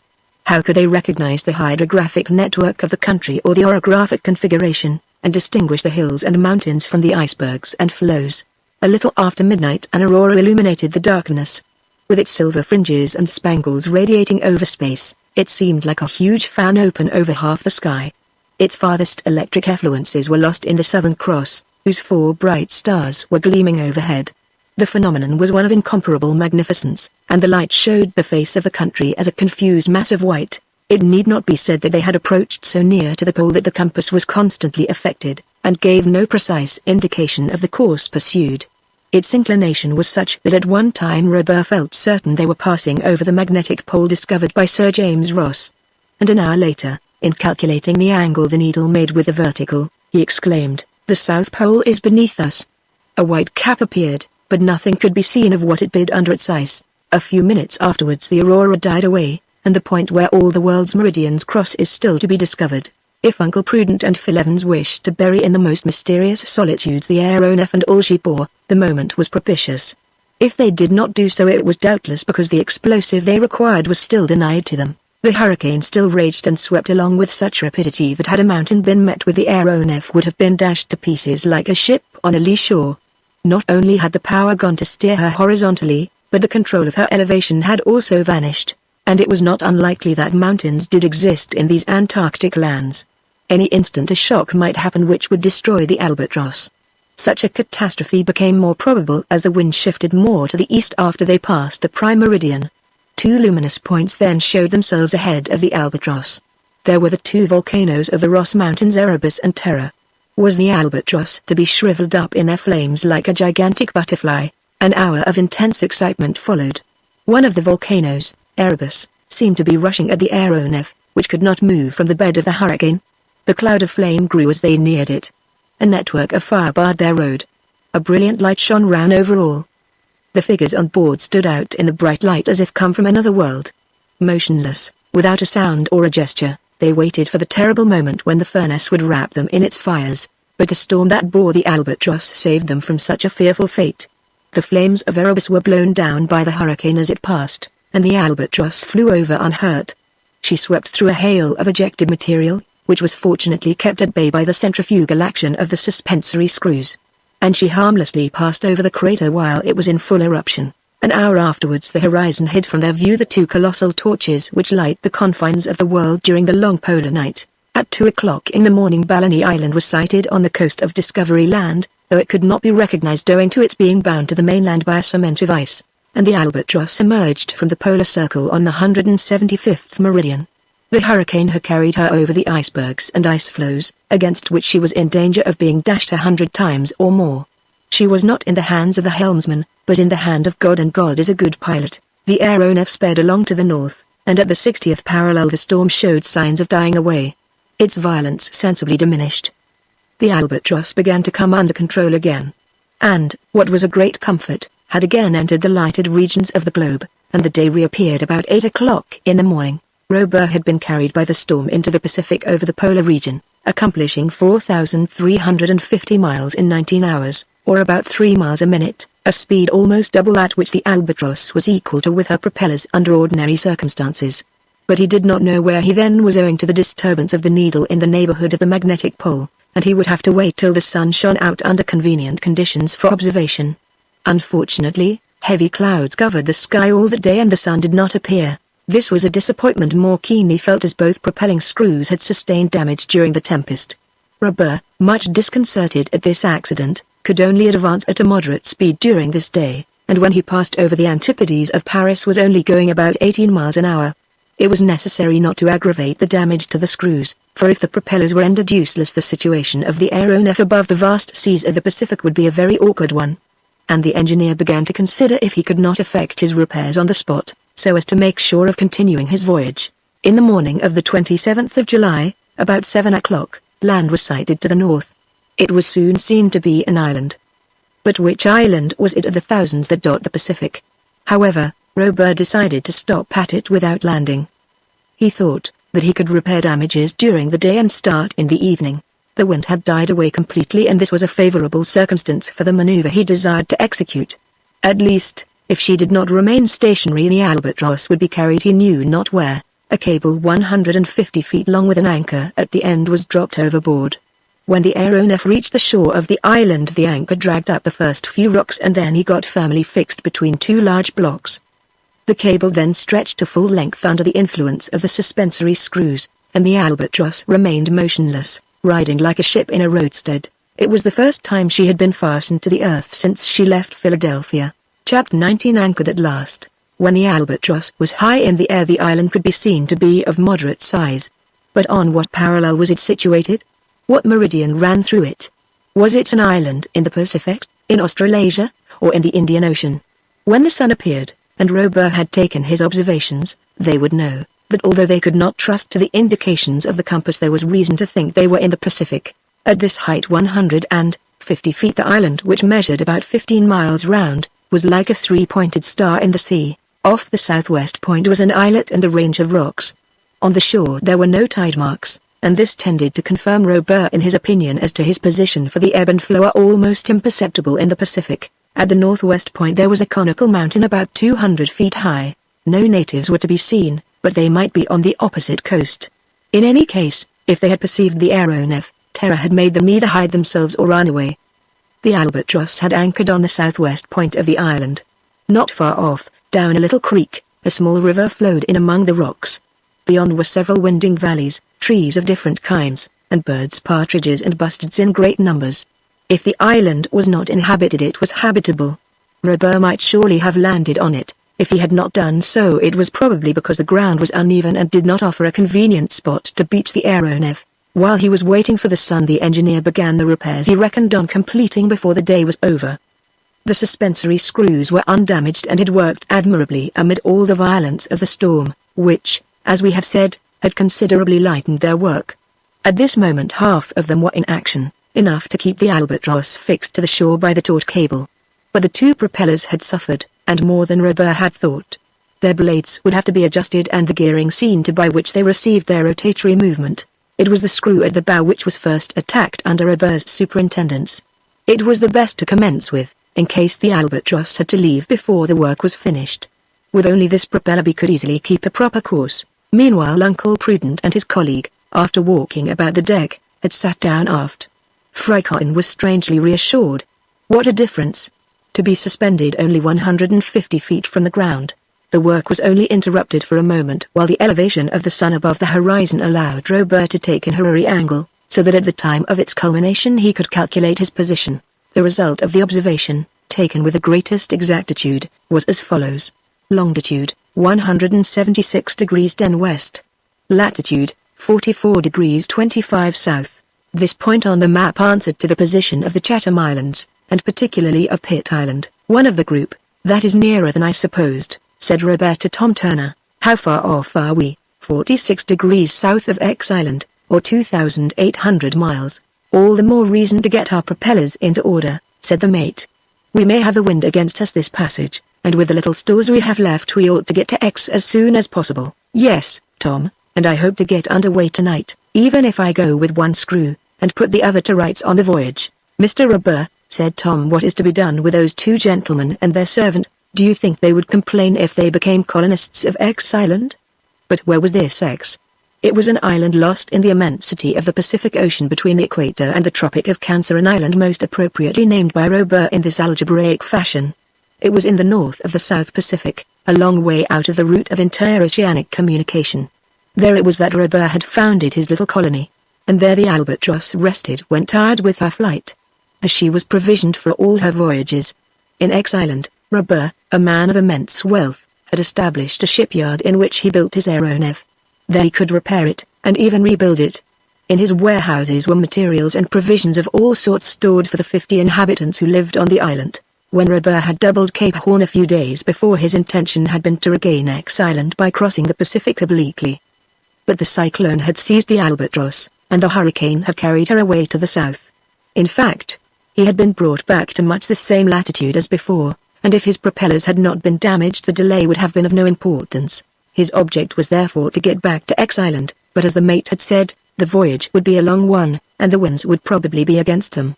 The mechanical power of the Albatross was, however, quite equal to taking her to her destination, and under ordinary circumstances she would be there in 3 or 4 days, hence Robur's resolve to anchor on the Chatham Islands. There was every opportunity for repairing at least the force screw. He had no fear that if the wind were to rise he would be driven to the south instead of to the north. When night came the repairs would be finished, and he would have to maneuver so as to weigh anchor. If it were too firmly fixed in the rocks he could cut the cable and resume his flight towards the equator. The crew of the Albatross, knowing there was no time to lose, set to work vigorously. While they were busy in the bow of the aeronef, Uncle Prudent and Phil Evans held a little conversation together which had exceptionally important consequences. "Phil Evans," said Uncle Prudent, "you have resolved, as I have, to sacrifice your life?" "Yes, like you. It is evident that we can expect nothing from Robur." "Nothing. Well, Phil Evans, I have made up my mind. If the Albatross leaves this place tonight, the night will not pass without our having accomplished our task. We will smash the wings of this bird of Robur's. This night I will blow it into the air." "The sooner the better," said Phil Evans. It will be seen that the two colleagues were agreed on all points, even in accepting with indifference the frightful death in store for them. "Have you all you want?" asked Evans. "Yes. Last night, while Robur and his people had enough to do to look after the safety of the ship, I slipped into the magazine and got hold of a dynamite cartridge. Let us set to work, Uncle Prudent." "No. Wait till tonight. When the night comes we will go into our cabin, and you shall see something that will surprise you." At 6 o'clock the colleagues dined together as usual. 2 hours afterwards they retired to their cabin like men who wished to make up for a sleepless night. Neither Robur nor any of his companions had a suspicion of the catastrophe that threatened the Albatross. This was Uncle Prudent's plan. As he had said, he had stolen into the magazine, and there had possessed himself of some powder and cartridge like those used by Robur in Dahomey. Returning to his cabin, he had carefully concealed the cartridge with which he had resolved to blow up the Albatross in mid-air. Phil Evans, screened by his companion, was now examining the infernal machine, which was a metallic canister containing about 2 pounds of dynamite, enough to shatter the aeronef to atoms. If the explosion did not destroy her at once, it would do so in her fall. Nothing was easier than to place this cartridge in a corner of the cabin, so that it would blow in the deck and tear away the framework of the hull. But to obtain the explosion it was necessary to adjust the fulminating cap with which the cartridge was fitted. This was the most delicate part of the operation, for the explosion would have to be carefully timed, so as not to occur too soon or too late. Uncle Prudent had carefully thought over the matter. His conclusions were as follows. As soon as the fore-propeller was repaired the aeronef would resume her course to the north, and that done Robur and his crew would probably come aft to put the other screw into order. The presence of these people about the cabin might interfere with his plans, and so he had resolved to make a slow match do duty as a time fuse. "When I got a cartridge," said he to Phil Evans, "I took some gunpowder as well. With the powder I will make a fuse that will take some time to burn, and which will lead into the fulminate. My idea is to light it about midnight, so that the explosion will take place about 3 or 4 o'clock in the morning." "Well planned," said Phil Evans. The colleagues, as we see, had arrived at such a stage as to look with the greatest nonchalance on the awful destruction in which they were about to perish. Their hatred against Robur and his people had so increased that they would sacrifice their own lives to destroy the Albatross and all she bore. The act was that of madmen. It was horrible, but at such a pitch had they arrived after 5 weeks of anger that could not vent itself, of rage that could not be gratified. "And Freicoin?" asked Phil Evans. "Have we the right to dispose of his life?" "We shall sacrifice ours as well," said Uncle Prudent. But it is doubtful if Freicoin would have thought the reason sufficient. Immediately Uncle Prudent set to work, while Evans kept watch in the neighborhood of the cabin. The crew were all at work forward. There was no fear of being surprised.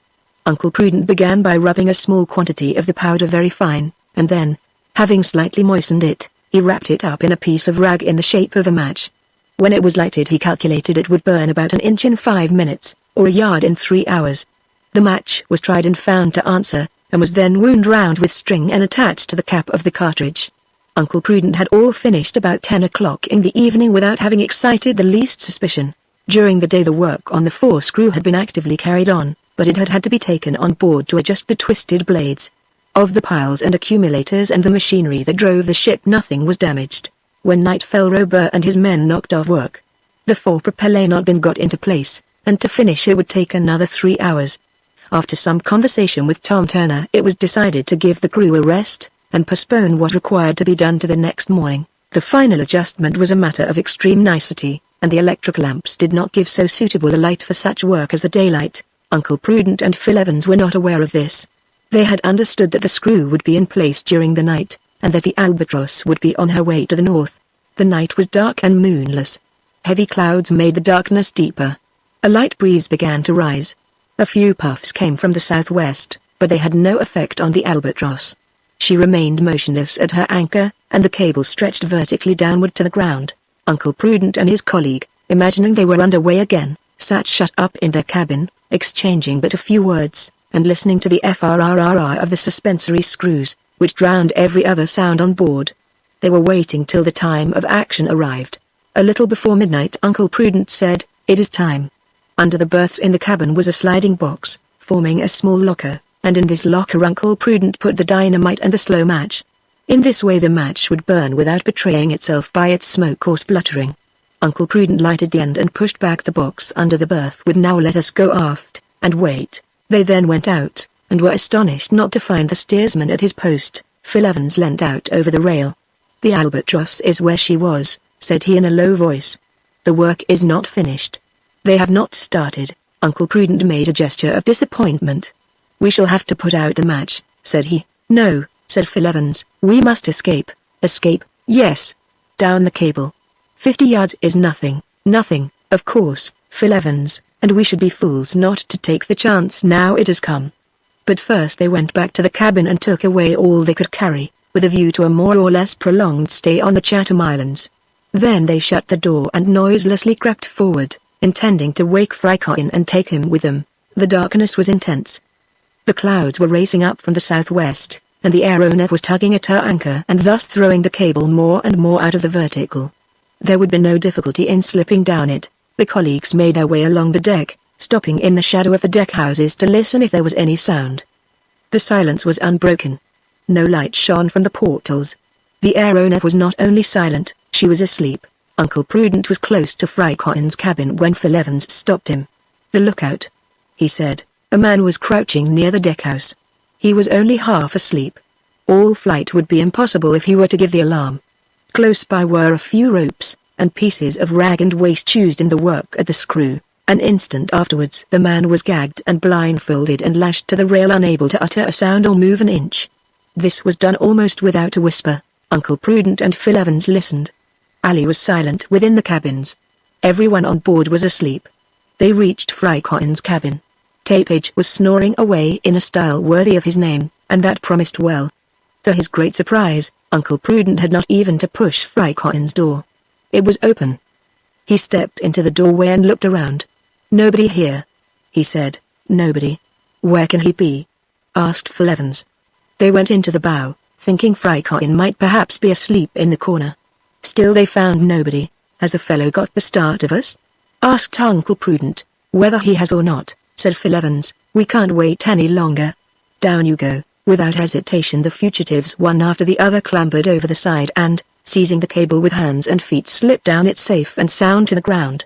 Think of their joy at again treading the earth they had lost for so long, at walking on solid ground and being no longer the playthings of the atmosphere. They were staring up the creek to the interior of the island when suddenly a form rose in front of them. It was Frykine. The negro had had the same idea as his master and the audacity to start without telling him. But there was no time for recriminations, and Uncle Prudent was in search of a refuge in some distant part of the island when Phil Evans stopped him. "Uncle Prudent," said he. "Here we are safe from Robur. He is doomed like his companions to a terrible death. He deserves it, we know. But if he would swear on his honor not to take us prisoners again." "The honor of such a man." Uncle Prudent did not finish his sentence. There was a noise on the Albatross. Evidently, the alarm had been given. The escape was discovered. "Help! Help!" shouted somebody. It was the lookout man, who had got rid of his gag. Hurried footsteps were heard on deck. Almost immediately the electric lamps shot beams over a large circle. "There they are! There they are!" shouted Tom Turner. The fugitives were seen. At the same instant an order was given by Robur, and the suspensory screws being slowed, the cable was hauled in on board, and the albatross sank towards the ground. At this moment the voice of Phil Evans was heard shouting, "Engineer Robur, will you give us your word of honor to leave us free on this island?" "Never," said Robur.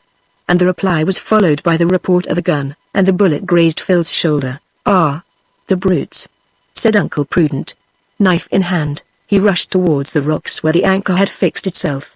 The aeronef was not more than 50 feet from the ground.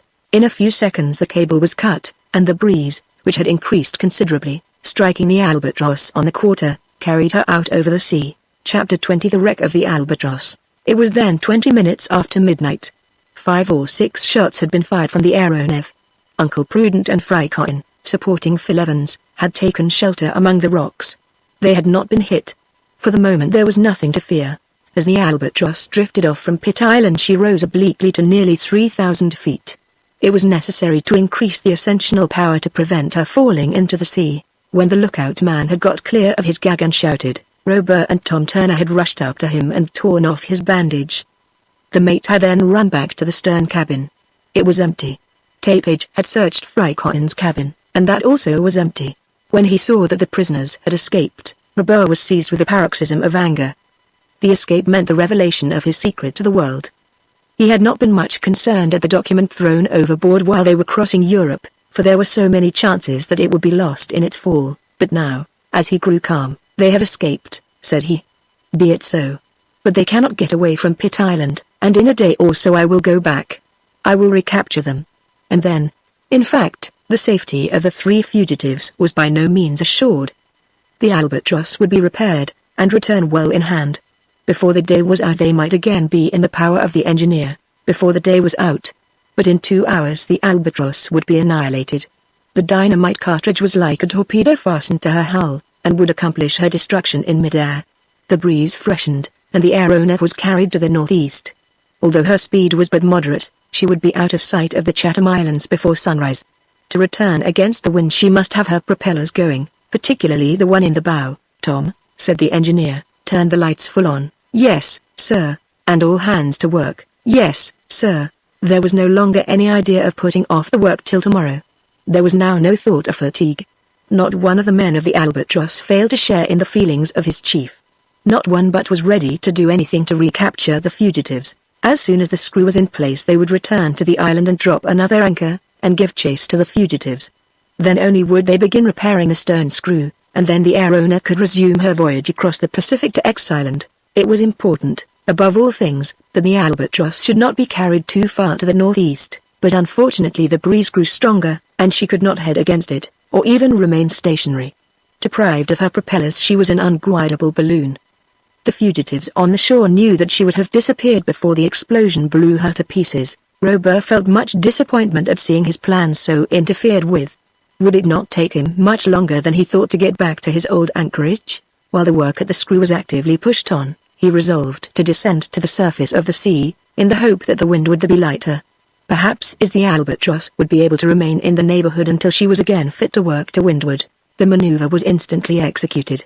If a passing ship had sighted the aerial machine as she gunked through the air, with her electric lights in full blaze, with what terror would she have been seized? When the Albatross was a few hundred feet from the waves she stopped.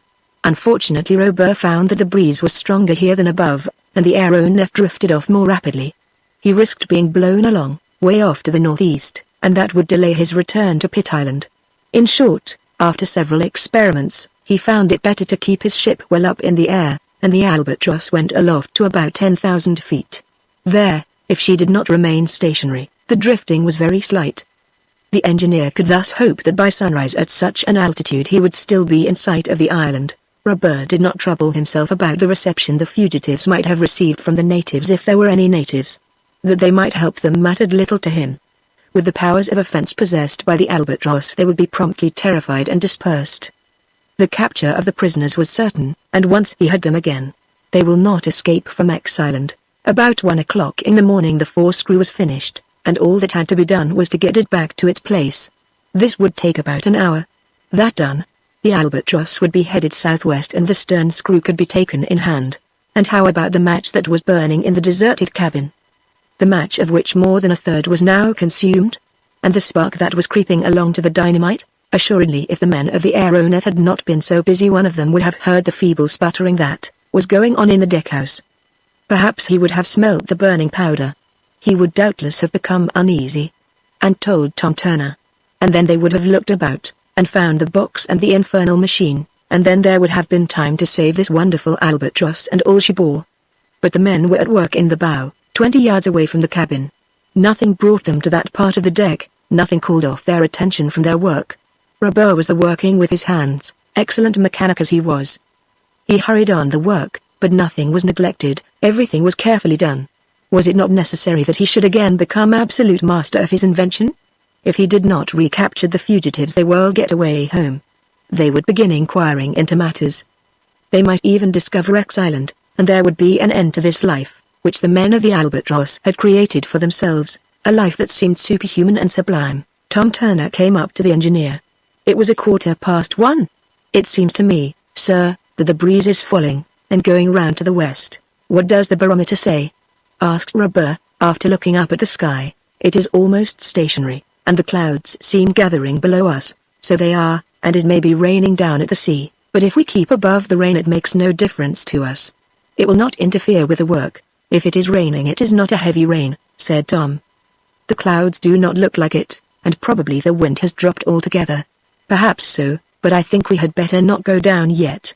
Let us get into going order as soon as we can, and then we can do as we like." At a few minutes after 2 the first part of the work was finished. The forescrew was in its place, and the power was turned on. The speed was gradually increased, and the Albatross, heading to the southwest, returned at moderate speed towards the Chatham Islands. "Tom," said Robur, "it is about 2 hours and a half since we got adrift. The wind has not changed all the time. I think we ought to be over the island in an hour." "Yes, sir. We are going about 40 feet a second. We ought to be there about 3:30, all the better. It would suit us best to get back while it is dark, and even beat the Albatross if we can. Those fellows will fancy we are a long way off to the northward, and never think of keeping a lookout. If we have to stop a day or two on the island, we'll stop, and if we have to fight an army of natives, we'll fight," said Robur. "We'll fight then for our Albatross." The engineer went forward to the men, who were waiting for orders. "My lads," he said to them, "we cannot knock off yet. We must work till day comes." They were all ready to do so. The stern screw had now to be treated as the other had been. The damage was the same, a twisting from the violence of the hurricane during the passage across the southern pole. But to get the screw on board it seemed best to stop the progress of the aeronef for a few minutes, and even to drive her backwards. The engines were reversed. The aeronef began to fall astern, when Tom Turner was surprised by a peculiar odor. This was from the gas given off by the match, which had accumulated in the box, and was now escaping from the cabin. "Hello," said the mate, with a sniff. "What is the matter?" asked Robur. "Don't you smell something? Isn't it burning powder?" "So it is, Tom, and it comes from that cabin." "Yes, the very cabin. Have those scoundrels set it on fire?" "Suppose it is something else," exclaimed Robur. "Force the door, Tom, drive in the door." But the mate had not made one step towards it when a fearful explosion shook the Albatross. The cabins flew into splinters. The lamps went out. The electric current suddenly failed. The darkness was complete. Most of the suspensory screws were twisted or broken, but a few in the bow still revolved. At the same instant the hull of the aeronef opened just behind the first deckhouse, where the engines for the forescrew were placed, and the after part of the deck collapsed in space. Immediately the last suspensory screw stopped spinning, and the Albatross dropped into the abyss. It was a fall of 10,000 feet for the 8 men who were clinging to the wreck, and the fall was even faster than it might have been, for the fore-propeller was vertical in the air and still working. It was then that Robur, with extraordinary coolness, climbed up to the broken deckhouse, and seizing the lever reversed the rotation, so that the propeller became a suspender.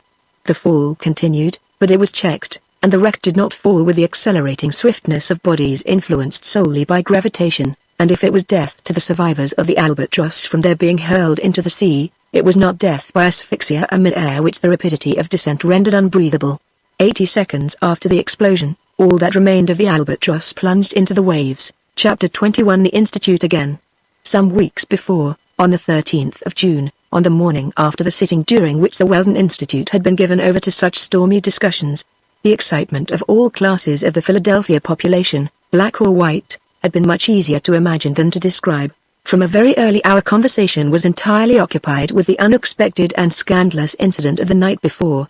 A stranger calling himself an engineer, and answering to the name of Robur, a person of unknown origin, of anonymous nationality, had unexpectedly presented himself in the club room, insulted the balloonists, made fun of the aeronauts, boasted of the marvels of machines heavier than air, and raised a frightful tumult by the remarks with which he greeted the menaces of his adversaries. After leaving the desk, amid a volley of revolver shots, he had disappeared, and in spite of every endeavor, no trace could be found of him. Assuredly here was enough to exercise every tongue and excite every imagination. But by how much was this excitement increased when in the evening of the 13th of June it was found that neither the president nor secretary of the Weldon Institute had returned to their homes? Was it by chance only that they were absent? No, or at least there was nothing to lead people to think so. It had even been agreed that in the morning they would be back at the club, one as president, the other as secretary, to take their places during a discussion on the events of the preceding evening. And not only was there the complete disappearance of these two considerable personages in the state of Pennsylvania, but there was no news of the valet Freikorn. He was as undiscoverable as his master. Never had a Negro since Toussaint Louverture, Sir Luke, or Dessalines had so much talked about him. The next day there was no news. Neither the colleagues nor Freikorn had been found. The anxiety became serious. Agitation commenced. A numerous crowd besieged the post and telegraph offices in case any news should be received. There was no news, and they had been seen coming out of the Weldon Institute loudly talking together, and with Freikorn in attendance, go down Walnut Street towards Fairmount Park. Jim Chip, the vegetarian, had even shaken hands with the president and left him with tomorrow, and William T. Forbes, the manufacturer of sugar from rags, had received a cordial shake from Phil Evans, who had said to him twice, "Au revoir. Au revoir." Miss Doll and Miss Matt Forbes, so attached to Uncle Prudent by the bonds of purest friendship, could not get over the disappearance, and in order to obtain news of the absent, talked even more than they were accustomed to. 3, 4, 5, 6 days passed. Then a week, then 2 weeks, and there was nothing to give a clue to the missing three. The most minute search had been made in every quarter. Nothing. In the park, even under the trees and brushwood. Nothing. Always nothing. Although here it was noticed that the grass looked to be pressed down in a way that seemed suspicious and certainly was inexplicable, and at the edge of the clearing there were traces of a recent struggle. Perhaps a band of scoundrels had attacked the colleagues here in the deserted park in the middle of the night. It was possible. The police proceeded with their inquiries in all due form and with all lawful slowness. They dragged the Schuylkill River, and cut into the thick bushes that fringe its banks, and if this was useless it was not quite a waste, for the Schuylkill is in great want of a good weeding, and it got it on this occasion. Practical people are the authorities of Philadelphia. Then the newspapers were tried. Advertisements and notices and articles were sent to all the journals in the Union without distinction of color. The Daily Negro, the special organ of the black race, published a portrait of Freikorn after his latest photograph. Rewards were offered to whoever would give news of the three absentees, and even to those who would find some clue to put the police on the track. $5,000. $5,000 to any citizen who would. Nothing was done. The $5,000 remained with the treasurer of the Weldon Institute. Undiscoverable. Undiscoverable. Undiscoverable. Uncle Prudent and Phil Evans, of Philadelphia. It need hardly be said that the club was put to serious inconvenience by this disappearance of its president and secretary. And at first the assembly voted urgency to a measure which suspended the work on the go-ahead. How, in the absence of the principal promoters of the affair, of those who had devoted to the enterprise a certain part of their fortune in time and money, how could they finish the work when these were not present? It were better, then, to wait. And just then came the first news of the strange phenomenon which had exercised people's minds some weeks before. The mysterious object had been again seen at different times in the higher regions of the atmosphere. But nobody dreamt of establishing a connection between this singular reappearance and the no less singular disappearance of the members of the Weldon Institute. In fact, it would have required a very strong dose of imagination to connect one of these facts with the other. Whatever it might be, asteroid or aerolite or aerial monster, it had reappeared in such a way that its dimensions and shape could be much better appreciated, first in Canada, over the country between Ottawa and Quebec, on the very morning after the disappearance of the colleagues, and later over the plains of the far west, where it had tried its speed against an express train on the Union Pacific. At the end of this day the doubts of the learned world were at an end. The body was not a product of nature, it was a flying machine, the practical application of the theory of heavier than air. And if the inventor of the aeronef had wished to keep himself unknown, he could evidently have done better than to try it over the far west. As to the mechanical force he required, or the engines by which it was communicated, nothing was known. But there could be no doubt the aeronef was gifted with an extraordinary faculty of locomotion. In fact, a few days afterwards it was reported from the Celestial Empire, then from the southern part of India, then from the Russian steppes.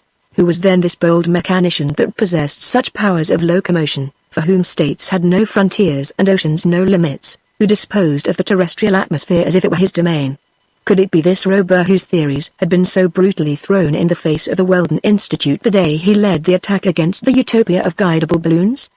Perhaps such a notion occurred to some of the wide-awake people, but none dreamt that the said Robur had anything to do with the disappearance of the president and secretary of the institute.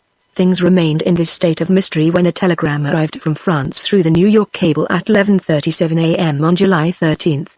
And what was this telegram?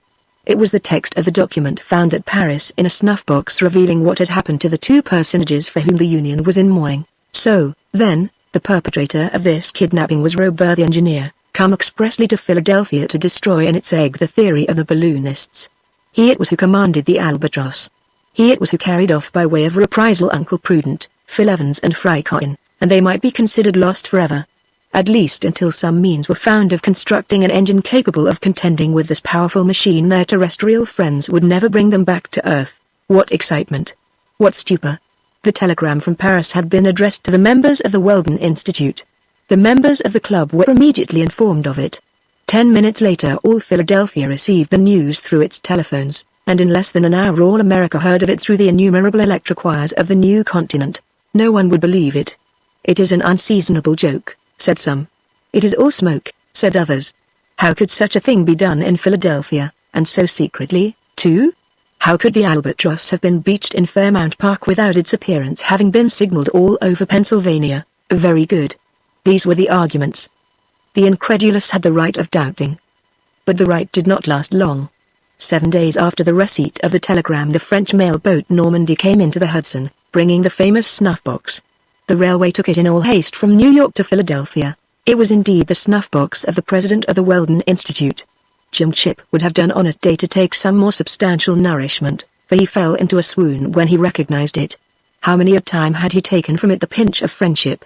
And Miss Doll and Miss Matt also recognized it, and so did William T. Forbes, Truck Milner, Bat T. Finn, and many other members. And not only was it the president's snuff box, it was the president's writing. Then did the people lament and stretch out their hands in despair to the skies. Uncle Prudent and his colleague carried away in a flying machine, and no one able to deliver them. The Niagara Falls Company, in which Uncle Prudent was the largest shareholder, thought of suspending its business and turning off its cataracts. The Alton Watch Company thought of winding up its machinery. Now it had lost its manager. Nothing more was heard of the aeronef. July passed, and there was no news. August ran its course, and the uncertainty on the subject of Robur's prisoners was as great as ever. Had he, like Icarus, fallen a victim to his own temerity? The first 27 days of September went by without result, but on the 28th the rumor spread through Philadelphia that Uncle Prudent and Phil Evans had during the afternoon quietly walked into the president's house. And, what was more extraordinary, the rumor was true, although very few believed it. They had, however, to give in to the evidence. There could be no doubt these were the two men, and not their shadows. And Frycotton also had come back. The members of the club, then their friends, then the crowd, swarmed into the president's house, and shook hands with the president and secretary, and cheered them again and again. Jim Chip was there, having left his luncheon's joint of boiled lettuces, and William T. Forbes and his daughters, and all the members of the club. It is a mystery how Uncle Prudent and Phil Evans emerged alive from the thousands who welcomed them. On that evening was the weekly meeting of the Institute. It was expected that the colleagues would take their places at the desk. As they had said nothing of their adventures, it was thought they would then speak, and relate the impressions of their voyage. But for some reason or other both were silent. And so also was Frycotton, whom his congeners in their delirium had failed to dismember. But though the colleagues did not tell what had happened to them, that is no reason why we should not. We know what occurred on the night of the 27th and 28th of July, the daring escape to the earth, the scramble among the rocks, the bullet fired at Phil Evans, the cut cable, and the albatross deprived of her propellers, drifting off to the northeast at a great altitude. Her electric lamps rendered her visible for some time. And then she disappeared. The fugitives had little to fear. Now could Robur get back to the island for 3 or 4 hours if his screws were out of gear. By that time the albatross would have been destroyed by the explosion, and been no more than a wreck floating on the sea. Those whom she bore would be mangled corpses, which the ocean would not even give up again. The act of vengeance would be accomplished. Uncle Prudent and Phil Evans looked upon it as an act of legitimate self-defense, and felt no remorse whatever. Evans was but slightly wounded by the rifle bullet, and the three made their way up from the shore in the hope of meeting some of the natives. The hope was realized. About 50 natives were living by fishing off the western coast. They had seen the aeronef descend on the island, and they welcomed the fugitives as if they were supernatural beings. They worshipped them, we ought rather to say. They accommodated them in the most comfortable of their huts. As they had expected, Uncle Prudent and Phil Evans saw nothing more of the aeronef. They concluded that the catastrophe had taken place in some high region of the atmosphere, and that they would hear no more of Robur and his prodigious machine. Meanwhile they had to wait for an opportunity of returning to America. The Chatham Islands are not much visited by navigators, and all August passed without sign of a ship. The fugitives began to ask themselves if they had not exchanged one prison for another. At last a ship came to water at the Chatham Islands. It will not have been forgotten that when Uncle Prudent was seized he had on him several thousand paper dollars, much more than would take him back to America. After thanking their adorers, who were not sparing of their most respectful demonstrations, Uncle Prudent, Phil Evans, and Fry Coin embarked for Auckland. They said nothing of their adventures, and in 2 weeks landed in New Zealand. At Auckland, a mail boat took them on board as passengers, and after a splendid passage the survivors of the Albatross stepped ashore at San Francisco. They said nothing as to who they were or whence they had come, but as they had paid full price for their berths no American captain would trouble them further. At San Francisco they took the first train out on the Pacific Railway, and on the 27th of September, they arrived at Philadelphia. That is the compendious history of what had occurred since the escape of the fugitives. And that is why this very evening the President and Secretary of the Weldon Institute took their seats amid a most extraordinary attendance. Never before had either of them been so calm. To look at them it did not seem as though anything abnormal had happened since the memorable sitting of the 12th of June. 3 months and a half had gone, and seemed to be counted as nothing. After the first round of cheers, which both received without showing the slightest emotion, Uncle Prudent took off his hat and spoke. "Worthy citizens," said he, "the meeting is now open." Tremendous applause. And probably so, for if it was not extraordinary that the meeting was open, it was extraordinary that it should be opened by Uncle Prudent and Phil Evans. The President allowed the enthusiasm to subside in shouts and clappings, then he continued, "At our last meeting, gentlemen, the discussion was somewhat animated here between the partisans of the screw before and those of the screw behind for our balloon the Go-Ahead. Marks of surprise, we have found a way to bring the Bifferists and the Behindists in agreement. That way is as follows: we are going to use 2 screws, one at each end of the car."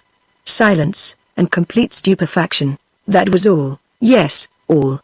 Of the kidnapping of the President and Secretary of the Weldon Institute not a word. Not a word of the Albatross nor of Robur. Not a word of the voyage. Not a word of the way in which the prisoners had escaped. Not a word of what had become of the aeronef, if it still flew through space, or if they were to be prepared for new reprisals on the members of the club. Of course the balloonists were longing to ask Uncle Prudent and the Secretary about all these things, but they looked so close and so serious that they thought it best to respect their attitude. When they thought fit to speak they would do so, and it would be an honor to hear. After all, there might be in all this some secret which would not yet be divulged. And then Uncle Prudent, resuming his speech amid a silence up to then unknown in the meetings of the Weldon Institute, said, "Gentlemen, it now only remains for us to finish the aerostat Go-Ahead. It is left to her to effect the conquest of the air. The meeting is at an end. Chapter 22 The Go-Ahead is launched. On the following 19th of April, 7 months after the unexpected return of Uncle Prudent and Phil Evans, Philadelphia was in a state of unwonted excitement. There were neither elections nor meetings this time. The aerostat Go-Ahead, built by the Weldon Institute, was to take possession of her natural element. The celebrated Harry W. Tinder, whose name we mentioned at the beginning of this story, had been engaged as aeronaut. He had no assistant, and the only passengers were to be the President and Secretary of the Weldon Institute. Did they not merit such an honor? Did it not come to them appropriately to rise in person to protest against any apparatus that was heavier than air? During the 7 months, however, they had said nothing of their adventures, and even Frycoin had not uttered a whisper of Robur and his wonderful clipper. Probably Uncle Prudent and his friend desired that no question should arise as to the merits of the aeronef, or any other flying machine. Although the Go-Ahead might not claim the first place among aerial locomotives, they would have nothing to say about the inventions of other aviators. They believed, and would always believe, that the true atmospheric vehicle was the aerostat, and that to it alone belonged the future. Besides, he on whom they had been so terribly and in their idea so justly avenged, existed no longer. None of those who accompanied him had survived. The secret of the Albatross was buried in the depths of the Pacific, that Robur had a retreat, an island in the middle of that vast ocean, where he could put into port, was only a hypothesis, and the colleagues reserved to themselves the right of making inquiries on the subject later on. The grand experiment which the Weldon Institute had been preparing for so long was at last to take place. The Go-Ahead was the most perfect type of what had up to then been invented in aerostatic art. She was what an inflexible or a formidable is in ships of war. She possessed all the qualities of a good aerostat. Her dimensions allowed of her rising to the greatest height a balloon could attain, her impermeability enabled her to remain for an indefinite time in the atmosphere. Her solidity would defy any dilation of gas or violence of wind or rain. Her capacity gave her sufficient ascensional force to lift with all their accessories an electric engine that would communicate to her propellers a power superior to anything yet obtained. The Go-Ahead was of elongated form, so as to facilitate her horizontal displacement. Her car was a platform somewhat like that of the balloon used by Krebs and Renard, and it carried all the necessary outfit, instruments, cables, grapnels, guide ropes, etc., and the piles and accumulators for the mechanical power. The car had a screw in front, and a screw and rudder behind. But probably the work done by the machines would be very much less than that done by the machines of the Albatross. The Go-Ahead had been taken to the clearing in Fairmount Park, to the very spot where the aeronef had landed for a few hours. Her ascensional power was due to the very lightest of gaseous bodies. Ordinary lighting gas possesses an elevating force of about 700 grams for every cubic meter. But hydrogen possesses an ascensional force estimated at 1,100 grams per cubic meter. Pure hydrogen prepared according to the method of the celebrated Henry Giffard filled the enormous balloon. And as the capacity of the Go-Ahead was 40,000 cubic meters, the ascensional power of the gas she contained was 40,000 multiplied by 1,100 or 44,000 kilograms. On this 29th of April everything was ready. Since 11 o'clock the enormous aerostat had been floating a few feet from the ground ready to rise in midair. It was splendid weather and seemed to have been made specially for the experiment, although if the breeze had been stronger the results might have been more conclusive. There had never been any doubt that a balloon could be guided in a calm atmosphere, but to guide it when the atmosphere is in motion is quite another thing, and it is under such circumstances that the experiment should be tried. But there was no wind today, nor any sign of any. Strange to say, North America on that day omitted to send on to Europe one of those first-class storms which it seems to have in such inexhaustible numbers. A better day could not have been chosen for an aeronautic experiment. The crowd was immense in Fairmount Park. Trains had poured into the Pennsylvania capital. Sightseers from the neighboring states. Industrial and commercial life came to a standstill that the people might troop to the showmaster. Workmen, women, old men, children, members of Congress, soldiers, magistrates, reporters, white natives and black natives, all weather. We need not stop to describe the excitement, the unaccountable movements, the sudden pushings, which made the mass heave and swell. Nor need we recount the number of cheers which rose from all sides like fireworks when Uncle Prudent and Phil Evans appeared on the platform and hoisted the American colors. Need we say that the majority of the crowd had come from afar not so much to see the Go-Ahead as to gaze on these extraordinary men? Why 2 and not 3? Why not Frycoin?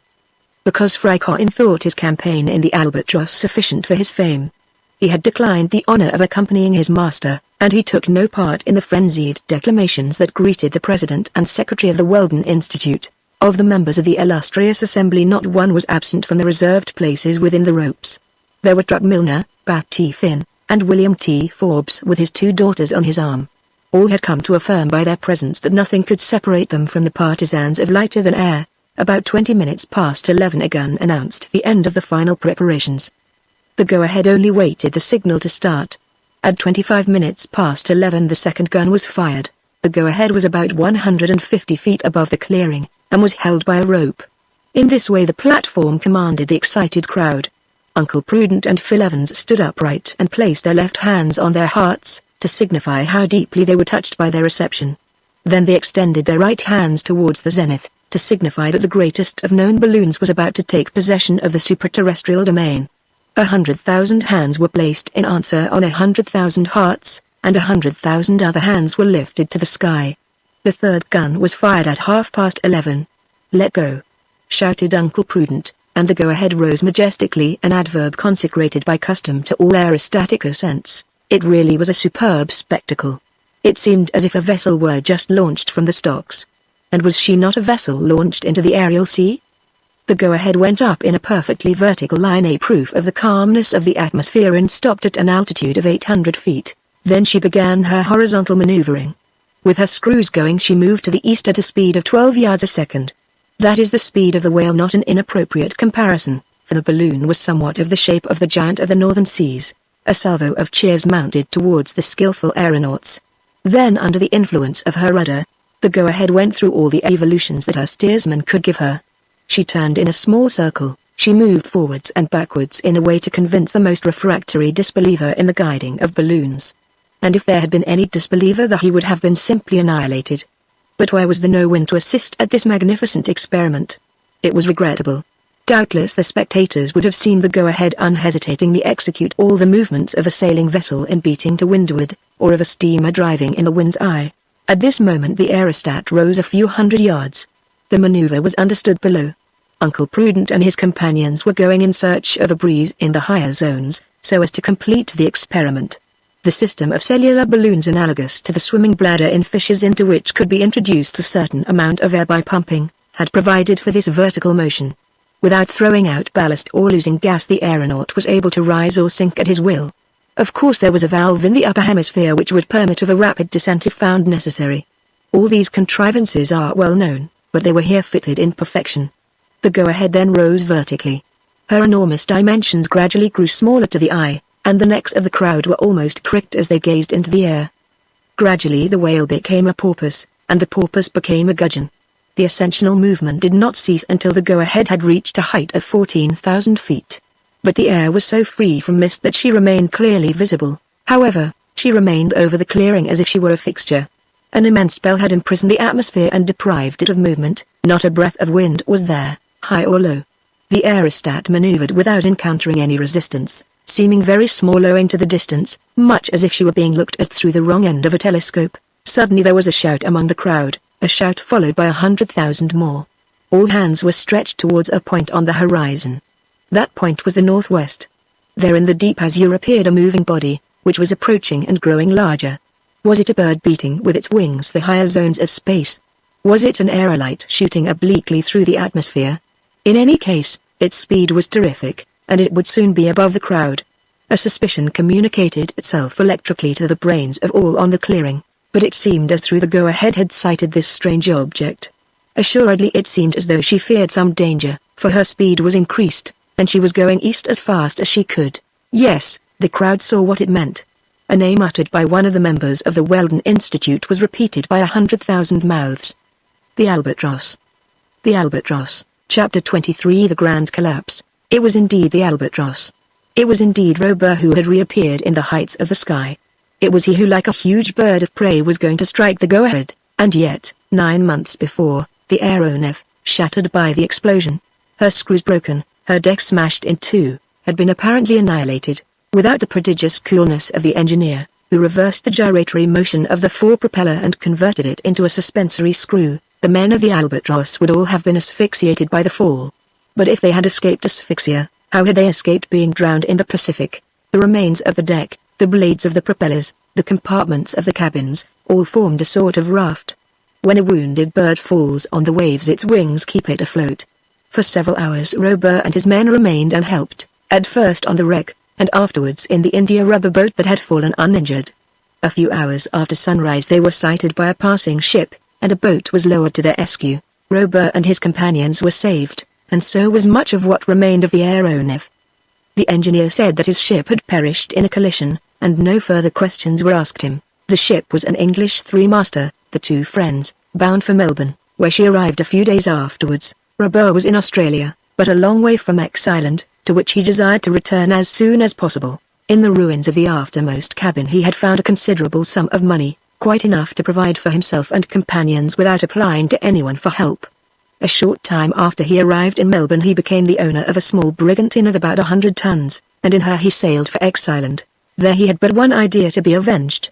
But to secure his vengeance he would have to make another albatross. This after all was an easy task for him who made the first. He used up what he could of the old material, the propellers and engines he had brought back in the brigantine. The mechanism was fitted with new piles and new accumulators, and, in short, in less than 8 months, the work was finished, and a new albatross, identical with the one destroyed by the explosion, was ready to take flight. And he had the same crew. The albatross left X-Island in the first week of April. During this aerial passage Robur did not want to be seen from the earth, and he came along almost always above the clouds. When he arrived over North America he descended in a desolate spot in the far west. There the engineer, keeping a profound incognito, learnt with considerable pleasure that the Weldon Institute was about to begin its experiments, and that the Go-Ahead, with Uncle Prudent and Phil Evans, was going to start from Philadelphia on the 29th of April. Here was a chance for Robur and his crew to gratify their longing for revenge. Here was a chance for inflicting on their foes a terrible vengeance, which in the Go-Ahead they could not escape. A public vengeance, which would at the same time prove the superiority of the aeronef to all aerostats and contrivances of that nature, and that is why, on this very day, like a vulture from the clouds, the aeronef appeared over Fairmount Park. Yes, it was the albatross, easily recognizable by all those who had never before seen her. The Go-Ahead was in full flight, but it soon appeared that she could not escape horizontally, and so she sought her safety in a vertical direction, not dropping to the ground, for the aeronef would have cut her off, but rising to a zone where she could not perhaps be reached. This was very daring, and at the same time very logical, for the albatross began to rise after her. Although she was smaller than the Go-Ahead, it was a case of the swordfish and the whale. This could easily be seen from below, and with what anxiety. In a few moments the aerostat had attained a height of 16,000 feet. The albatross followed her as she rose.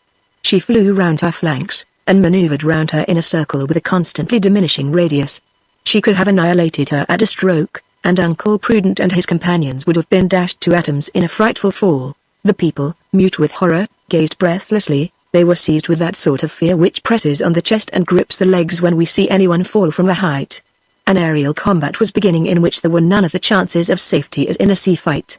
It was the first of its kind, but it would not be the last, for progress is one of the laws of this world.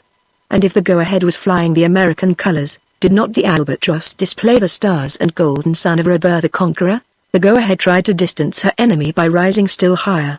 She threw away the ballast she had in reserve. She made a new leap of 3,000 feet. She was now but a dot in space. The albatross, which followed her round and round at top speed, was now invisible. Suddenly a shout of terror rose from the crowd. The Go-Ahead increased rapidly in size, and the aeronef appeared dropping with her. This time it was a fall. The gas had dilated in the higher zones of the atmosphere and had burst the balloon, which, half inflated still, was falling rapidly, but the aeronef, slowing her suspensory screws, came down just as fast. She ran alongside the Go-Ahead when she was not more than 4,000 feet from the ground. Would Robur destroy her? No, he was going to save her crew, and so cleverly did he handle his vessel that the aeronaut jumped on board. Would Uncle Prudent and Phil Evans refuse to be saved by him? They were quite capable of doing so. But the crew threw themselves on them and dragged them by force from the Go-Ahead to the albatross. Then the aeronef glided off and remained stationary, while the balloon, quite empty of gas, fell on the trees of the clearing and hung there like a gigantic crag. An appalling silence reigned on the ground. It seemed as though life was suspended in each of the crowd, and many eyes had been closed so as not to behold the final catastrophe. Uncle Prudent and Phil Evans had again become the prisoners of the redoubtable Robur. Now he had recaptured them. Would he carry them off into space, where it was impossible to follow him? It seemed so. However, instead of mounting into the sky, the albatross stopped 6 feet from the ground. Then, amid profound silence, the engineer's voice was heard. "Citizens of the United States," he said, "the President and Secretary of the Weldon Institute are again in my power. In keeping them I am only within my right. But from the passion kindled in them by the success of the albatross I see that their minds are not prepared for that important revolution which the conquest of the air will one day bring. Uncle Prudent and Phil Evans, you are free." The President, the Secretary, and the aeronaut had only to jump down. Then Robur continued, citizens of the United States, my experiment is finished, but my advice to those present is to be premature in nothing, not even in progress. It is evolution and not revolution that we should seek. In a word, we must not be before our time. I have come too soon to date to withstand such contradictory and divided interests as yours. Nations are not yet fit for union. I go, then, and I take my secret with me. But it will not be lost to humanity. It will belong to you the day you are educated enough to profit by it and wise enough not to abuse it. Citizens of the United States, goodbye. And the Albatross, beating the air with her 74 screws, and driven by her propellers, shot off towards the east amid a tempest of cheers. The two colleagues, profoundly humiliated, and through them the whole Weldon Institute, did the only thing they could. They went home, and the crowd by a sudden change of front greeted them with particularly keen sarcasms, and, at their expense, a sarcastic still, "And now, who is this Robur? Shall we ever know? We know today. Robur is the science of the future. Perhaps the science of tomorrow. Certainly the science that will come. Does the Albatross still cruise in the atmosphere in the realm that none can take from her? There is no reason to doubt it. Will Robur, the Conqueror, appear one day as he said? Yes. He will come to declare the secret of his invention, which will greatly change the social and political conditions of the world. As for the future of aerial locomotion, it belongs to the aeronef and not the aerostat. It is to the Albatross that the conquest of the air will assuredly fall.